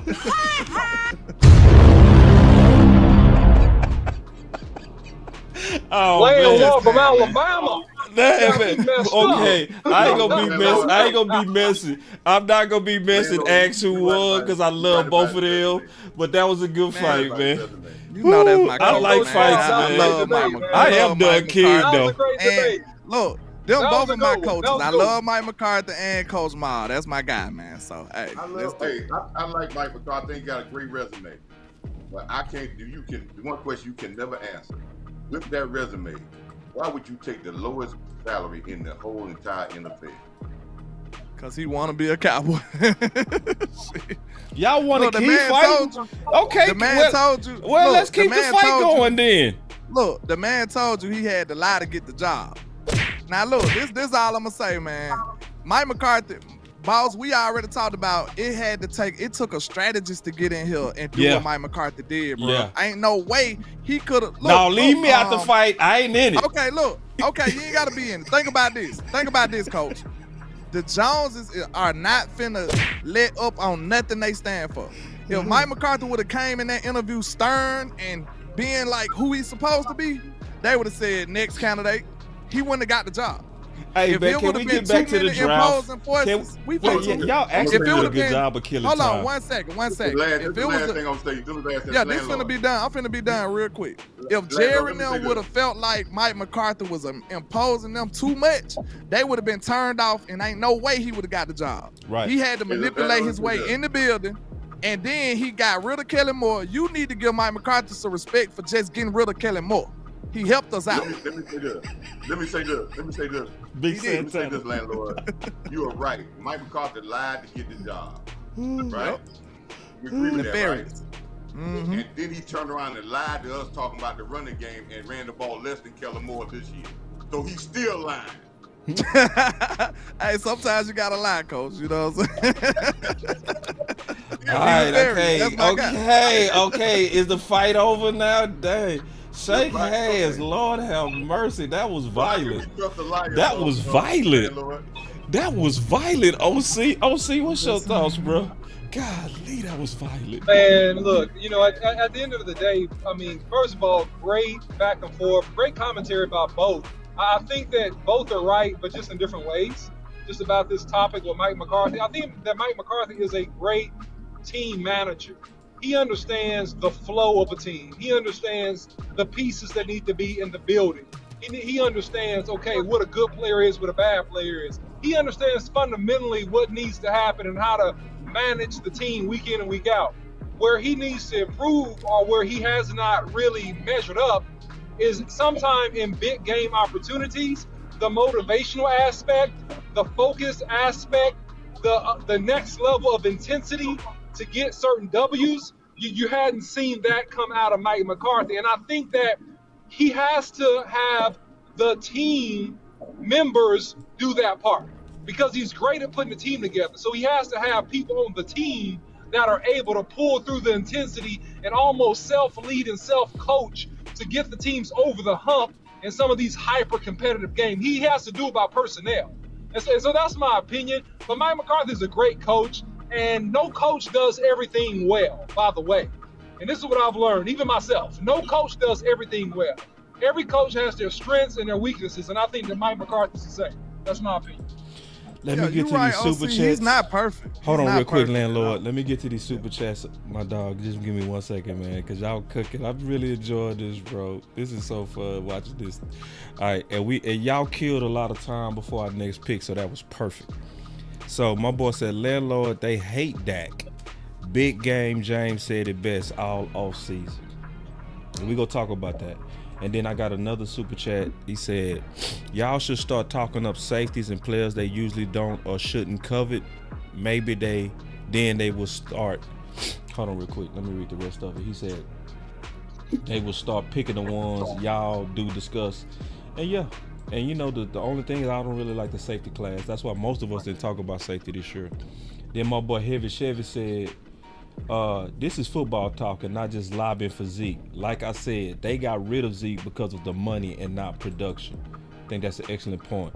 And then my boy Tyrone Churn said, did Rice have a gun under the car? Maybe so. He's still on the board? Yeah. Hey, can y'all hold it down for me, man? I need to go check on my son real quick. Can y'all handle it? Yeah, without fighting. We got you. All right, y'all can fight. We gotta I'm cool with that. We gotta fight. I'm cool. swing. Oh no! I gotta show this. I gotta show this, and I'm gonna lead this up while I'm out too. I'm gonna lead this up. I'm gonna be back though, but I'm gonna lead this up. This for all you Cowboy fans. Look at this. As an Eagle fan, Zeke is still a dog with an O-line. I'm out. I'll be back though. Okay. Like I said, I ain't gotta be in love with my ideas, man. I told the truth. I said I was ready to move on from Zeke. I felt like we can get better. But I'm gonna do my due diligence and go back and look at him last year and see what he got going on. So, I ain't gotta be in love with my idea. I'm in love with the truth. So if the truth says, I will come back and say, hey man, I need Zeke. If he go over there and impress me, I'm gonna say, hey bro, we need Zeke. I say that, no problem. Yeah, Landlord, man. I think that Zeke is a guy that you still need another back. So I'm not anti-Zeke in the way that I was after going back and looking at that film, but I'm still not pro-Zeke carry the load. So it's That's a what it fine look like they line with finna that. do, Like, OC. That what it look like they finna do. But that would be a mistake. That would be a mistake because we Zeke on the same needs page. time to recover. Yeah, Zeke is good, but Zeke still needs to get a blow, man. Zeke still needs time to recover. Zeke needs a change of pace back. You need a change of pace back. You need somebody that can come in with speed and that can actually threaten the defense with their speed. And I think, and even if it's not a speed guy, you need another guy that's just fresh, that hadn't taken as much contact and as many hits. And if the Cowboys can balance that running back, quote unquote, by committee, I think they may have something with this offensive line. But if you just solely put it on Zeke, I think that's the recipe for disaster. And you're going to beat Zeke up, and then he's not going to be productive for you later in the year. That's what's going to end up happening if they do that. And you cannot count on Rico, in my opinion. Rico is okay. Rico's a change of pace. He's a third back to me. He's not even a second back. I think he's like a third back to me because he's injury prone. Yeah. He's injury prone. So look, and no shade on Deuce. And I'm going to kick it to you, Coach Marv. No shade on Deuce whatsoever. But Deuce is also a special play. He's a package guy. He's a change of pace back. He's not a guy that's just go total for you and that's going to get you a bunch of tough yards all the time. I don't see that in Deuce, although I like Deuce. I like Deuce a lot, but I just don't think he's that back for the Cowboys. Go ahead, Coach. Yeah, and I agree with you perfectly. I think Rico, I always love Rico. I've been following Rico since he was a freshman in college here at USC. He has always been a dynamic, but he can never stay healthy, or the nicks and hurts of him kind of hurt his production because sometimes he goes into games and he's still nicked up. Like he had a couple of games this year, he was nicked up, even though he was out there playing, but he wasn't totally healthy, and that kind of cut his production. So yes, we do need a guy that we may draft. We need to draft a guy that can be a spell, because I don't think that they're going to give one guy a multitude of carries, and I think Hunter Lemke is going to get more carries this year himself at the fullback position. But I will say this. I said this in the live stream all last year, and I will say it again. This team with this offense this team is going as far as the defense takes. Mm-hmm. And if you don't think that, if you think you're going to get in here and get out, it's going as far as the defense going to take it. Because this offense is going to be a top-ranked offense in the top 5, but it's going to go as far in the playoff time as the defense is going to take them. And if we build the defense right and have the right mentality, and let the defense not hide behind Dak Prescott, not hide behind what Dak Prescott does, and say we're going to win games, this offense is good enough and efficient enough to not have to score 40 points or 30 points, but efficient enough to score points and us to win. It's going as far as the defense is going to take us.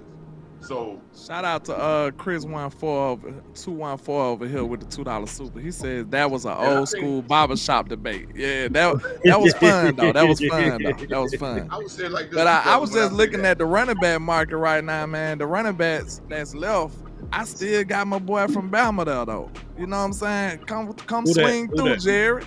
Jason McKeelan still there. I like it. They're gonna get a guy. They're gonna get a guy, but I still think we still need to get a guy in this room. But I really think they're gonna go with a committee of running backs.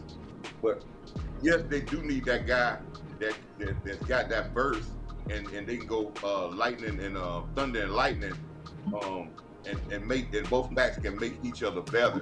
And I think that if they do bring Zeke back, but I know we talking about Zeke coming back, but the way Cowboys are spending, Zeke is not going to. The only way Zeke going to be back here is going to be less than $2 million. It's going to be $2 million or less. It ain't going to be no $4-5 million. I can tell you that right now. The Cowboys. Don't tell me he just got bro. It's going to be $1 or $2 million. They listening to the stream. That's all they offer. Oh my God! Somebody said Jason's a Falcon. Is that true, Will, or are you trolling me, man? Let me know. Let me know. That's a good buy. McClellan is a Falcon. $2 million. Oh my God! I Great buy just for that. They're listening to the Yeah, stream. yeah. To your point.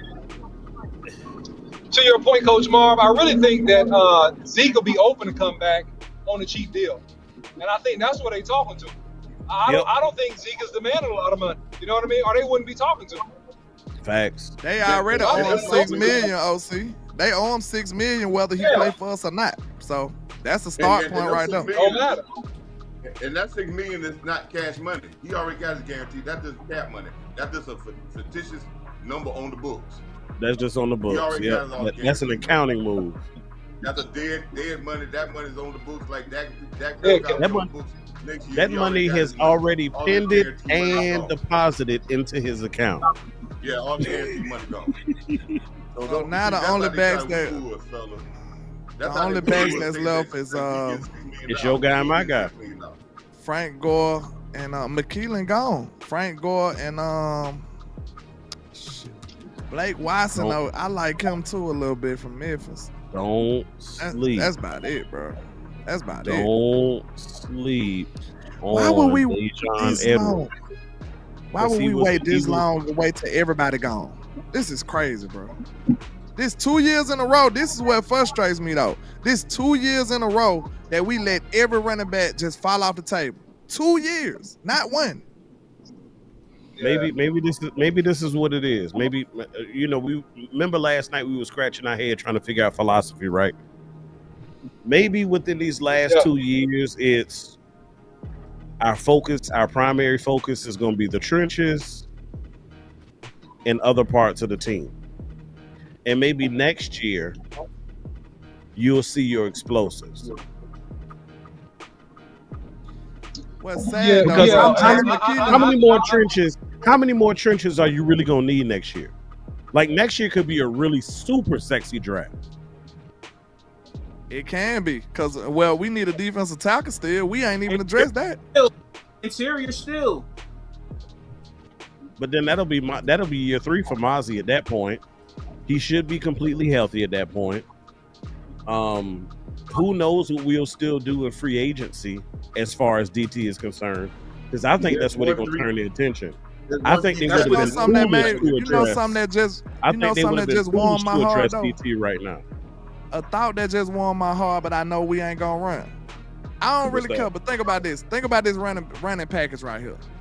We just boosted up our O-line with Cooper BB and Tyler Guyton and all these players. We got a solid line right now, I feel like. Yeah. Then you got a running package. You add Hunter Lipke, right? Mm-hmm. Then you got Schoonmaker right there. Them boys, you should be able to move some people with that lineup right there. See, so with whatever back you got back there, you should be able to move some people. And coach, we kind of talked about this last night too. I think they're taking the old school mentality approach that we're gonna build a wall, and whoever we put behind it will be successful because the wall is just that strong. I think that's what you're seeing. I think you're seeing an investment in the line, which is going to help you twofold, pass game and run game. And then because the wall is so strong, we don't need a top tier guy behind the wall, and we can do running back in essence by committee until we get our super sexy on next year. You can tell this was a 2-year plan too. You can tell this was a 2-year plan when I got on because of Schoon. Right. And I was on fit this right now. He fit right this. now. Right he now. He fit this what they building right now. You could tell that they started that plan last year. Real talk. Fact. And I talked to I was on the show with Big Time and Boss last week, and I was making my case for running back at that time. And he said, Boss, to his point, he said, I believe you can get by this year by having a committee situation and a backfield to carry you over till next year while you invest in other parts of your team. And actually, he said it then. That was last week, Monday. But I'm starting to see that based off of how they're choosing so far. OC can talk about this. I'm gonna refer this. Let me get this super real quick, Coach. Okay. Shout out to Dumboy77 with the $10 super. He says Jets have 4 running backs under 24. One of them will hit free agency. We should get them. That's a lot of backs, boy. OC, I want to talk. Yeah. OC. Say that one more time, Coach. Yo. This is what I believe, and this is my history with this. Younger physical offensive line is gonna make you better in the run game because they can grind a little bit better. They ain't got all the nicks in the what name, and I think. Oh, it's a lot of super chats coming in. Tyron Smith in the run game, the age factor and the nicked up factor, and it's hurting us with Zach Martin as the age gets with him. Now you're gonna have a younger. If you got a chance to get back after his knee surgery, now you got a younger offensive line that's physical with some physical nature. Now we're gonna be able to grind a little bit more in our running game. I think that's gonna help us because we won't have these guys getting nicked up or running out of gas because they're getting a little older, and older guys prefer to pass block a little bit more than to get out there and slobber knock guys because that takes that takes a lot of your body of the physical part. And I think with the younger this offensive line and the physical nature of it, we're gonna be able to grind a little bit more on people when we get to playoff time. What you think about that, OC? Yeah, Coach. Coach. I agree with you. And mostly on what you're saying. The younger offensive line, they actually benefit from running the ball more because they don't have to deal with the complexities of blitz pickup and pass protection. So it's actually easier for a younger offensive lineman just to come off the ball, double team, trade block, H block, come off on linebackers. But what I will say is this. For the years, the Cowboys had plenty of opportunity to pick up high-quality backs, and we did not do it. And in my mind, I'm thinking, why in the world are the Cowboys doing this? Why are they not doing this? And this is what I think. I think the Cowboys are emotional, and I think they get contract remorse. I think they feel bad about the Zeke contract and giving in and how much they paid Zeke.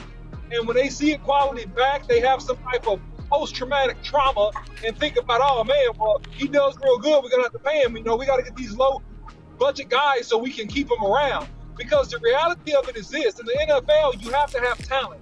It doesn't matter how good your offensive line is. You have to have a running back that can get through that line. You got to have a running back that can make somebody miss. You got to have a running back that can break a tackle. And all running backs, I hate to say this, and this is a down market for running backs where people don't value good running backs, but I'm saying that all running backs are not created equal. They're just not. All of them are not created equal. So you still need a guy with some talent to tote that rock, even if you do have a good offensive line. So I think that's the balance on this conversation. That's my opinion. That's exactly right. Agreed. Yeah, One other thing too, OC, they probably got buyer's remorse from the contract they gave Tony last year too. So I just wanted to add that. That $10 million, they probably don't feel like they got what they supposed to got back from. Now, boss, you stepped off. I want to kick this. I want to kick this to Boss real quick because he stepped off. And he coming in on the tail of the conversation. Boss, when we were on last week Monday with Big Time, and I was making my case for running back, give me your case as to why you think we should have pumped the brakes on running back this year. What you mean? What did you see their plan? What did you mean as seeing their plan being? You said pump your brakes because you were thinking we could do what this year in preparation for next year, potentially.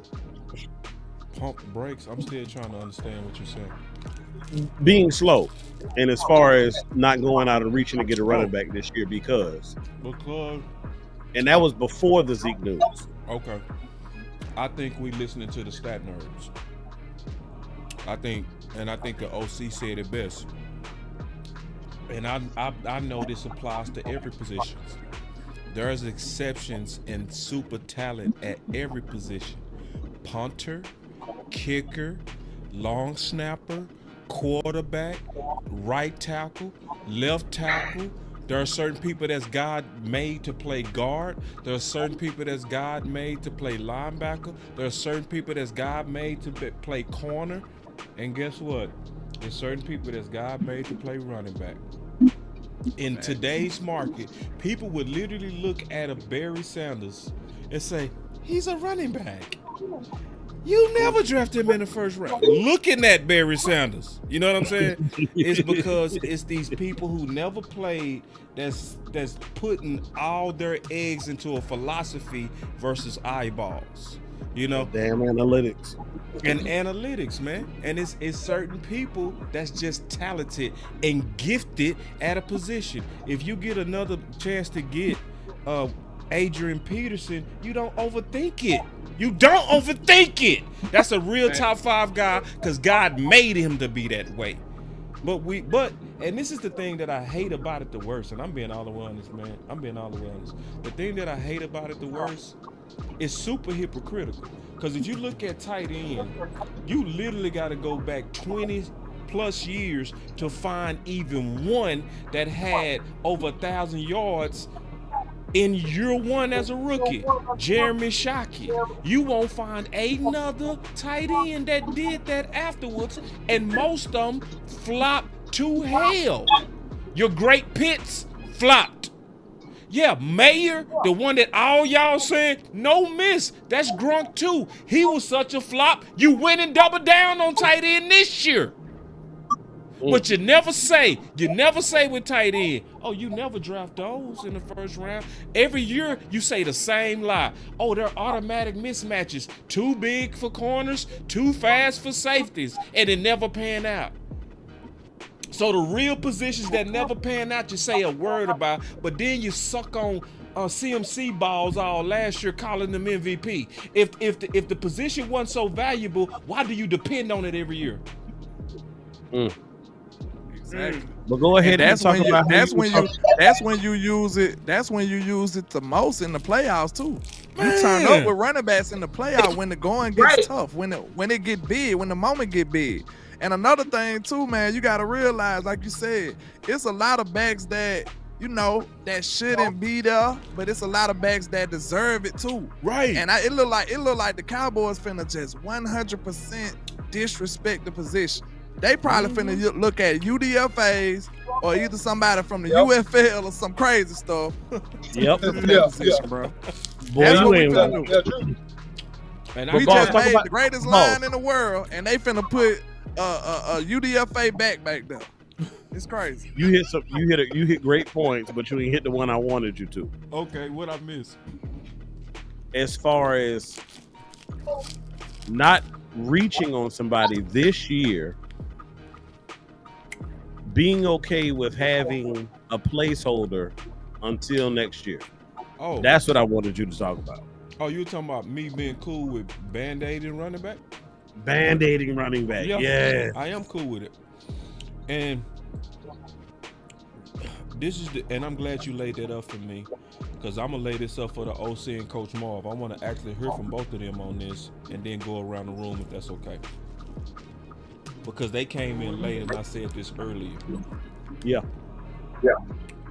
I really do feel that this new built offense is best built for Zeke. And it's not just the offensive line. It's also Hunter Luki as a lead blocker. Because that's also greatly underrated. The skill sets of Hunter as a lead blocker, which I've done film breakdowns on.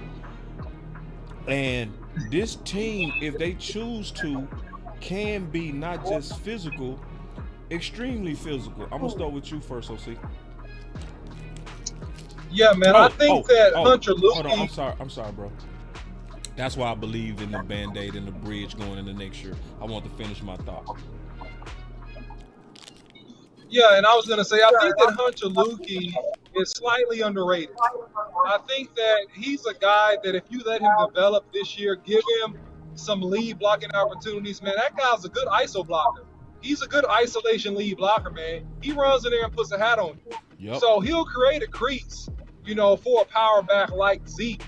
I think that, you know, if there's no movement with the guard and the center, then I think that it's not as advantageous for a running back like Zeke. You need a running back that can actually bounce it.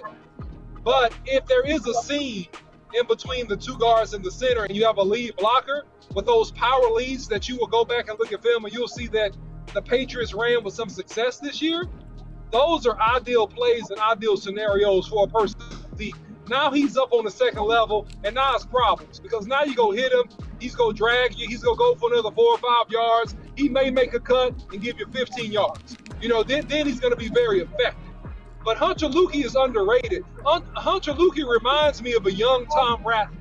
If you remember Tom Rathman back in the day with San Francisco, he reminds me of a young Tom Rathman because he can catch the ball out of the backfield as well. And I think that kid, if he gets play, and this is a whole hypothetical right now, this is an if he gets the start, he gets to play 16, 17 games, he might end up in a Pro Bowl. I think he has that kind of talent from the fullback position. And I'm showing his lead blocker right now. You want to jump in on that, Coach Mo? Yeah, but I agree with that. With this offense is built for Zeke, but this is why I still question. And I guess I agree with Landlord, and I agree with y'all. Listen, if yes, you could bring Zeke back, but why Band-Aid and get a rookie running back next year where you could get a quality running back in the 4th or 5th round right now and start the process now, and you don't have to ask him to be he can be the heir apparent, and you can have him on a rookie contract for the next 3 to 4 years. It looked like they forsook it. Just keeping it real. Guy, you know what I'm saying? Get the next guy. You can bring Zeke back, but that next guy can build himself up because you're only gonna keep Zeke for maybe 1 year, and now you're okay next year with a guy that's a 4th round pick that's on a very minimal contract, and you can get all the juice out of him in the next 3 years without paying him big money. Why are we waiting to see about the draft next year when we could have done that now? I think they I'm just gonna tell don't you what they respect might be it. I think they stat nerds. I'm sorry, Em, go ahead. No. I agree. I mean, stat nerds, but I also think they're building front back. And by building front back, you should have addressed all line issues this year. You should have your best 5 together. You should know what your plan is for the offensive line next year. And with the backs that could potentially be coming out next year, I think they will be comfortable in not necessarily getting a first round running back, but a running back of greater quality, because I think the guy that they wanted this year was gone before they got the pick again in Trey Benson. So I think by using a placeholder this year, but you got a strong line, Band-Aids it enough to where you can get an even better guy next year. But I agree. I would have preferred it this year, just like you, but I think that's what their plan is. And just real quick, the same reason why they did significant moves in free agency is the exact same thing they're doing now with the key position with running backs. They're playing a little Russian roulette. And I said this, earlier last week, you're going to have to be right. Like, you doing this, you better be right. Like, Thanks. You didn't go sign and be active in free agency on certain key positions.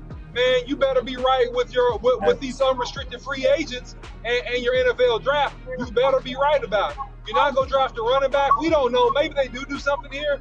We don't know yet. But I'm saying if they don't do that, it's like you're betting that you're the smartest man in the room. You kind of like going outside of like just common knowledge and building like foundational key positions through the draft, which is like a smart way to do it, especially for running backs. They're young, they're fresh, they're hungry. I mean, man, you just better be right. And that's my only thing with the Cowboys. So hopefully they are. Let's go back to the draft real quick, if y'all don't mind, because I want to kind of look at what's available. So, Brendan Rice still there. Yeah, it looked like Rice, man, might have cussed out everybody in his interview or something. He went in there and said, "I'm Jerry Rice, son, sucker."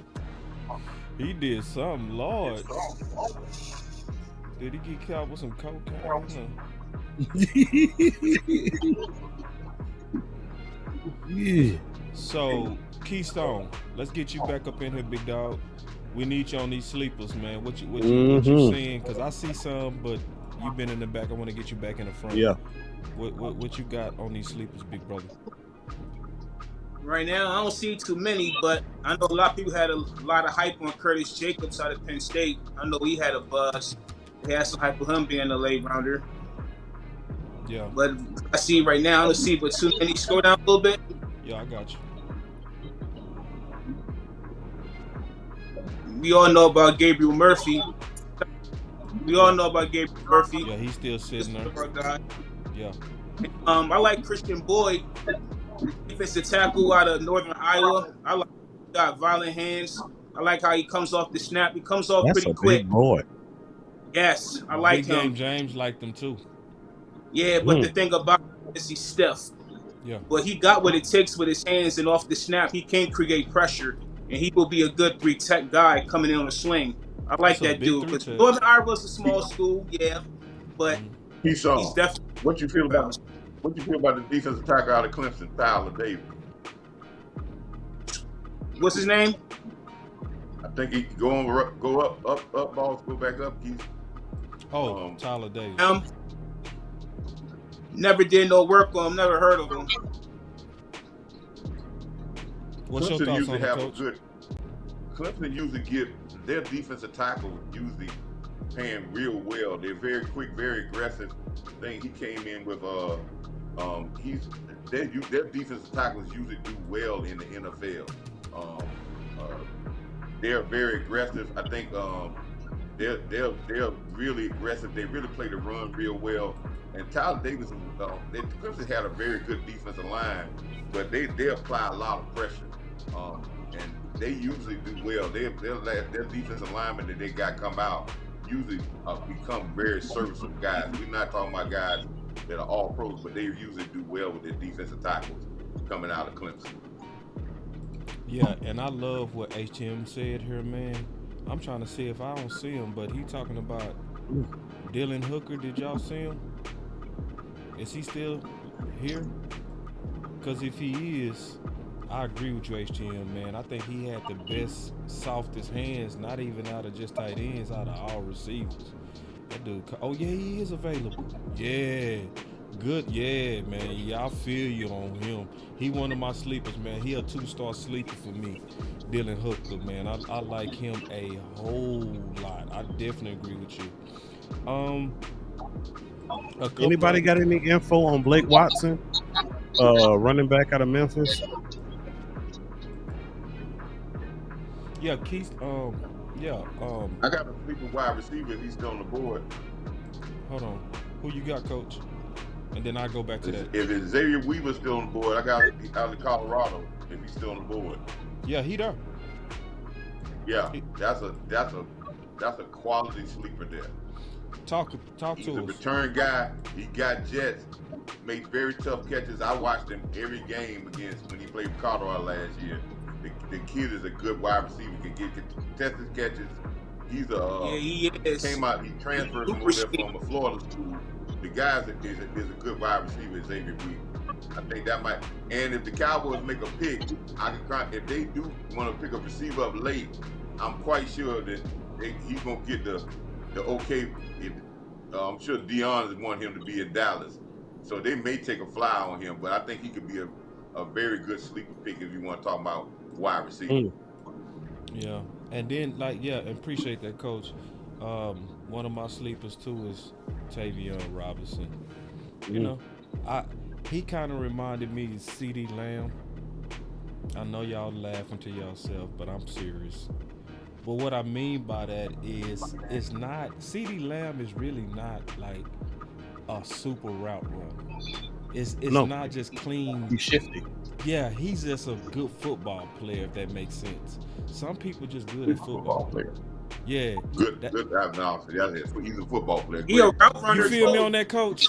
Yeah, he's a football player. He's just a football player. Like that's how this guy is. So you're not gonna see just some beautiful, crisp routes, but you go see some good football playing out of him and just says some people just got that it with that ball in their hands. That's what Debo is. Debo Samuel is a football player. He's not a route runner. He's just a football player. Right.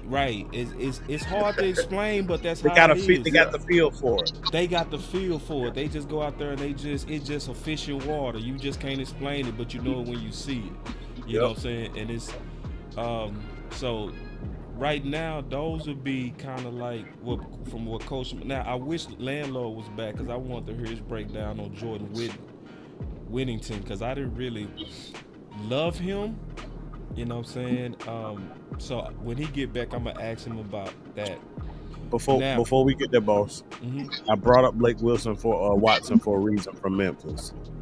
I think he has the potential to be Tony Pollard 2.0. Okay.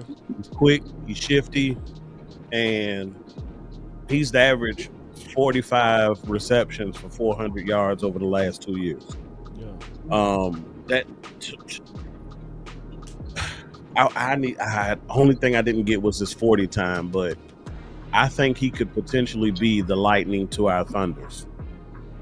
Chat, can y'all look up Blake Wilson? Because you know they be helping us out, man. They be on it. Blake Watson from Memphis, 40 time. Yeah, man, we need that community work out of everybody, man. So can y'all? I think they're going.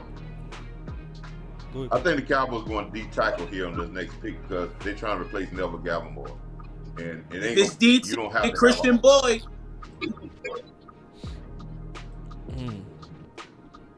I thought they was gonna do that last pick too. Yeah, they're gonna play because you don't. That's have why I brought up the guy from LSU. My bad, Coach. Yeah, Neville Gallimore is the guy they're trying to replace here. They're gonna replace just about everything they lost. Maybe another. Yeah, that's a good point. With the red shirt they got with the guy that they drafted last year, that replaced 3 of the defensive tackles, 3 defensive linemen they lost. They're gonna try to replace. They're gonna try to get a big boy so they can in the rotation of the defensive tackles. But I think if they're going in free agency, there's still one good defensive tackle still left out in free agency, and that's the guy out of Cincinnati. It escapes my name, but he hasn't been picked up yet, and he may have some history with. But he's the only guy left out there, and they may be get him with a 1-year contract after they get that $9 million of cap room after they get that money for the receiver they cut. They doing Gallup. Thank you, Smoke One for you. Amp, they got your answer 4.39 speed. So that's definitely Tony Pollard, because Tony Pollard bust the clock open too. He did. Out of these DTs, Coach, I can tell you right now who my sleepers are. Keith Randolph. Yes, Keith Randolph. That's out of this whole group. That's my number one sleeper out this whole group. So far, he got the size like that size look like a 3. He got a good motor too, Coach. Yeah, his motor fantastic. Yes, it is. He got a great Zimmer type size guy. Why you say that, Coach? Because he's tall and big. You see, 300 pounds. Zimmer likes those guys. He likes those guys that's tall and big. He really likes those cloggers a lot more than what Quinn like. Quinn like guys. Zimmer's not looking for guys. He's gonna let the pass rush work with like 2 guys. He's not looking for everybody to be pass rush. He's looking to set up his other guys like Parsons and the other guy on the outside and fly pressure with linebackers. But he wants his defensive linemen to really be forceful and shutting the run down. He ain't got guys that want to be track stars up in that middle. So if you're not ready to stop the run first and pass rush later, you're gonna have a problem with Zimmer. You ain't gonna be trying to get to the pass and all these stunts. I believe they're not gonna be doing all these stunts like they were doing with Quinn was here. They say Tyler Davis just came out, Coach. I figured, like I said, Clemson got a good reputation with defensive tackles. My next one will be Fabian Levitt. So. Yeah, you told me about him, boss. Yeah. Now I saw Duke bust him up a little bit. Duke bust him up a couple times. Yeah. When they played Duke, he got hit in the mouth a couple times, but I still impressed. You know something, Ball? Yeah. You know something? Cowboys, not just because they don't really, if you want to, we know we need to pull up when we pulling up players when we talking about the Cowboys. Look where their hometown from. Not what school they is. If they from Texas somewhere, they own the Cowboys board. If their hometown from Texas, they own the Cowboys board. That's all the time. The last 2 first-round draft picks, the tackle they drafted. Yeah, he played at Oklahoma, but he was from Texas. Yeah. If you from Texas, they love getting homegrown players from Texas. If you went to high school in Texas, that puts a fella in your cap to be drafted by the Cowboys. It makes sense. Boss. I like it. What's up? Can you share your screen real quick and go to Twitter and pull up a fan of the channel, DA Lee? Yeah. DA, what's up, bro? He's under the real DA Lee. The real DA Lee, yep. Is it D dot? No, it's just the real DA _ Lee. This is interesting. This changes the conversation. Go to about an hour ago. Free agents. Right, go right there. Blow it up where it says show more for the running backs. Look at that list, y'all. Look at that list and look at the running backs left in the draft. Right. Oh, you got a running back in there. Look at that. Yeah. So the Cowboys believe they can get a running back. They can get one of these guys. Yep. That's what you're saying. Yep. That's what I'm saying. Shout out to DA Lee. God damn. And that's some work. And see, that's the beautiful thing about this work. This is also why you sometimes don't draft them. Because there's a such thing, bro, just keeping it real, that sometimes your free agent market is better than your draft market. It just slow till you know. Very good job, DLE. I be telling boys to follow him. They don't be listening. I be like, bro, y'all need to follow DA Lee, bro. Very good job, DA Lee. So let me share this. Is it still out there? No, Rashad Penny didn't play last year for Philadelphia. Damn, that's a list, boy. Kareem Hunt, Breida, McKinnon, Penny, Cook, Akers, Jesus, Melvin Gordon. Back up there. I don't want Melvin Gordon.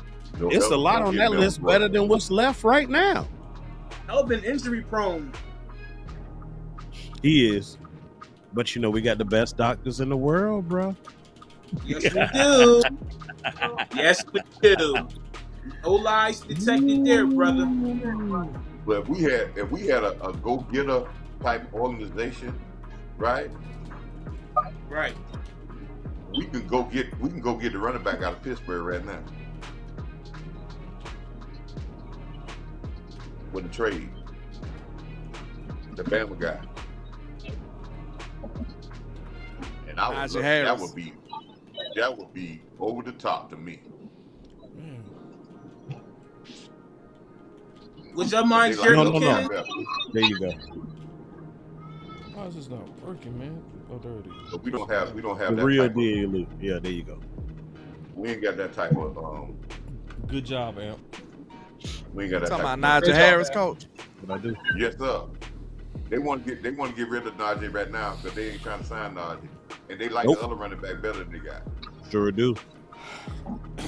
Landlord, I'm glad you came back. But it's not a money thing. I want to ask you about a receiver, man, that you was pushing. Was it you that was pushing Winnington? Nah, but I could tell you about him though. Is it somebody you will want right now? Receiver? Yeah. I think that cover is bare now for me. What you think? Christian Boyd is gone. Let me look. Yeah, I like Breeden Rice still available though. Yeah. Breeden Rice is somebody I rock with though. I rock with Rice son. What you think about Xavier Weaver, Landlord? He in the draft. I ain't familiar with him. He in the draft. The DT is just moving. If I'm Dallas, the DT is now. That's the guy from Colorado. How far away we are for Dallas pick? What's happening, Ron? None. Looking at our team do stupid stuff. What's up? What's going on? You said about 15 picks away, Keystone. How y'all doing? The homie. What's up, bro? What's up with it, bro? I can't complain. You good, boss? Oh yeah, I'm great. I'm great. You ain't feeling too good though, huh, man? Talk to me. We got to get that DC now. I ain't mad at the draft at all, for real. I'm just mad at the way we entered the draft, like the way we came into the draft as a team. It's like we ain't studied for the test as far as like we got great players in the draft, but we didn't. Well, not study for the test. We didn't prepare ourselves overall roster-wise. You know, opting out of free agency was just kind of crazy for me, and it just keeps coming back to me. Like I wouldn't feel like this if they would have just filled some of those holes in free agency. Because it ain't really against none of the players they took today. I think there's value in a lot of the players they've been taking, like excellent value. Like we looking good, but they just was negligent. Like it makes me mad. Like I've been beating the drum for Zeke for months. You didn't see me make videos on it, and they like, all right, we gonna give you Zeke. We gonna just give you just Zeke. How about that? Now and just shut up. It's just like, all right, hypocritical, man. They so hypocritical. hypocritical. Took it a little too far. Like, I ain't say just give me just Zeke. I said give me Zeke and another back. They just what made me mad about it, when I think about it, man, I just don't like the fact that, like I said, it's certain positions where they say they like their guys, but other positions they like, nah, we don't like our guys. Like, are y'all gonna stand on that or not? Y'all seem like y'all stand on that for the positions that I don't want you to stand on that on. You see what I'm saying? Like, I don't want you to stand on the I like our guys philosophy for us the running back position, on weapons, running back position, receivers. You like your guys then. But they look like they like their guys at defensive tackle too, though, because they ain't draft one. They didn't draft one at all. So they stood on that. They stood on running back. I disagree with all of it. They stood on defensive tackle. They stood on running back. What else they stood on? Wide receiver. They like their guys. And I know, when it come to O-line and all these other people, they reeing up on them. I just don't get it. They feel like they sending me mixed messages, man. I agree with you. Like, look, it's not like I said. I love a lot of the picks. I don't think that Carson's a bad corner. I don't think that I think the linebacker has phenomenal traits. I think he's gonna be excellent. I'm growing. Guyton is growing on me. You know what I'm saying? Just kind of like his attitude and his passion for the game gets me excited. I like Nealon. Nealon look violent and aggressive. That's my type of defensive end. It's not that, but we could have shored up the running back room with the stroke of a minor free agency signing better than Royce Freeman. No disrespect to Royce Freeman, but I feel like they were playing like it's like you playing with fire. You know what I'm saying? I'll get over the receiver thing. Our receiver room ain't barren. This same receiver room got us to number one offense in the league. The problem is we're not insulated. If somebody sprain an ankle, we're gonna be hurting for them couple weeks. You know what I'm saying? So that's the problem where it's just like, and then look, if they sprain an ankle, they ain't like we can say, we're gonna lean on the run for a couple weeks. Can't do that. like, you know, and this is not a slight to Ezekiel Elliott. I have been, before it even became an actual thing, I was making videos saying bring Zeke back because he situationally and what he can bring to this offense would be excellent. I just didn't think they was gonna say, hey, that's all you get. And people keep getting mad at me. They're like, they running down the running back room. No disrespect to all those guys, but they had a whole year last year to show me. No one made me excited. All them other guys, none of them. Not Rico, not Hunter. None of them did anything to excite me last year. And it is what it is.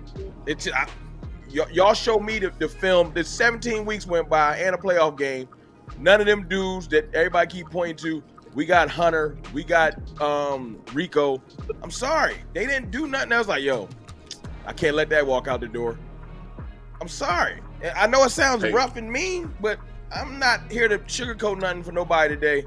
Because it's sad when it looks like your front office got like a vendetta versus your quarterback. I swear.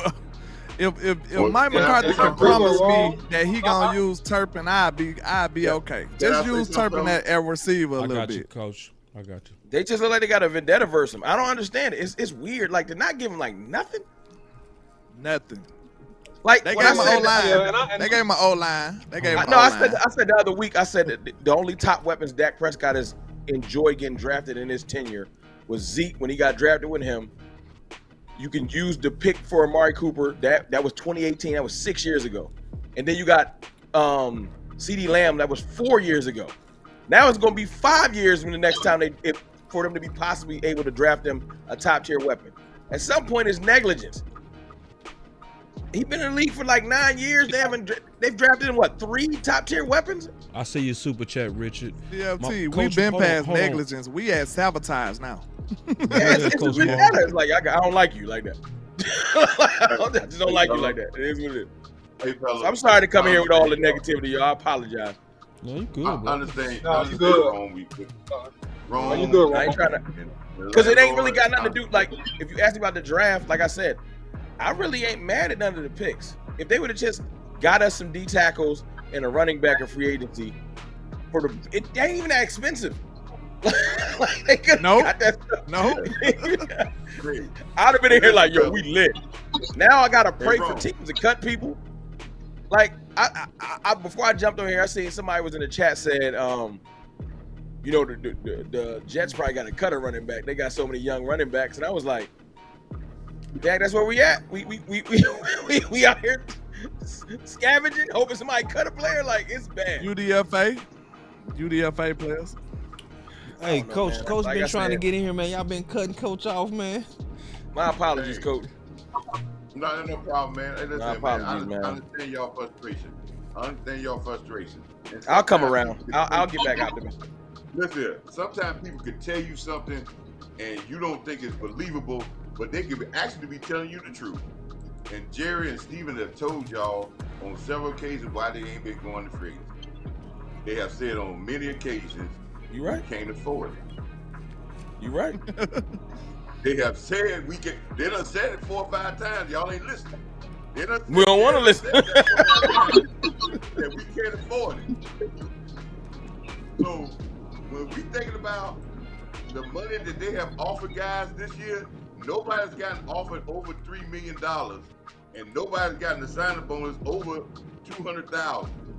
They are telling you the reason why we ain't got these extensions done, and the reason why we ain't going out and got a $7 million running back, or say we can give us upfront some of this money to make it a lease cap here. They have told you over and over again that they ain't got it right now. They may have it in August, but right now, they just gave up $100 million 2 months ago for investment. They don't have it right now. So, and then I ain't even hit a fight with her. You right. It's maddening when you see other teams. I don't know who they got on their staffs, but they know how to make these numbers work. And we just tap out and give up and don't seem like we trying to make anything work. That's all. It's just confusing. Wow, we've been here 4 hours, yo. Mm-hmm. Yeah. You need a break because I'm over here. No, I'm just tripping out. This is the longest I probably done screamed before. So yeah, I took a couple breaks already. Cool. I'm finna take another one. I'm over here hurting. I took a couple breaks already. Hey, OC, you was trying to get in. What you got?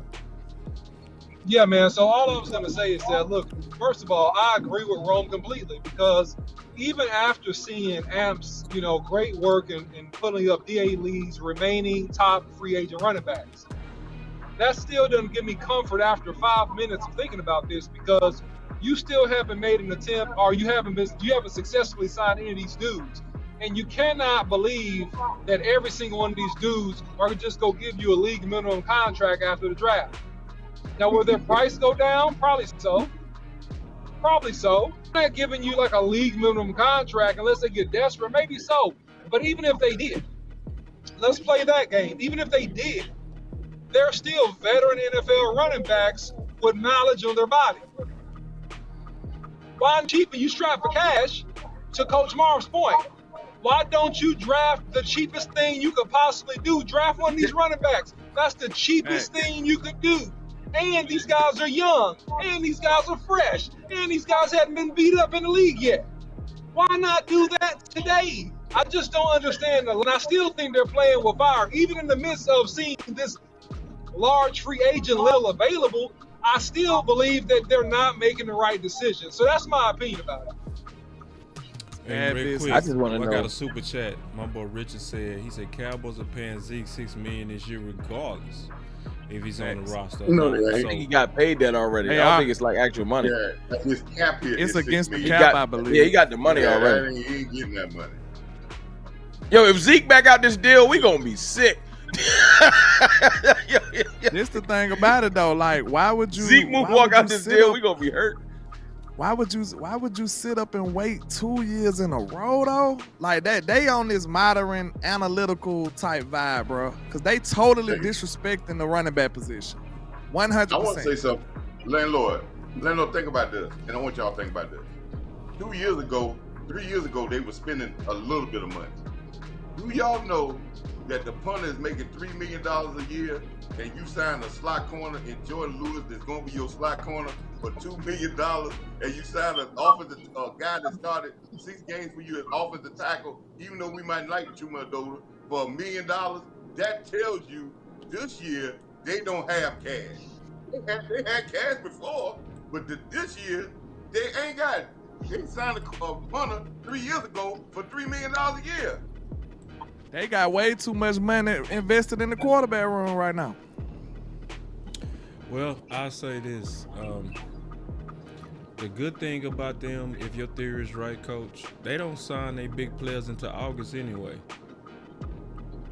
It's And gonna I be think pointless the main by reason- then. I think They they're don't big sign when they players, get their like tax their refund internal check. pick. Well, yeah, When they get their most tax of the refund check, that's when they gonna sign. huh?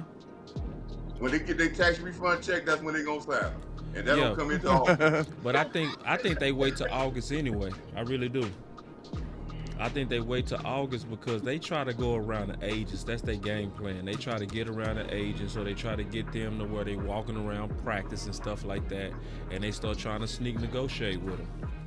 So then Tyrone Church said Dalvin Cook is begging to be a Cowboy on Twitter, so he basically saying he gonna be. Hey, a I deal. already said it before I got on here. I tweeted that. I said, go and get Dalvin Cook because the running backs is gone. That was like an hour ago. Dalvin is finished. Shout out to Ashton Powell with a $2. Hey, our running back room finished. Like we ain't got. This is what they did to us. They did Shout out this to to us, my Coach. guy. I don't want to be in here begging for Dalvin Cook. That's what they didn't got. They broke us down. Yeah. Hey, let me get I'm this broke. super real I don't quick. wanna beg for Shout Dalvin out Cook. to, shout out to Action Power with the $2 super. He says, this is an O-line for Trey Lance, fellas. Yikes. No, it's not. Okay. No, it's not. boss fed up with that. Yikes. No, you said it best yesterday. Nobody said it better than you. You said it the Oh best. no, I'm not. I'm gonna try to be nice today. No. I said it nicer, but I'm gonna say what you said though. Like it just ain't. Let me go ahead and say it, bro. If we move on from Dak, it's just gonna be somebody else. It's okay. Listen, I want to say what you said yesterday. I'm gonna say it just a little bit nicer though. Anybody that believed that Trey Lance is competition for Dak has not went back and looked at Trey Lance. And Rome was right. If Trey Lance was a threat to Dak, he wouldn't be in Dallas right now. Because the first person that you would have beat out was Mr. Irrelevant. You would have beat him out. And you surely would have beat out Sam Darnold and made it clear. Because I guarantee you this, when Dak came out, we all remember what they were saying when Dak made his first preseason debut versus the Rams. He made his stuff known. And what was they saying though, Ron? They was saying they was in the market to go look at Foles. Do y'all remember that? They were saying that they was gonna try to get Foles. Dak came out there and shut it up. Because if you that dude, your play do that. Your play shut him up. Trey Lance have never shut up the noise. He is not no threat to Dak. That's my point. Let me echo that point for our running back room. For all these people saying our running back room is deep. Dak made his statement in the preseason, couple games, and we was like, we might have something. Yeah. All of them dudes, not Royce Freeman, he just got here. I'm gonna give him a pass. All them other dudes was here. They had a chance to show me. 17 weeks in a playoff game went by. I'm sorry that I ain't about to reinvigorate my hope. Where was you at? I didn't see no I can't recall a play from none of them guys except for like when Hunter dropped the ball in Miami. Like, I'm sorry. I know he can block a little bit. Congratulations. But no. I'm not drafting a running back because I think that these dudes got upside. But we're here now. They might as well call Dalvin Cook. Like, stop playing with it. We don't got nobody. Yeah, Really, I'd rather run with Zeke and Dalvin and just we here now. Mumbo say T. Lance might come with it. All right, so do me a favor. Win. Show me the film. Like, and listen, win. Like, y'all do realize it's actual tape out there, Trey Lance, right? Who was that? Let him play. Hey, let him play preseason. We'll know. We know what's going to happen. Seriously, say this out loud. Jaden Daniels, Jalen hold Hurts. on. What's going on with Landlord? We can't. Oh, we can't hear. Oh, my bad. I was muted. My Boy, bad. you was going off. Boy, Landlord was talking to us too. I went in over here. But look, I was saying the most frustrating thing about the Trey Lance stuff is, like, we know that it's not much film that exists on planet Earth. So what was the film that made Jerry feel like he need to go get him? It was Dak. It wasn't no film. It was Dak. It was like, I got to give me some leverage, and it ain't worked. Bro, and all we can hope for is if these people really looking at him like a real option to be the quarterback of the future, bro, we need a big jump from where we last seen him in San Francisco to now. Say that again. From San Francisco to now. You definitely we need a big jump. We need a big jump from Trey Lance from San Francisco tape to now. And we ain't seen him do nothing. Contractual rights, we ain't seen him do nothing since then. That's the thing. It's contractual and rights. you need a running back. Go ahead, bro. I'm sorry. No. You fine. Just saying, like, he a free agent next year too. Yep. We can't pick up his 5th-year option. It's 20-something million. So he about to walk out the door too. That's why I just said we spending too much money in the quarterback room. We get Cooper Rush together. Cooper Rush team about to be lit next year. I figured out why they got Trey Lance. You know why they really got Trey Lance?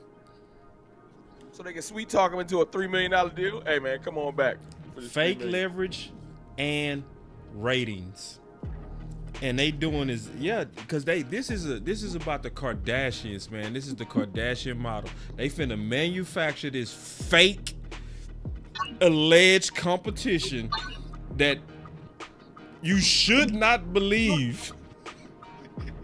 Cause listen, Dak balled out with Romo behind him. Y'all think the pressure on Dak. You know who the pressure on? Trey Lance. And if he couldn't beat the pressure of Mr. Irrelevant and Sam Darnold, Dak had Romo behind him, bruh. Ooh. And y'all really think Trey Lance is gonna beat out Dak as an MVP, who was the best quarterback in the league next year? I got some good old Colombian crack for you. Colombian Bam Bam, what they said on Talladega Nights. I'm telling you right now, man, the thing that's gonna hurt, they're gonna watch that team I hate run circles around us this year, and that's what's gonna break them. Because they last time they made some moves in the offseason was when we got smoked and the Eagles went ahead and made the Super Bowl. Then they got real, I'm going to go ahead and trade for Gilmore. I know you got real active when you was looking stupid. So I'm just saying, the only thing that makes them move is embarrassment. And apparently we can't embarrass them enough. They need the team to look embarrassed. And when they start looking silly on TV, like we going to get destroyed on Monday purely because they're not even going to pay attention to our good draft. They're going to just highlight the fact that we ain't get a running back and talk about that for a week. This is so talk about it for a week. Right, this is so they're going to ignore every other pick and talk about running back all week. Landlord, that's for you. Go ahead, that's Landlord. Crazy. Go ahead. That's crazy. Cause I went back. I told y'all. I don't know if I told the story on your channel, boss. I heard but it. My people know. Bro, listen. I promise you. People on my channel that don't know me up here talking about I'm capping for Dak. That'll never happen. I just told you a month ago, I said, get him off my team. I was mad as hell after the Green Bay. I went into the film. I'm like, man, let me see what Trey Lance got, bro. I'm going into this with optimism. I hope he can do something that gives me some ammo to be like, okay, Dak, we done with you. I'm looking for that. I'm not going in it looking mad, trying to be nefarious. So I looked at everything they had from him. I looked at the college tape and the 49ers tape, and I left there feeling worse about Trey Lance. Worse, not better. I went in there trying to hate on Dak. Y'all seen a real Trey Lance tape. Bruh, listen, this is what we do, y'all. What tape? What are you talking about? This is what we do. This is the work that we do over here, bruh. I would never say that Trey Lance ain't no competition for Dak unless I saw it. Hey, we getting close to that pick, and I got a lot of Trey Lance just like. It's just I love the people that don't. I love the people that don't belong over here, man. Because I see these funny takes they be having. Like shout out Kurt to you, Warner story where we got an all-pro quarterback just waiting to come down. Yo, it's not happening. Yeah, right. It's the Kurt Warner story. It's the Kurt Warner. They think this Hoosiers or something like, yo, the best story ever written when Trey Lance got his chance. No, it's garbage. More like second chance. Hey, the only hope he got is Mike McCarthy might be a QB whisperer. Hey, but check this out. Hold on, real quick. Let me get to these super chats. My boy Heavy Chevy, and we got the pick coming up too, so we got to get back on the draft. He said Dak ball with one receiver in a new offense and was runner-up MVP, also with no run game. So why does Dak need to do more? Heavy Chevy spit. He said, what up, fellas, and great draft show. What is wrong with Deuce Vaughn? It's his time. It's Deuce Vaughn. He was redshirted. He about to get all the chances he gonna get. He finna get his chance. So nothing wrong with him. The only thing wrong with him will probably be pass protection. You know what I mean? Just keeping it real. This online draft was for the Sanders family, not for, oh my God. Yo, we're not getting Schroeder thing. We're not getting Schroeder Sanders. Y'all ain't even ready for Schroeder Sanders. Let's speak truth. Y'all ain't built for no Sanders son at quarterback. Y'all can't handle PC Dak. Y'all, Calvin Joseph almost broke this fan base. Y'all ain't ready for the Sanders family in control. Y'all ain't built. Hey, Rome, and all the families getting involved. You want Dion involved? We not getting. You want to talk about the fireworks? Dion versus the Jones family at a press conference? What? I ain't ready for that. That's what I'm saying. Boss shaking his head. Boys come in here talk. They come to Dallas talking like they talk, boy. It'll be over with. No, it's. The big boss is disgusting. So we are 1, 2, 3, 4, 5, 6, 7 picks away, and these picks go fast. So let's catch up on what's available, y'all. Let's get back to the draft. On the board. All right, so yeah, I think we got. That's me. I mean, I'm gonna say what I said the last time. If the Dallas Cowboys don't get Brendan Rice, they don't like that. They don't know. You gotta get him this time. I'm sorry. You got to. If you know what I love about it though, boss? For a player, Brendan Rice thought he was going in the third, fourth. At this point, you know he coming in with a chip on his shoulder. Yeah. And sometimes that chip make a person into an animal. Yup. I would take him just for the chip possibility. He'll come in and just, and you know his dad in his ear right now. Don't worry, we gonna be all right. Don't worry, we gonna be all right. Because at this point, because I heard Coach Marv, he raised a great point. We do got a lot of weapons in here already, but at some point you got to get the best player if he's sitting there that can actually just improve your team and improve competition. Just what you got to do is you know. Measurable, man. That's a no-brainer. They stubborn, man. They stubborn, bro. They just stubborn. It's cool. Cause like, how you gonna decide who you done with and who you not done with? You see what I'm saying? They done with. Got a one more. They ain't ready for that conversation, landlord. That alone is. He said clarification for y'all. I'm for Dak being resigned, but that's the Jones family pettiness. It's cool. And then I do want to address one of these comments real quick and go around the room with this. because I keep hearing this, that Dak basically folds in the playoffs. What's y'all thoughts on that? I'm gonna start with you, OC. You've been in the back for a little while. Let's get you back to the front. Yeah, man. I think that Dak has had a couple questionable games, man.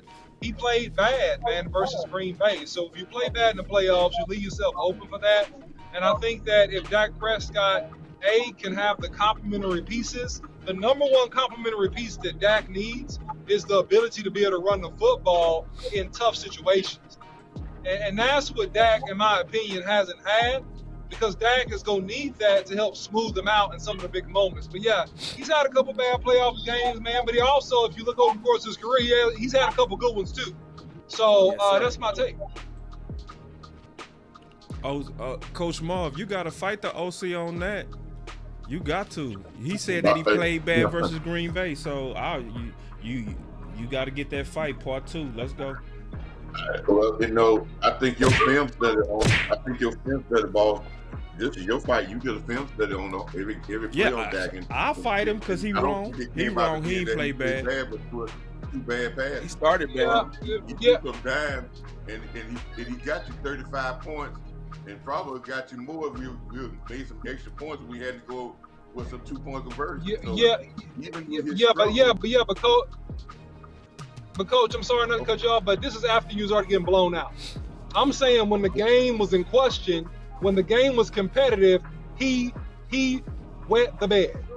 All right, he had an accident. Okay, and that's just what happened, man. In terms of some of them balls he threw early in the game. Now he came back. Yeah, we were already getting blown out, and he threw for 3 touchdowns. What happened? See, did we do that film breakdown together?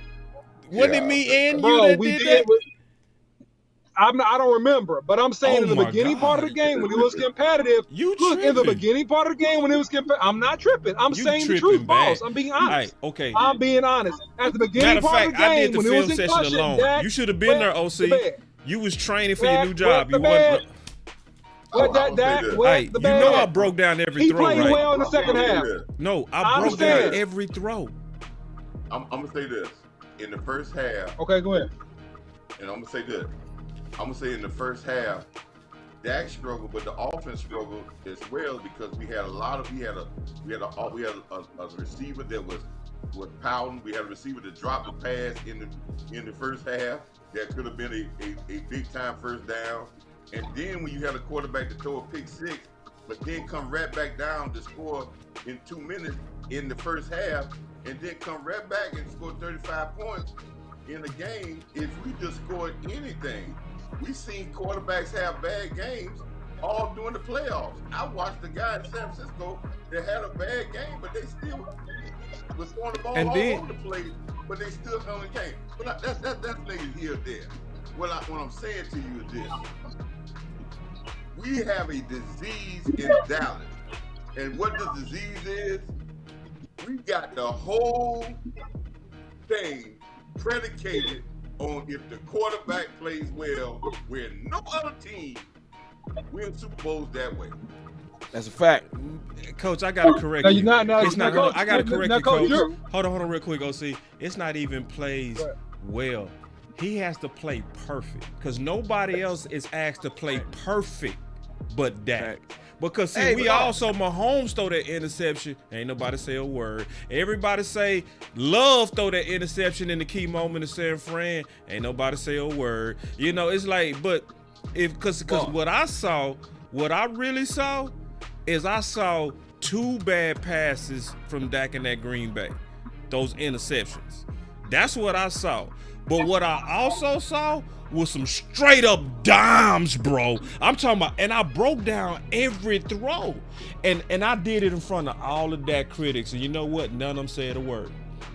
None of them said a word. I was like, bro, this is time to make y'all argument now. This is time to fight because I'm showing you every throw. Now, if you want to say the Cook's interception on him, I give you that. If you want to say that one that he threw the Savage was on him, I said it was on Dak. People that watched me do the breakdown was like, boss, you was actually tough on Dak. Wasn't I, Coach? That's right. I was tough on Dak, and still boys came out like, no, that game wasn't bad, bro. As a receiver, bro, Brandon Cooks gotta demand his position right there. He let the man get all over his back and everything, man. You gotta box that DB out. He gotta be on your back. That man was all over you. I blame Dak for the decision to throw it. Because might he have was been tight play on him. He was tight on him. pressing. That's why people said I was hard on him, because that was my assessment from me watching it. Now, if you go with that, I ain't mad at you. But I'm just telling you how I grade it. If he run the route right, it's a stop route. You gonna have the DB on your back. You just can't let them get all over you. You know what I'm saying? When the last time y'all seen a quarterback drag their team to the Super Bowl without no help? It don't It happen. never happened. No, I'm just saying, like, when the last, because I've watched Joe Burrow not throw a touchdown through like 3 playoff games. His defense carried them all the way in the running game, mixing them, carrying them all the way to the Super Bowl. I watched Jalen Hurts have to play Daniel Jones and the backup to the backup on the 49ers. Right. Facts. You know what I'm saying? Like, I've seen defenses like, even the first half of the Super Bowl, I watched Patrick Mahomes was struggling. Playing bad. His defense kept him in the game. Yep. And that's Patty. And Patty a beast. But at some point, somebody else got to step up and do something. And if Dak is struggling, to the OC's point, we can't even lean on the running. Like, if your quarterback look like he's pressing and the whole team look like they need to be settled down, you should be like, yo, we're going to come out and impose our will, run the ball a couple drives, and just get settled down. Everybody seem antsy. But we can't do that in Dallas. Dak threw the ball 60 times. And that's what I'm saying. And that's what I'm saying. Dak Prescott, in some key moments early in that game, man, he made bad decisions that caused the game to swing. He caused the game to swing in Green Bay's favor. If you look at his balls, because I went back and looked at this game by myself, not with you, boss. Play by play, no, Dak had a lot of good passes in that game.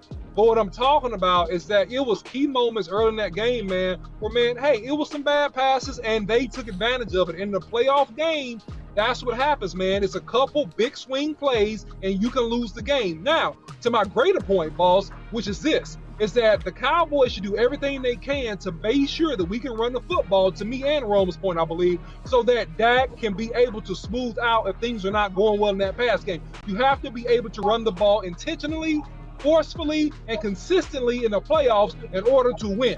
And that's what I'm talking about with the decision. Your defense got to stop a nosebleed. That's what got to happen. Your defense got to stop a nosebleed. They didn't stop them. One key point, y'all.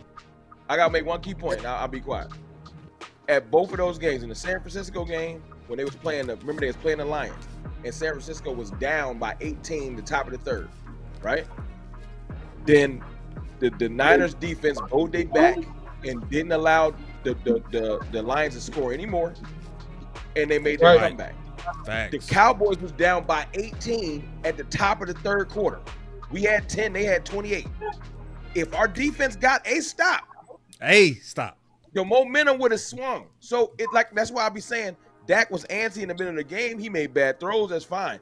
But there are times in the game where it's like, okay, y'all take the baton, y'all hold it down for a minute while we get things together over here. Because once we started to score, the defense had just pretty much hung it up. If they would have got a stop or two, game is on. A stop or two. Can you give me a stop or two? Coach Marv, remember you was talking about, has there been any quarterback win the game with the amount of penalties that we had on San Fran playoff game? Never. It was 14 penalties. 14 penalties. I remember that game. Never. That's what I'm going to say. I think has a quarterback won a game throwing the ball 60 times? Look there. No quarterback. Not in the playoffs. Let me tell you the playoff games Dak done lost. No quarterback has ever lost a game when they have on a team when their team had over 14 penalties and they hit a playoff record for penalty yard. No quarterback has ever won a playoff game when they played the Rams. When no quarterback has ever won a playoff game when their defense gave up 260 yards rushing. Never. First half, I think. This ain't that. Never have happened. Now keep in mind, Coach said never. And let me tell you something. Do y'all remember this year that Patrick Mahomes, when we talk about Patrick Mahomes in Kansas City, won a championship game on the road and didn't score in the second half? That's my point. We 2 picks away. I was just about to say this real quick to touch on that point. I think, I went back and forth with this. So I think two things can be kind of true. You know what I'm saying? Did Dak play his best game at the beginning of the game? I felt like he really did struggle. But at the same time, the defense, that's the biggest culprit to me. Because they did you no favors at all, bro. I was mad at Dak too. I came on here and went, boss, you was there for that live on my channel. I came out there and went off on Dak. Me and him. We went off on Dak. We was like, bro, this and that, get him off the team. Let's try trade. We said everything under the sun that was anti-Dak. But like I said, when I went and seen the way the other playoff teams was playing, the margin of error for Dak was just too little, bro. Like, you mean to tell me he got to do every single thing perfect? Because look, Landlord. Patrick Mahomes now went plenty possessions and didn't score. Like, this man went a whole half of football, y'all. I said this right here. I said this on one of my videos. I don't care what quarterback you put right there for the Cowboys. They wouldn't have won that game, bro. Because I want to know why. Because ain't nobody give up that many points the whole playoff. Nobody. So if you could have put Patrick Mahomes on the Cowboys, he wouldn't have won that game if the defense would have played like that. Right. I guarantee you he wouldn't have. Facts. Yeah. No quarterback would have won in those conditions, bro. So I was mad at that, bro. I really was. But we seen Pat do that. That man didn't score. Bro, could you imagine if Dak didn't score for a whole half, bro? They would have put him I thought out. San Fran was gonna get Rice. We up. We on the clock. I'm sorry, y'all. Let's go. We on the clock. Man, come they on. finna get somebody we ain't Y'all never come heard. on, bro. I ain't mean to cut y'all, bro. I thought they was finna get Rice, bro. They got a guard. Oh, they like get somebody we ain't never heard of. Man, that's our guard, boss. Hey, as a content creator, I want to just a random D tackle you ain't ready to hear. Hey, they finna take a for kicker. all of us on this live stream. They gonna draft me. I'm happy enough to be a DT. Order in the court. Dallas Cowboys select Rome from CFT Sports. Look at this shit. A wide receiver I never heard of in my life. That's a spit in the landlord face right there. That's what they did that for. Thank you. Mother. Ryan Florney. Yep. That's what we I needed. ain't never heard this dude before in my life. And you gonna pick him over Rice. He at least 6'1". We'll see what happens. 202. I have no idea who that man is. That's a spit in my face, bro. That's a spit in my face. I just don't know who he is. Is he some kind of Meach them? Flannery? He supposed to be on BMF, don't it? I'm gonna follow Amp, because last 2 years he almost topped 1,000 yards receiving. Hey, They boss, went and got Meach's cousin, bro. The chat, right quick. Yeah. I want to put out a plea for all y'all, man. We do content. Let's push the narrative. Let's stop standing behind the curtain of Dak Prescott. Because everything in this organization is standing behind the defense, the defensive players, the linemen, the receivers, the head coach, the offensive coordinator, the ownership. All of them are standing behind Dak Prescott for lackluster performance of themselves, and they just waiting on what Dak does and say, hey, if Dak doesn't do well, because all of a sudden, we talk about defense so much, the three-letter network talk about defense so much at the beginning of the offseason, but eventually it all comes right back to who? Dak Prescott. He is not only the face of the organization, he is the cover of this organization, and until we take the cover off and have accountability all across the board, we'll never win in Dallas. Give me a second, Coach. I'm over trying to digest this pick. Who the hell is this dude? Who? I'm trying not to be in my emotions because I've been very Cowboys good. drafted Mike Jones. Hold on real quick. Like Mike Jones. Bruh, like, remember I said that the other night, Ro? Dog, like the number one. Like, hold on, bro. The number one best Mike available for your shoe receiver was Brandon Rice. Brandon about to not get drafted. He has a rank of 81. That's a 3rd round grade. Something ain't right. So, like, it's got to we be gonna some find out medicals in or something. 2 hours. Yeah. We're gonna find out in 2 hours.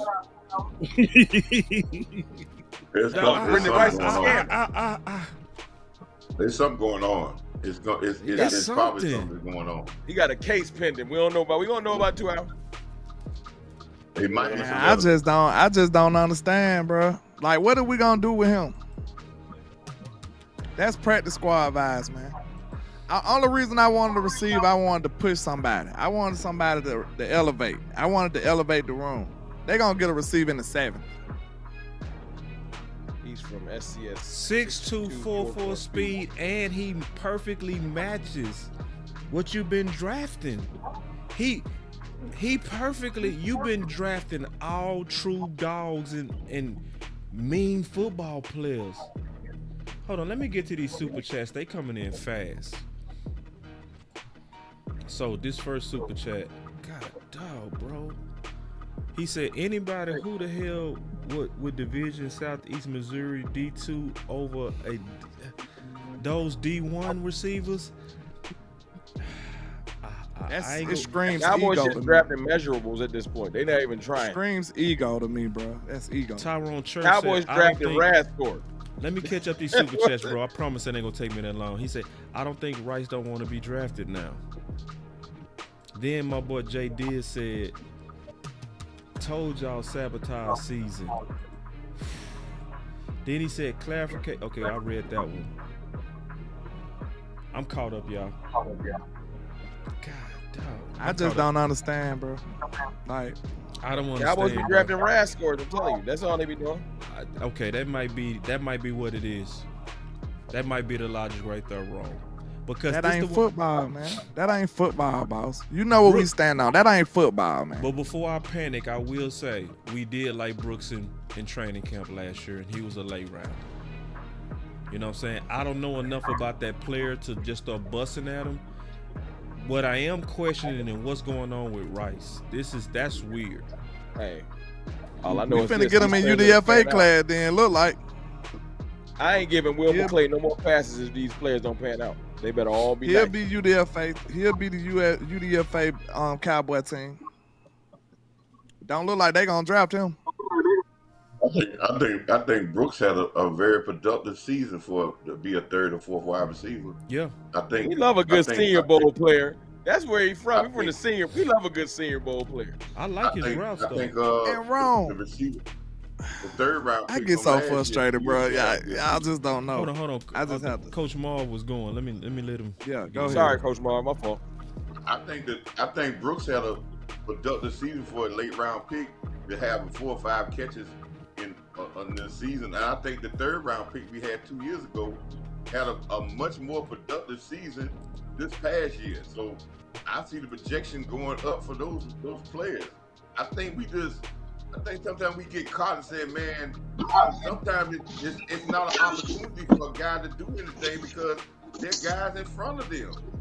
Yeah, that's true. I mean, it's now Gallup is out the room. Now you got more opportunities for those guys. This next pick coming up fast. It's coming up in 15 picks. And right here, them picks start going fast. They lightning fast. It's going to be up on us fast.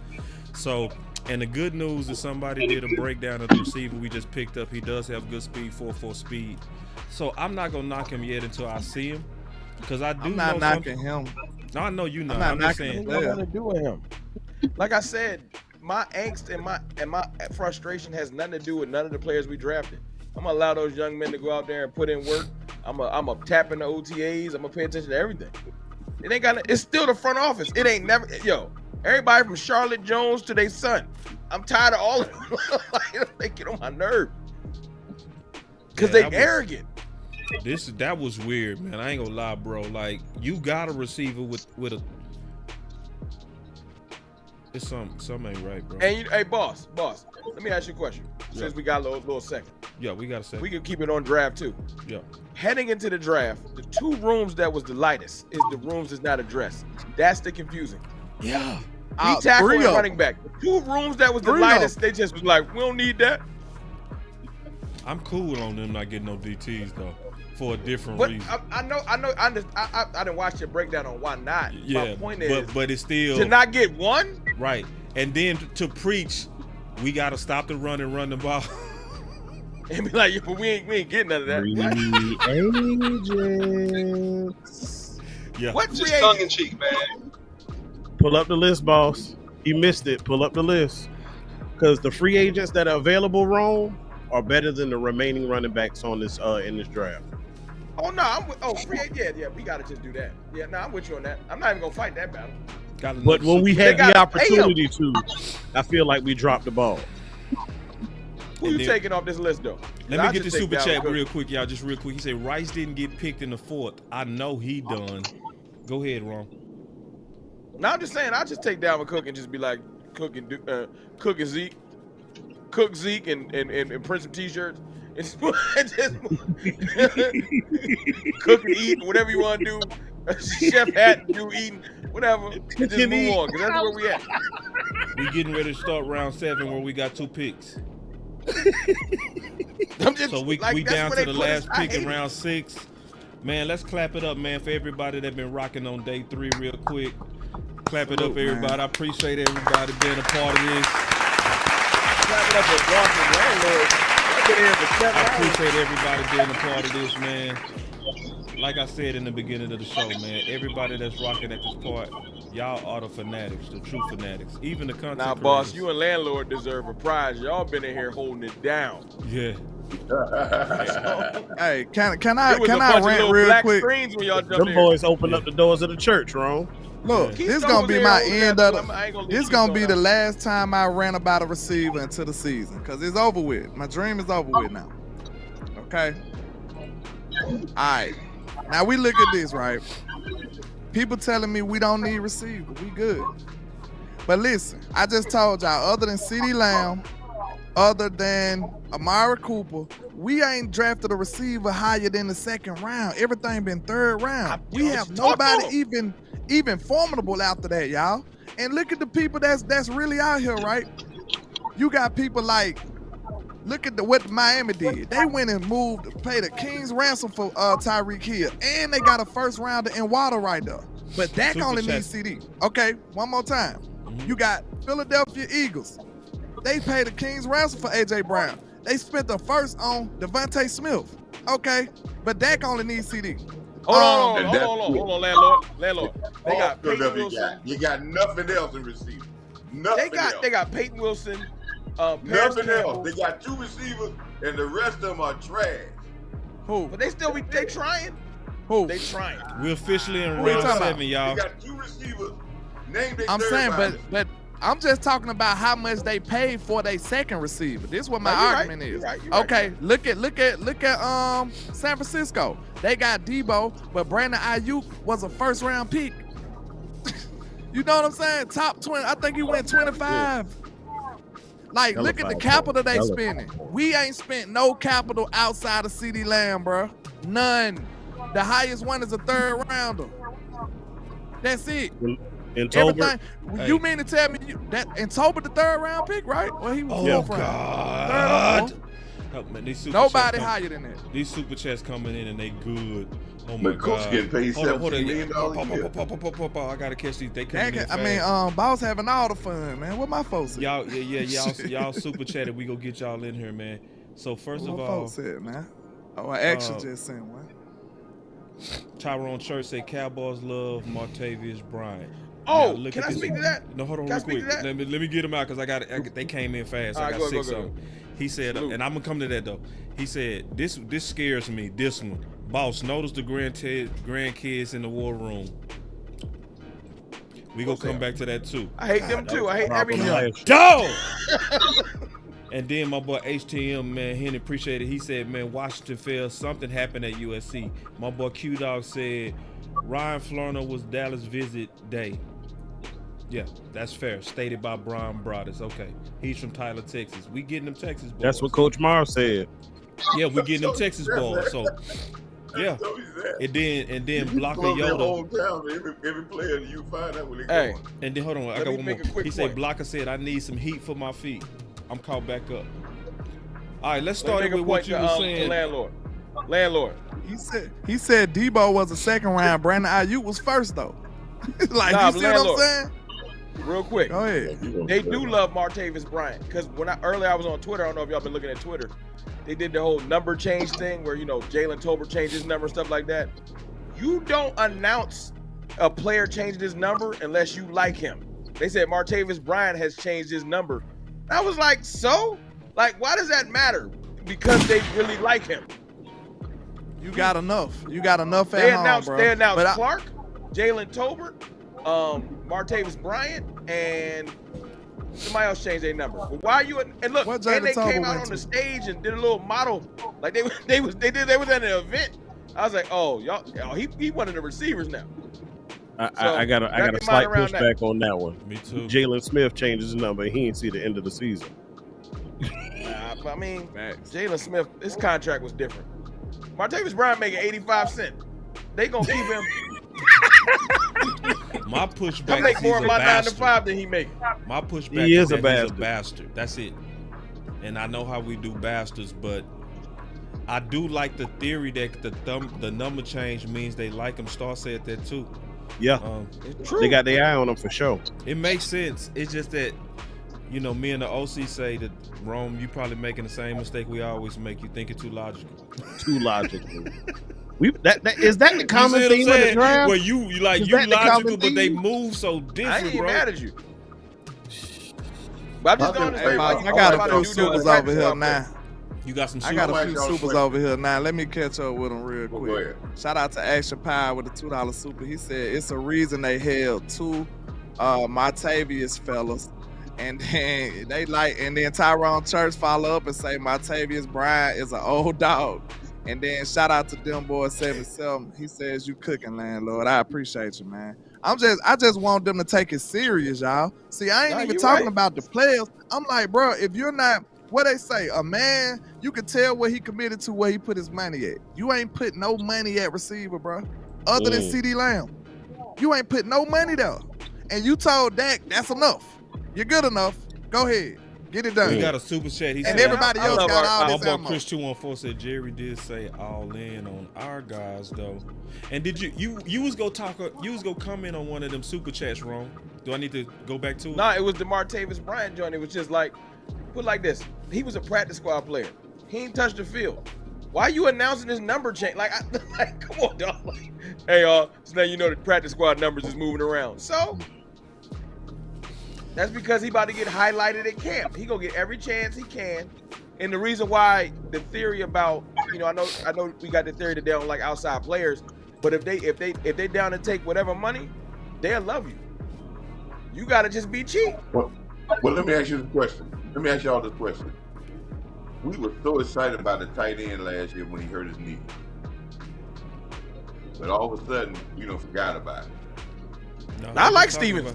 I like Stevens. John Stevens. Dude, I like him. They've been talking about John. I mean, Stephen Jones bring him up almost every interview.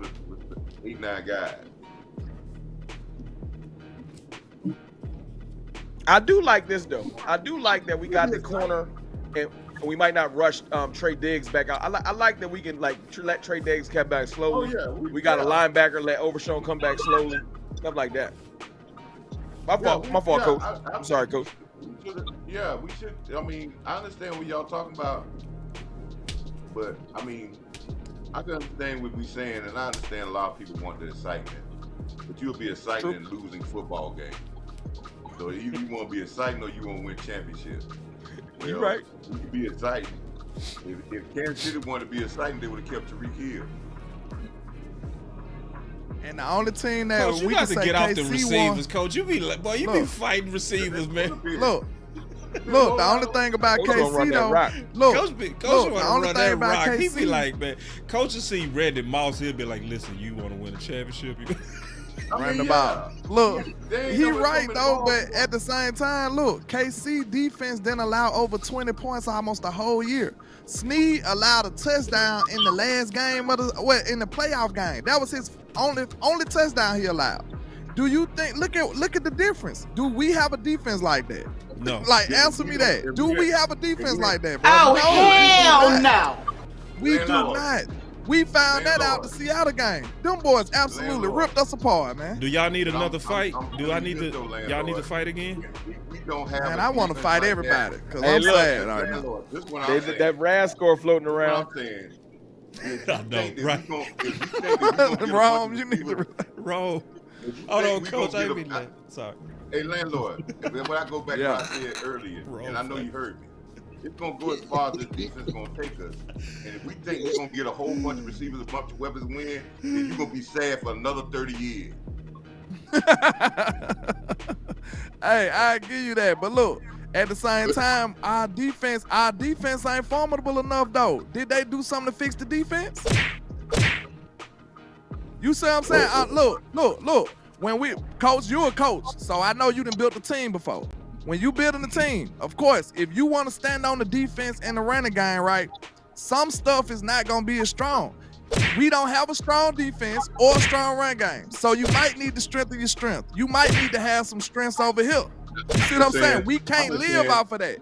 We can't live off of run game and defense, coach. We will get beat. We will get beat. We can't live off of that. I would say this. If we say we can't live off a run game, the defense, well, San Francisco been living off a run game and defense. I'm talking about hours. I ain't talking about this. I'm talking about hours outside though, coach. Are you I'm talking about hours. I'll put it like this. I understand what you're saying, landlord, but this is the crazy thing about it. You got 32 teams. But nobody's copying the teams that win the championships, but they copying other teams that's not winning. I mean, but look though, we don't have a defense like that, coach. Where we gonna get that defense from? And then my question to you do. We need Chris Jones to start. Look, to start that defense out. Chris Jones make it all work. We have no defense. We got Mozzie Smith, man. Listen to me. I've been saying for 2 years, Ball can testify to this, that I have said the running problem has never been the defensive line. It's always been the linebacker. We don't got neither. We got some now, though. Yeah, we got one now. We drafted one. I like him. But we still need a defensive tackle, though. I'm gonna try we to still need defensive tackle. Let them fight. We still need defensive tackle, coach. So do you look? Even though I like the linebacker, because you just got a good shot then, because I like the linebacker. But can we stop the run now? So you got faith in our defensive line? I would say this. I would say against Green Bay, the running game didn't what killed us. It was Dan Quinn. It was just totally Dan Quinn against the Green Bay. I would say we had a guy named Jordan Love only complete 16 passes for almost 300 yards. That would kill us. Yeah, that's the defensive scheme. That's the scheme. The scheme killed us in Green Bay. Ain't no defense scheme leave people wide open. That's player breakdown. Ain't no defense scheme said I'm gonna leave the guy standing wide open. Hold on. Fight over. Hold up. Fight over. Y'all fight too much. I just gotta ask them this. Can I ask one question? All right, one more. You said player breakdown. So you saying the Cowboys don't even run zone like that? We ran zone then. But why is you mean to tell me our players ain't good enough to stay with these people, man? We know we got talented corners. You see what I'm saying? Fight over, break up. All right, get up off of them. Y'all stop. No more fighting. I'm gonna ask you this, landlord. So if a guy get beat on the field, that's the coach's fault. Huh? If a guy get beat on the route, that's the coach's fault. If the scheme was bad, if he had him in the wrong place. OC, can you stop them from fighting? God, dog. I mean, first of all, it's so enjoyable, man. I do like it. I do like it. I do. I ain't gonna lie, I do. Guilty pleasure. I almost don't even want to stop it, man. I mean, both of y'all bring up really good points, man. Every time. Yeah, really good points, man. I'm torn. This one could go either way. I'm gonna say that I would have to hear more fighting before I came to a conclusion. All right, Ron, let's crank it back up. Let's crank it back up. Just as messy as me. Look how messy OC is. He messier than me. You see it, boy? You call me Doug King. That's Doug King right there. I need to see more fighting to determine we the gonna call outcome. Boss about the battle ring. This 2 days in a row when I came over here, I gotta fight everybody. Yeah, because you come in. It's your fault. You come in zesty. Oh, it's my fault. Not zesty. Zesty not the right word. Not zesty. Hold Not on. zesty. No did it. Man, my bad. No did it. Bro. No did it. I ain't mean it that way, bro. Let me find another word. Can y'all give me a word? You come in chippy. Oh, my boy word wrong. Spicy. Landlord. You come in spicy. Spicy. Yeah. Landlord, I'll say this.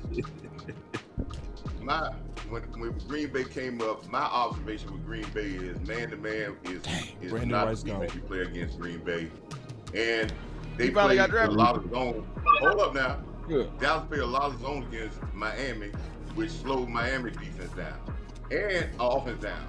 And when the Green Bay left us, guess what San Francisco played 90% of the time? Zone. But they had linebackers that could get interceptions and could cut the middle of the field off. We had linebackers that couldn't even tip a ball because they ain't tipped the ball all year long in the passing game.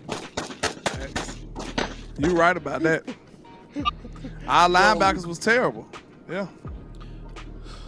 I'm Not gonna let on the y'all. running game, our linebackers ain't. We watched the whole season. Boss can tell you this. OC can tell you this. We didn't even see them deflect the ball all year. So you saying it's the personnel fault opposed to Dan Quinn? They can't, Let me jump in. Let me jump in so we can move on. Let me go ahead and jump in. I ain't even fight that time. Royal Rumble now. Let me go ahead and jump in. I'm gonna help settle this a little bit. Look, if you look at the composite, because I actually studied this game, and this was just one of the many films I didn't have time to like put out content on. But listen, we got out coached versus Green Bay. Okay, that's why we lost. We got out coached, we got out schemed, we got out positioned, we got out hustled, and we got out hit. Like you know, but coaching is first. We got out coached. It was a schematic situation that they took advantage of opportunities against us. Now, number two, it was a personnel situation because we got Scott McCurley coaching the linebackers. Thank you. We got Scott. Scotty boy. Scotty. You know, Scotty boy. You know, OG.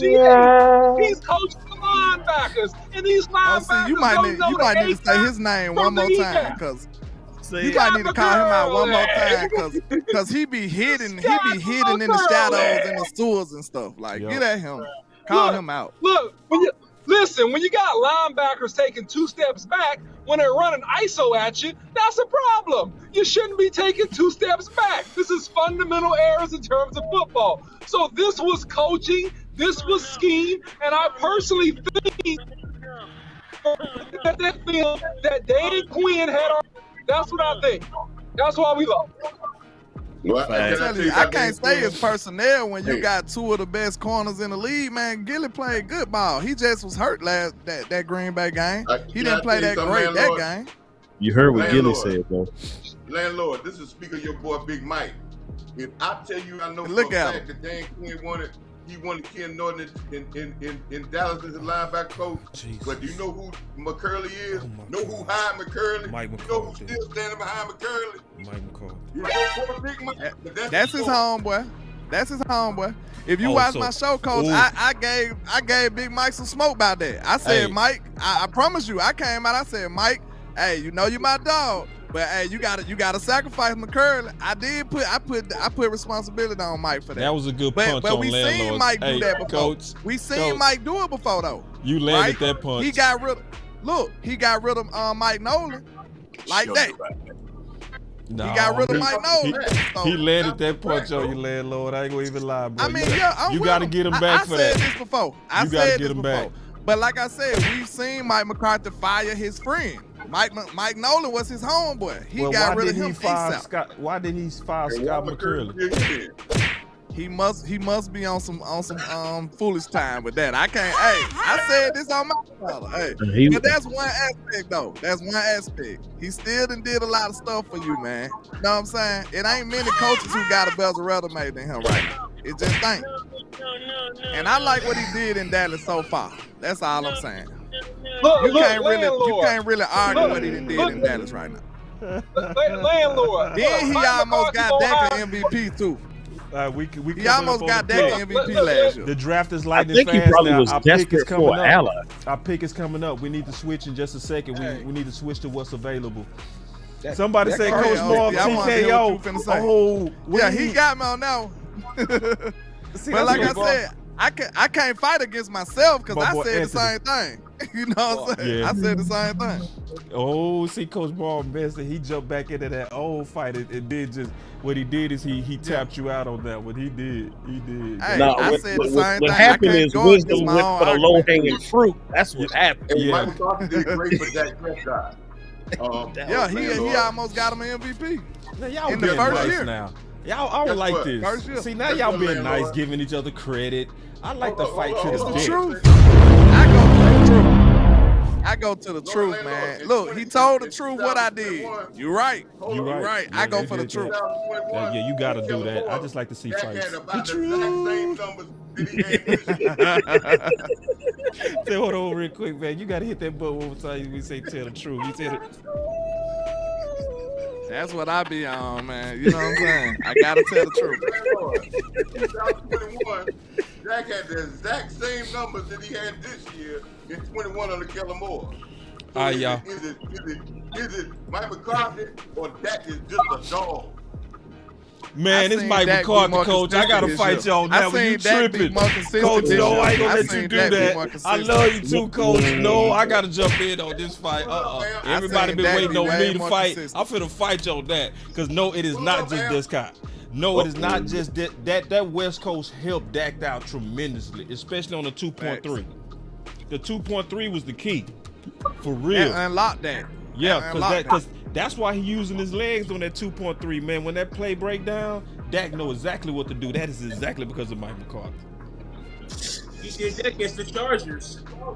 Say Dan did not take Scott with him to Washington. Man, brother, I don't know who you are, but man, y'all clap it up for my boy Travis, man. He been coming in here preaching from day one, man. Who is this dude? Who is him? We need a him button. Who is he? Man, this dude. Another one. Man, I got a perfect nickname for him. We gonna call him the Cornish Him. Ooh, him. We need a him button. The Cornish Him. Dan Quinn, defensive coordinator. You know who called the pass coverage? It wasn't Dan Quinn. It was the guy that y'all were talking about. Y'all wanted to see it. It was Joe Al Harris. That was his Joe Witt. So they're playing zone. Oh, Joe Witt called. Coach Marv making a comeback. Cause I ain't gonna lie, I'm gonna tell the truth now. You took an L on that first, but say Coach Marv trying to come on back. Coach growling at you, boss.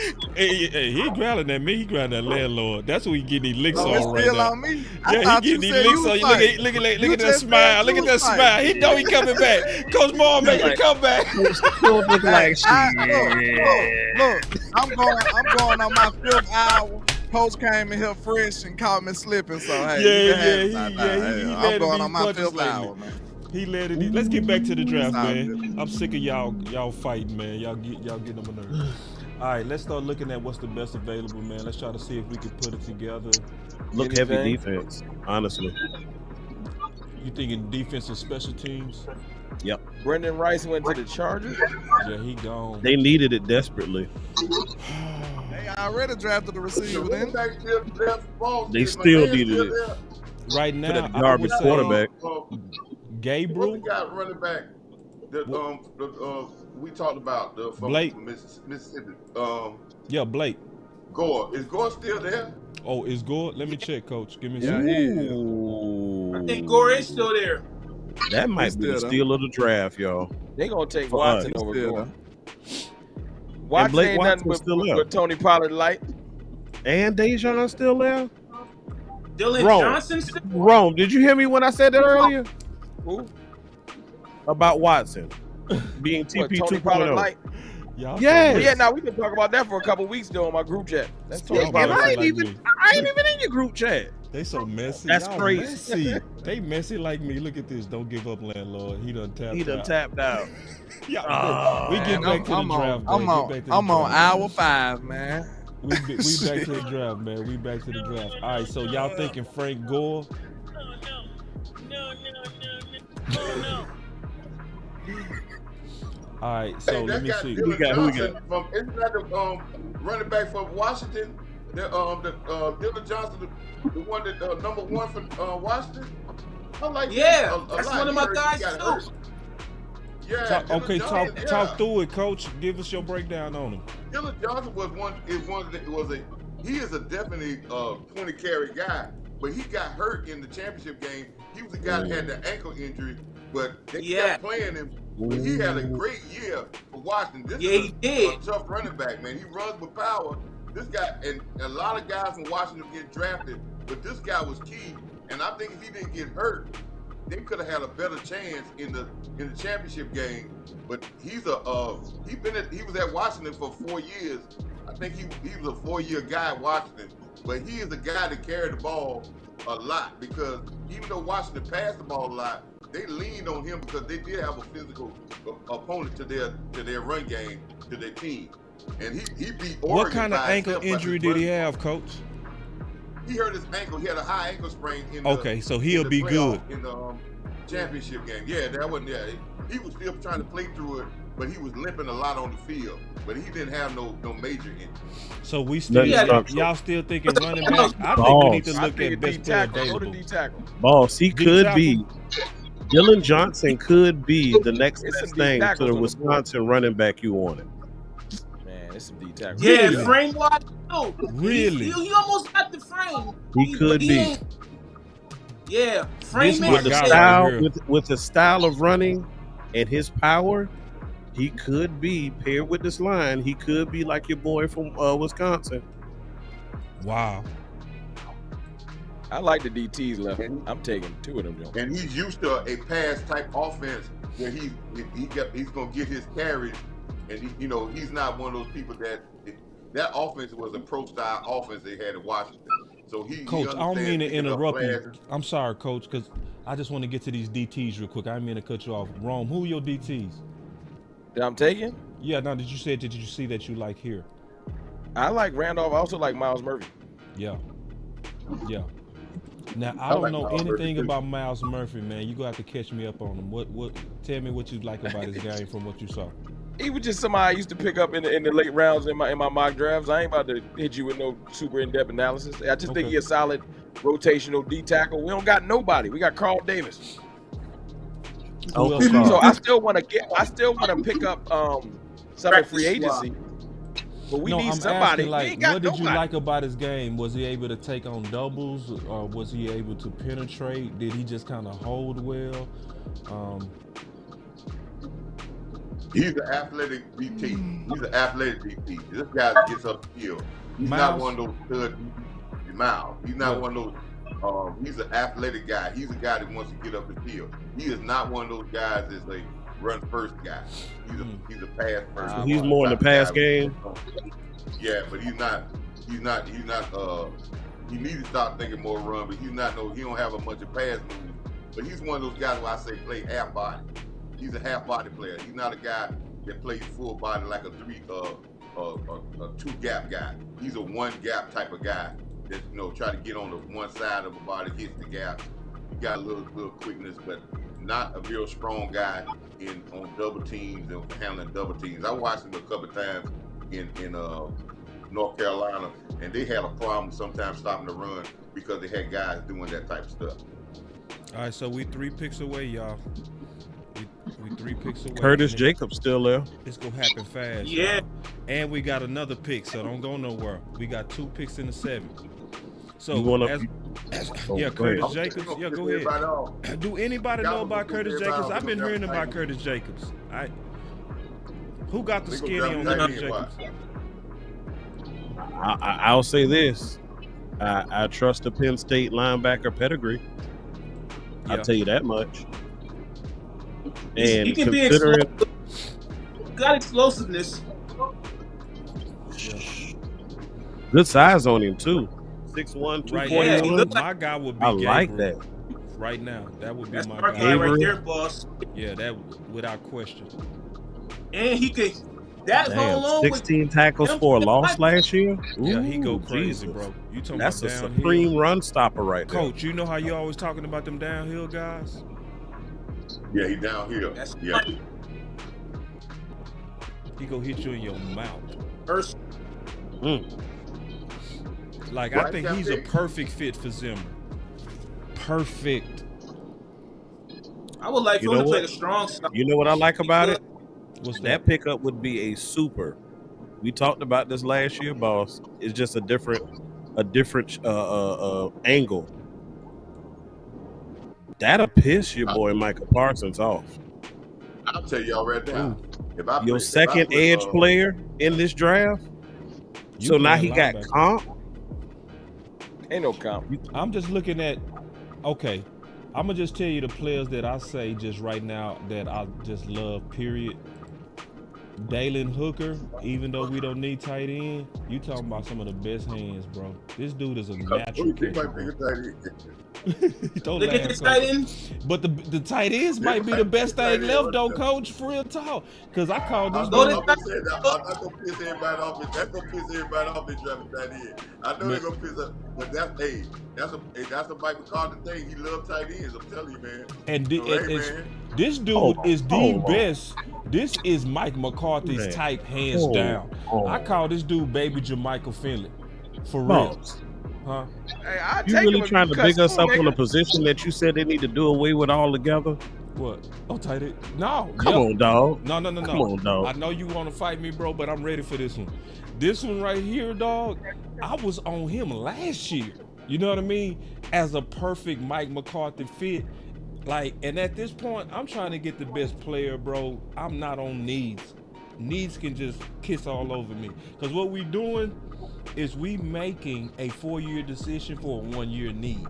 Now, give me the player because I want this guy for 4 years. And if school don't work out, I want a dog behind him or somebody that can come in here. Yeah, I know we got Stevens, but listen, we carried how many tight ends last year, y'all?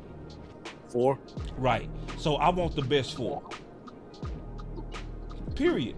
And if you can get them, but let me tell you, but forget that. I know and listen, don't start fighting me, everybody, because I'm telling you who I like. Because who I like above them is him. I think this is the best player available right now that I would take hands down with ease. Yep. With ease. I told y'all earlier, just go look him up. You gonna be like, why is he still ball? Yeah. Where's his hometown? If his hometown in Texas, he might be picked. We got 5 tight ends on the roster. Well, some of them they talking about the lineman right now. One of them ain't gonna have no job. That's it. I'm just showing y'all who I like, who's available. Man, if they don't draft him and cut ball. Nelson Caesar is also somebody we need to. I'm just showing. Look, from all that's left with 2 more picks, I just want to introduce my sleepers. That's all I'm doing. You know what I mean? And if they drafted any one of these guys, I'd be like, all right, cool, because these are my 2-3 star guys. Nelson is just a natural football player, man. He's very underrated. And Nelson will make the team too. No, Nelson will make the team, man. He can rush the passer, man. He turns well. He hustles. He knows how to identify plays and run down the line, man. He is heavily underrated, in my opinion. Yeah, I had him going somewhere around the beginning of the 4th to 5th round. So him making it to the 7th, man, I think he's underrated, man. He would actually help potentially as a rotational pass rusher with us and actually get some run based on play, probably his rookie year, if they gave him a chance, if they gave him some reps. But that's my opinion. The pick is in. Hey, boss. Yo. After this pick, I'm going to do my little recap on my channel, and I'm going to shut it down. Okay, man, I appreciate you coming in, bro. Nathan Thomas. Appreciate you, Ron. Now, I ain't jumping. Yeah, I want to talk about the pick real quick, then. Nathan Thomas, Nathan Thomas, man. A big old strong dude, man. He's an upside dude, man. He's a big, powerful dude, man. He has flashes, but I'm telling you, man, I mean, he's a guy that, man, he's another guy that's kind of like more like a role grader, but he has upside and he has things to clean up as it relates to his game. They like his size. They like how he moves. And they like the fact that, man, they can train him and get him with the O-line mastermind down in Dallas and get him in the weight room and make something out of him. I actually like that as a depth pick because, to me, he pushes Josh Ball out, and he potentially, based upon what we have with the other picks we did earlier, they may potentially push out Walesko as well because of this guy, man. So I like that. I like you bringing this guy in because I think he'll beat those two guys out. Hold on, before you go, let me give Rome his final words, and we go come back because Rome finna walk out. I want to give him mine too, because I'm finna get the hell out of here. Man, you can't do that. We got one more pick left, bro. You gotta fight through it, dog. No, this man. We done drafted the whole O line, man. Screw these. Yo. Man, hold on, man. That camera was dope. Did y'all see how my boy Rome ducked his head down to that camera following him? Nah, he got that super duper, man. Dope, man. That boy put his head that camera. Boy, y'all got he got that baseball AI over there, boy. He got the AI in the camera, man. That boy got the AI. That boy put his head there. That camera said, "I'm going with you." Go ahead, my thoughts on the draft, man. I think it's a solid draft. It's we went out there and got positions of need. They must have a plan on running back and D tackle. That's the only thing I can think of. But as far as like I love the linebacker pick because Maurice, I don't know how to say his last name. Because I think it allows Overshown to heal up at the proper rate and not rush him out if we need to have him play. I love the cornerback pick. I was over here reading up on him while we was on the stream. Of course, I think Guyton has a good. He's like a ball of clay. You know what I'm saying? Very athletic clay. You know what I'm saying? So I want to see what happens with him. I love Nealon because he's just like he the violent physical one, and of course I love BB. I think he's the highlight of our draft. Everyone's excited about BB, but the receiver looks like he has upside. Another rad score type pick. Yep. But I'm not mad at the draft. I just want to be clear. I know I've been pessimistic. I'm more so mad at our philosophy on how we build our team. I feel like we would do ourselves a lot more favors if we would participate in free agency and roster build before the draft to not make us make some picks, I feel like. But I'm not mad at the draft. I'm more so just mad at the Jones family, but that's something I'll go into on my channel where I usually land base them. But other than that, I ain't want nobody to think I'm negative on the draft. I actually like a lot of the players they took. A couple I'm not too familiar with, I will get familiar with. But the next pick, whatever it is, I just hope they have a real plan at running back and at defensive tackle, and they don't just say we're gonna bring Zeke in and figure out the rest. Hopefully, some people cut some people. I hope there's some type of a plan. We're just gonna have to see. Then that's my final word, man. Good job, man. Thank you, Rome. I enjoyed it, bro. For real. I appreciate y'all, man. We gonna break this draft down so it can forever be broken over the next couple weeks. Oh yeah, so we gonna recap this, huh? All right, Ron. The wrong road. Yeah. What he said? He said he want to say something to you. Yeah, no question. I'm a part of your cartel, right? Just so whenever you see Tavis Bay, that's Keystone. Yo, man, I got you. You a mod in there, right? Yes. I'm gonna make you a manager mod. You know what I'm saying? Because some of the mods be tripping. Yeah. It might have to throw some people off the bridge, but we'll talk about it. I got y'all, man. Appreciate y'all. Appreciate what y'all do. And your boss, Amp, Landlord, y'all been in here, you know what I'm saying? It was all black boxes at first, so I got to salute y'all, man. Y'all killed it all day. Yeah. Thank you, bro. For real. All right, man. I'm on my last leg right now. Can you hang for the last pick, Landlord, or you really out? Because I give you a I'm gonna fight through, bro. That's my dog, man. Fight all the way through. Let's go. Hey, I want to say something. Go ahead, Coach. I want to say something to OT when he made about Ball and them being kicked off the boat. Man, their keys already. I think they'd already done changed their combinations on their lock. Dang. I don't even think they can get in. I think they done took their card back. They can't even get in the weight room now. Revolt. Their days are over in Dallas. That's a no-brainer. They are gone.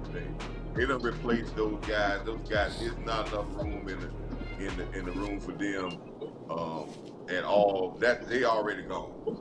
I think they gave up on Ball. They just kept around, but now they went and said, we done drafted more depth linemen. We don't need these guys no more. We're going to start the clock over. There's no need to keep the clock going, and they've been here, especially Ball, and he's been here 4 years. The clock already is over for him. We're going to reset and start the clock over with somebody else. So he's gone. Exactly, The West Coast is on thin ice, very thin ice. And I think the clock is already ticking on him. There's no need to keep him in year 3 because we know we ain't gonna sign him after he gets free agency. So, hey, boss, let me read this super right quick because I had missed him. Go for it. I had missed him. Shout out to them boys 77 with the $5 super. He says the Joneses are doing us a favor, making sure our expectations are as low as possible. Man, y'all not gonna steal my job. Shout out to my guy, man. Hey, it's a couple. Hey, of that one hurt. Well, look, man, as it relates to these picks and Matt Waletzko and Josh Ball, look, I think that Josh Ball, regardless of, what happens going forward, he should really write the Jones family a thank you note. Man, thank you for these 4 years, man. Shoot, I qualify for my pension. I'm gonna go get signed by some other team. I might bounce around. If I can play pretty decent in the preseason, I can make it another 4 years. Yeah. It's like, shoot, man, you made it here 4 years, man. You get a pension. You wasn't really, you got a pension.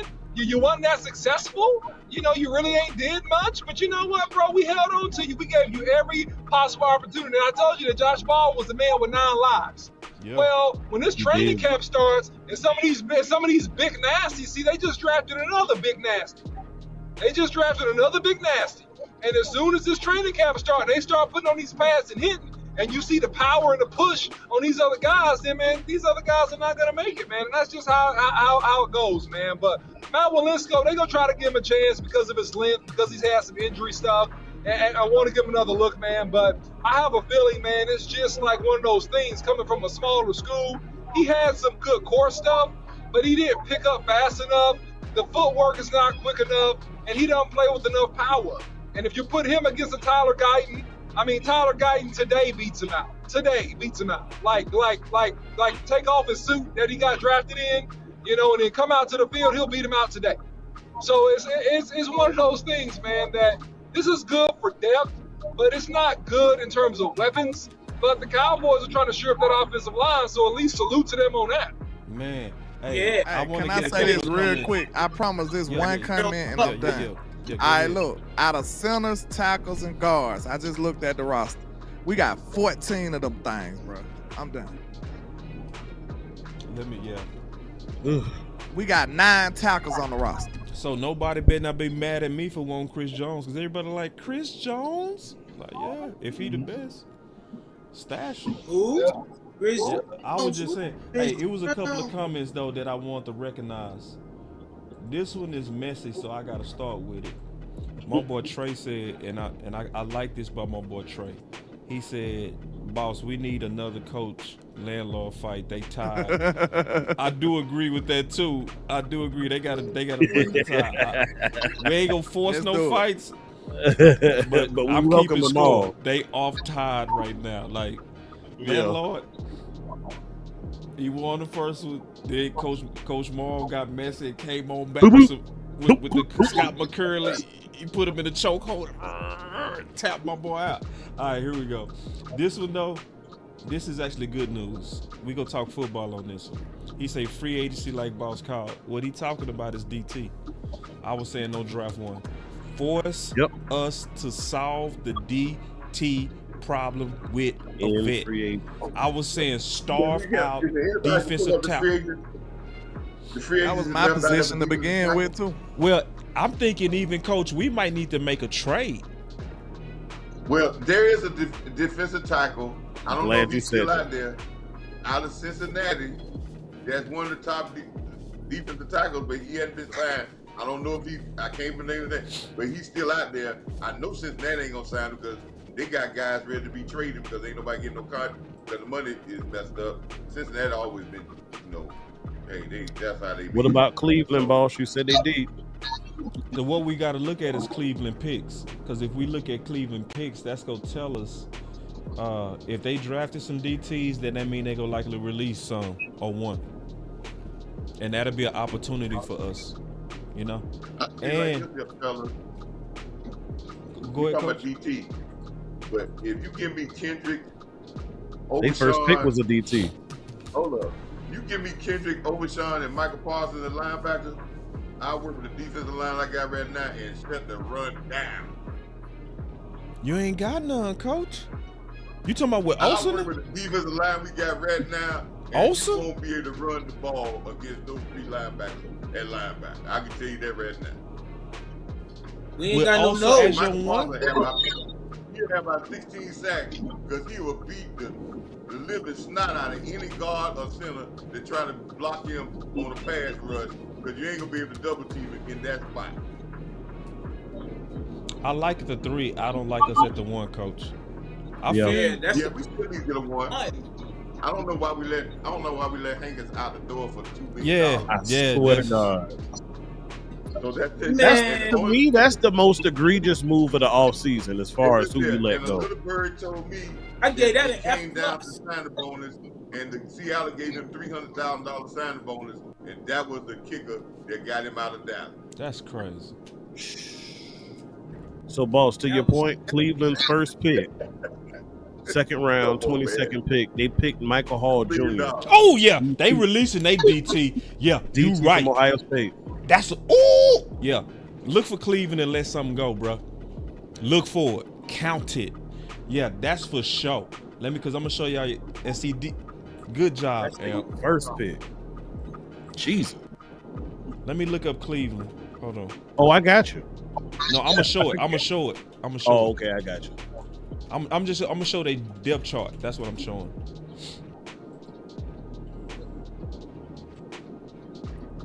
So if you go look at Cleveland depth chart, they definitely releasing somebody. You know what I'm saying? Look at the depth that they have. Shelby Harris. They 4 deep, man, and they just added somebody else. You know what I'm saying? Hold on, Maurice Hurst. And they got some good ones in there too, boss. They do. They really do. That's what I'm saying. Yes. It's gonna be some people that's gonna shake out because of the draft. You know what I mean? Now, if you want to pay some money right now, it ain't gonna cost you that much money. I don't agree with this bringing them in the middle of the year. But if you want to bring somebody in right now, if you want to go get a dominant suit right now, that's who I want right now. I said that last year. What you think about that? You bring him in the middle, the end of the year, say, okay, now you're going to be a leader. If you want to bring him in, you bring him in right now. I know he'll take over the locker room. I love it, Coach. Coach, I'm shocked to hear you say that. If you want to do it now, but don't wait till the end of the year and then say, oh, I'm going to bring a guy in. Yeah, he off the couch. Everybody went through all this. And now you're going to say, oh, you're going to be the leader now. He been smoking blunts and they gonna playing with the baby. Yeah. Drinking beer. Yeah, like. If you want to bring him in now. Yeah, where you get him. Yeah, get him in camp. Get his body right. Yeah. I like that. We approaching our pitch, y'all. Ooh. Then we gonna sum this up and get up out of here. This the last one. 3 picks away. Yep. I done struck out as far as even positions. So man, it's 500. I don't know where the hell 500 people watching, bro. What? I just refreshed my page, man. Let's get the likes up. Let's get the likes up. Get the likes up. Hey, is that defensive tackle from Bama still there? Hey, draft somebody from Bama if you're going to draft somebody. That'll work. Guy. If you're going to draft somebody from Bama if you're going to draft somebody. All right, man. It'll work out for you. All right, let me go back to the draft. We 3 picks away, and we gonna sum this up, man. First of all, before we get to our pick, man, I appreciate the whole panel, bro. This was very dope, and this is the first time we had this mix, bro. It's hard to have chemistry like this. It took me, Coach Marv, and Amp a whole year to develop the chemistry we got. Facts. It took me and the OC probably the first 4 months of doing Boss Cowboy Sports to develop this chemistry. It took me and Keystone 2 years. You know what I mean? So the fact that everybody jumped on here and just was instantly just jived, that's not easy, bro. And so I appreciate all y'all, man. And appreciate the panel, appreciate everybody that's watching. Y'all do us a favor, man. We've been rocking now over 5 hours. And we've been giving y'all through the whole thing what's available. We've been talking about all the recent news with Zeke. Y'all saw some fantastic fights, some funny fights. I enjoyed them fights. At least hit that like, man, so that we can spread this. You know what I mean? And then we got a super chat. He said, running back and wide receiver positions Dak has to win with less. That's what Steven said. I hate it. Man, I hate it. I still say I love Zeke coming back. Boss, I love Zeke coming back. But if you're not going to give Dak an extension, you know Dak going to be real salty. And I still think the Cowboys trying to pull that wee-woo move, bringing his boy back to try to calm him down. I'm still saying that. I want Zeke back, but I can see them doing that. Oh, you see this guy? See this guy? Number one bullshit guy. He do the wee woo. I had to hit that button because some people don't know what wee woo is. We got a lot of people watching. That means BS. Yeah. Right. Yeah, he know he won't let Zeke, but if Zeke ain't there, he might be like, man, you ain't give me no extension. I done checked out. But they're gonna bring Zeke back so Zeke can say, man, don't check out. I can see them conning like that. Not saying I don't want Zeke back, but there's some other ulterior motive with Zeke too. It just smells funny to me. All of a sudden. I will say this though. I know Dak go get that extension though.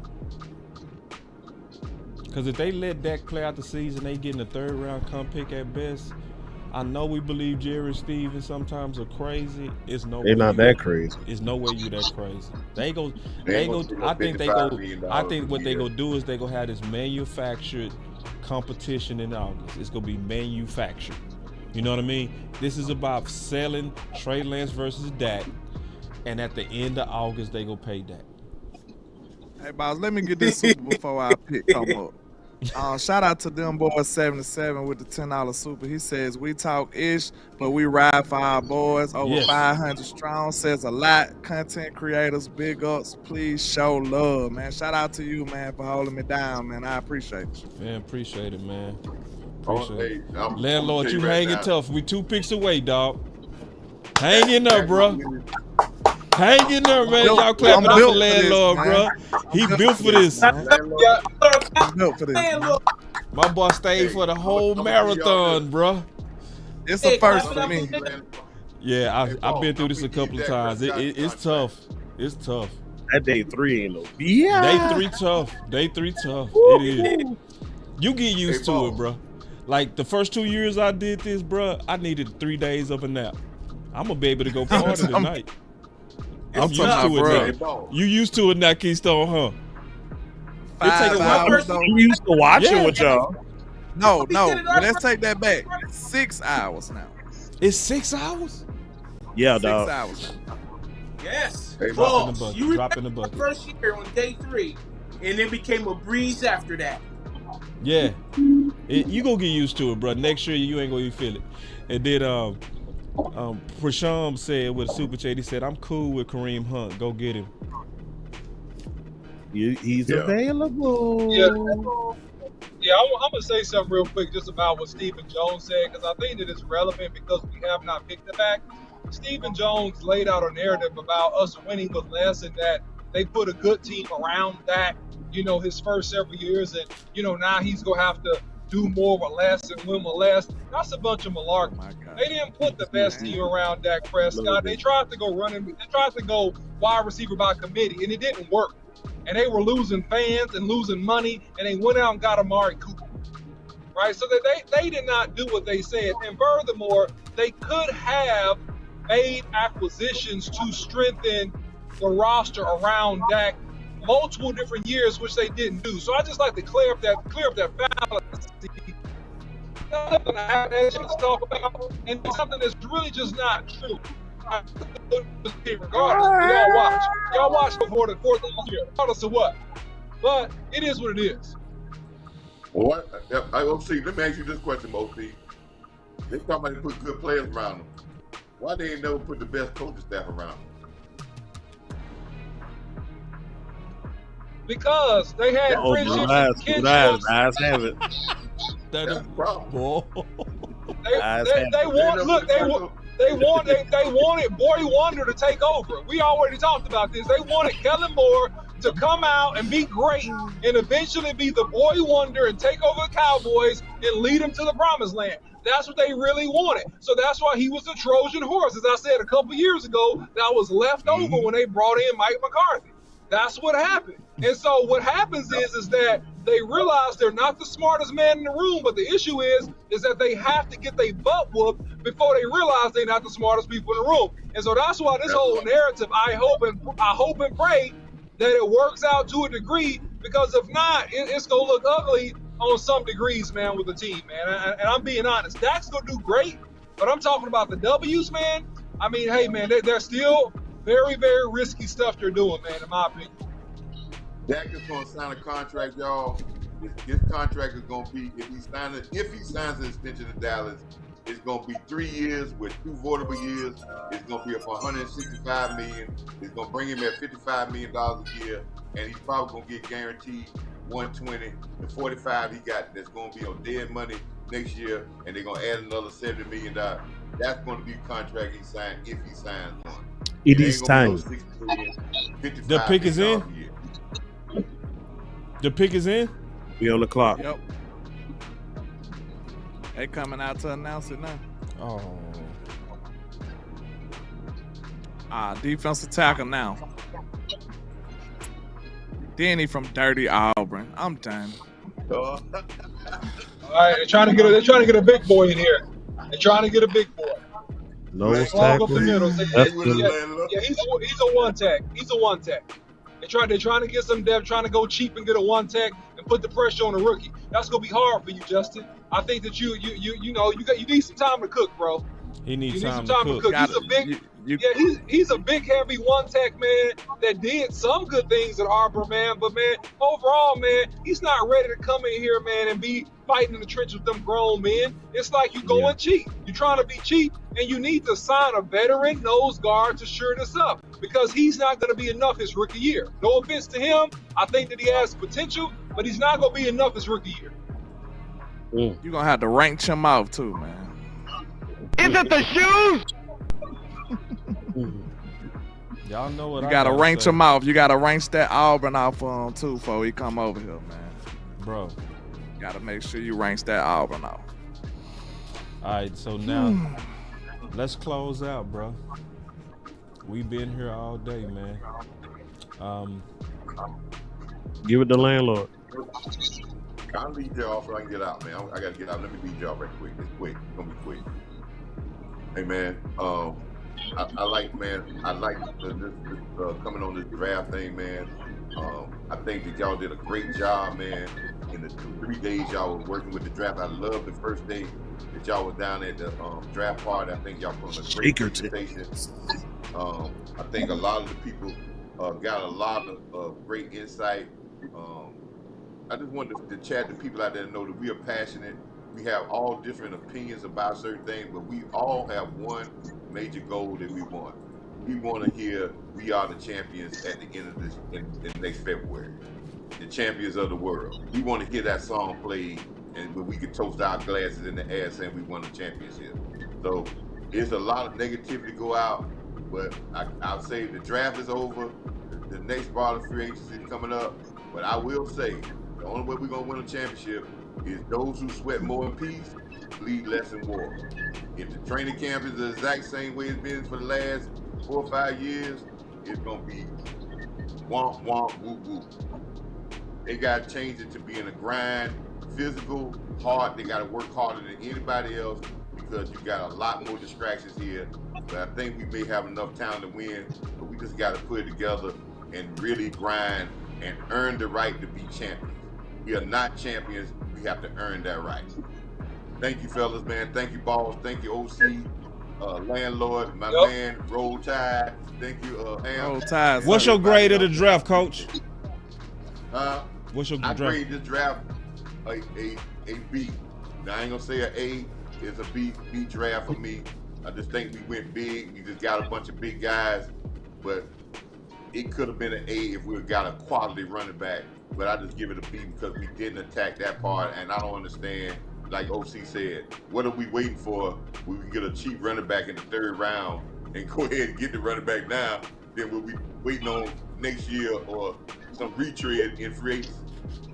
I don't understand that. So it would be an A if we got a running back, but we ain't get a running back, so it can't be no higher than a B for me. I like the big guys we got, but a B, not a B plus. That's a straight B, not a B minus. Appreciate it, Coach. Appreciate it, fellas. I want y'all to do me a favor too, man. Everybody, I want y'all to do me a favor. Y'all give Luke Landlord some super chats, man. Throw some super chats at the homie, man. This is his first time going through this. His legs out of shape. Bless the homie, man. I appreciate you, man. And he thugged through 2 days. He thugged through 2 days. If y'all decide to super chat with us too, obviously we appreciate that. I see some coming in.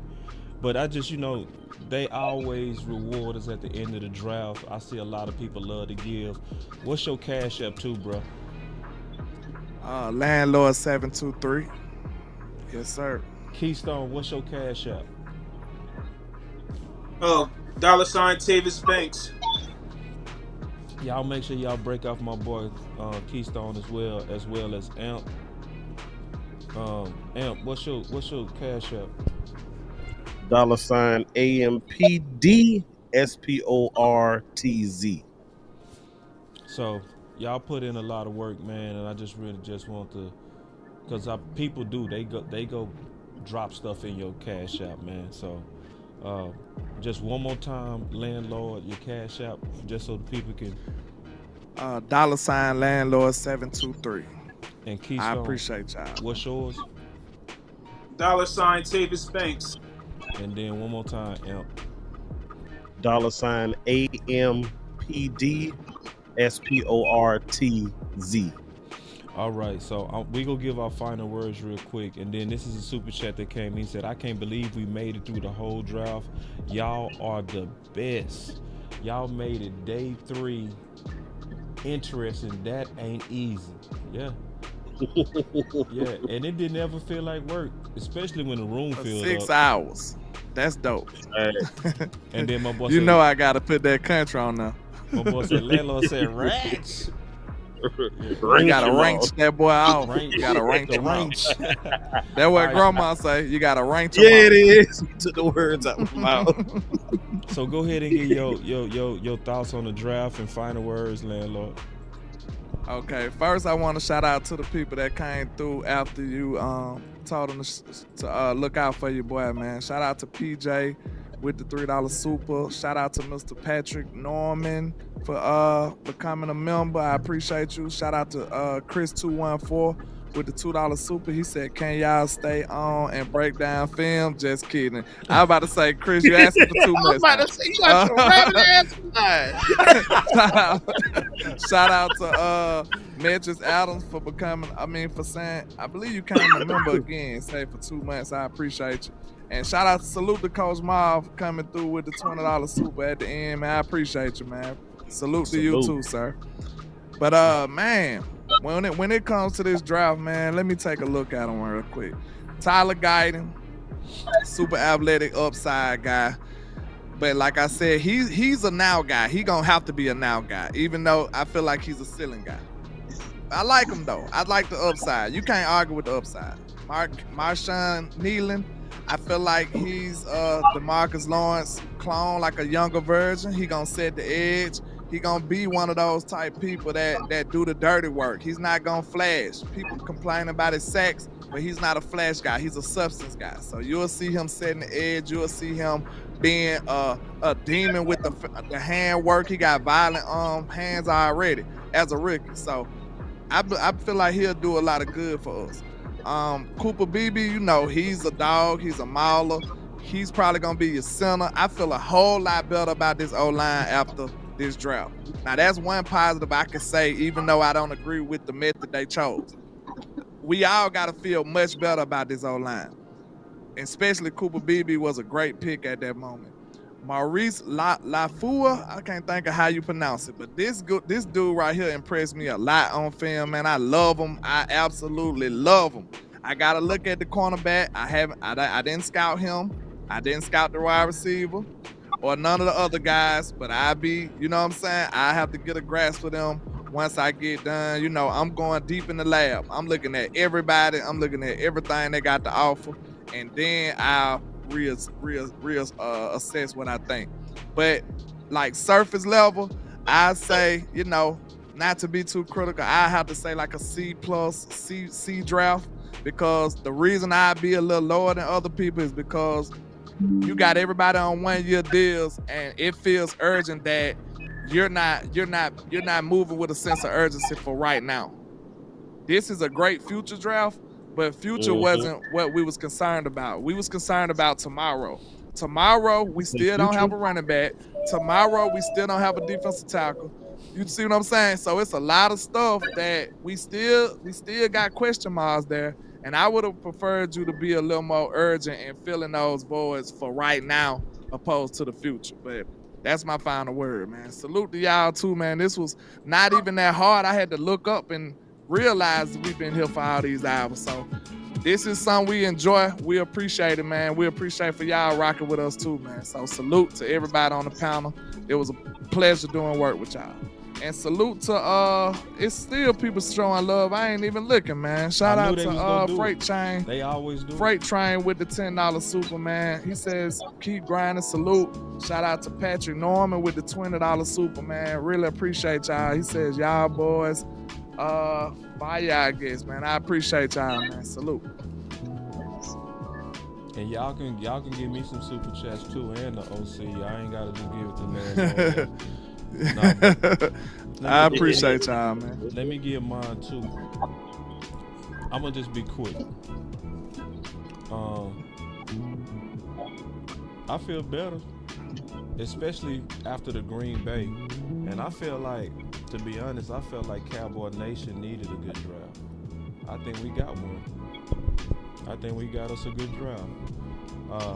I started after day 2 with an A. I'm also going down to a B. Not just like Coach Marv, a B. So I think they could have executed better day 3.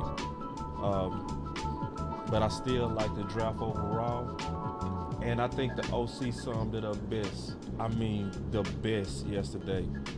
This is a makeup draft. This is a repentance draft. They repented of their sins, of all the errors that they made from last year, getting rid of Harper, replacing Harper. You know what I mean? Just all the bonehead errors they made. You know, keeping T. Smith too long, you replace T. Smith.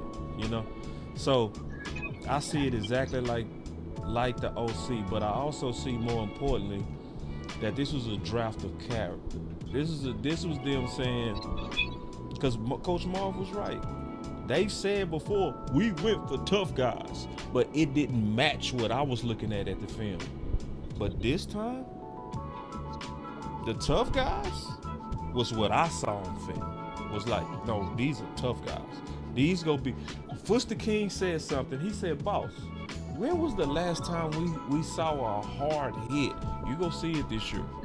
You go see it in training camp, and you go see it in them games. That's my final word. Thanks. Appreciate the super chat. He said, with the 10 bones, he said, a good trenches draft. Man, appreciate that, man. All right, so that's exactly what I'm calling it too. Yeah, it's a good trenches draft. It's a good trenches draft. Go ahead, Keystone. Yeah. Let's get it in. What you got, Big Dog? My final word is, that's exactly how I'm looking at it too.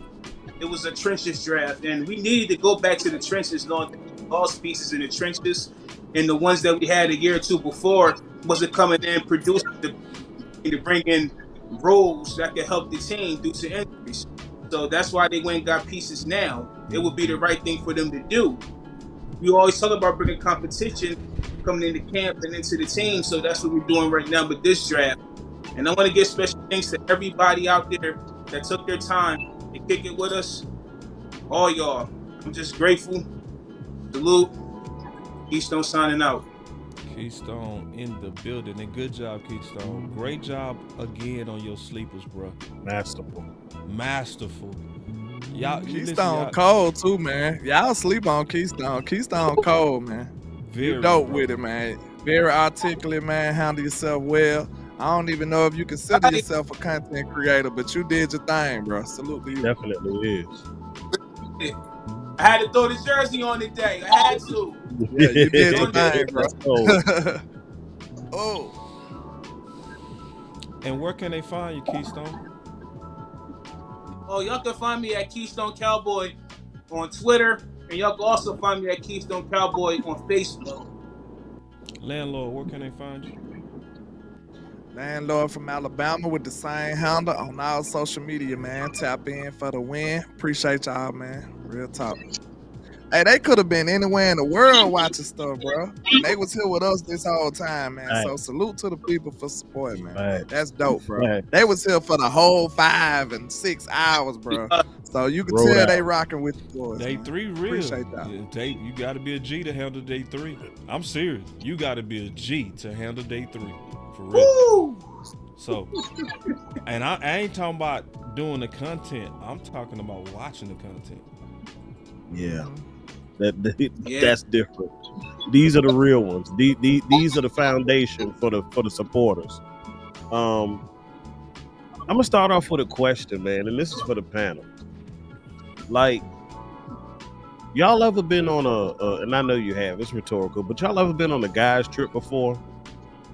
Like, that's what yesterday and the day felt like for me. Like, it felt like a guys trip. You know what I'm saying? Yeah, like, we'll see. I know a lot of y'all, but some of some people I didn't really know as well. But over the guys trip, I felt like I got to know these dudes a little bit better, and talking ball. And, after ending this long road trip today, I feel like, hey, man, brothers done came together. We done grew together a little stronger for the sake of the team. Like, I enjoyed it thoroughly. Draft, and before Coach Marv even said it, I already had my grade in my head, and it was a B.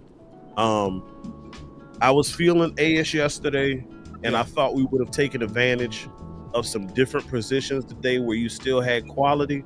But like I said on last night, y'all, slow until you know.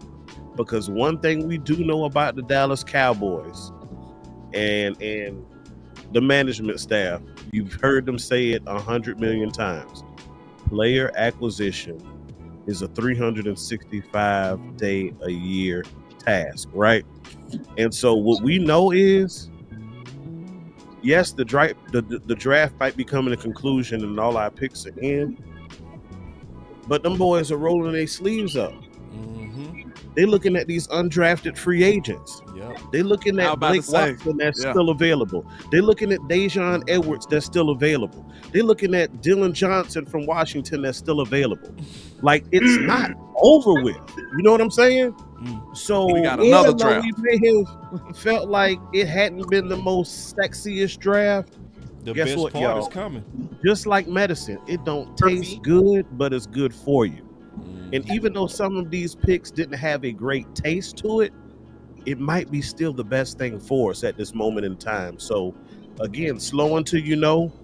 What I can tell you is, AMP is, now that I have these guys in front of me, I'm going to go and do my own research. Yep. And I'm going to come back to y'all how I feel like they can help assist this team. So, you can find me on all social media platforms at AMPD Sports. Again, y'all, how I end all my shows. Good, better, best. Never let it rest until your good becomes your better and your better becomes your best. Until next time, y'all be blessed. I knew he was going to hit that smoke. Yes, indeed, bro. That boy got the wrestling. You need some theme music after that. Give me my theme music. Give me my theme music. I knew he was going to got hit that smoke. Because if you'd have hit that smoke, I was going to say hit the smoke, bro.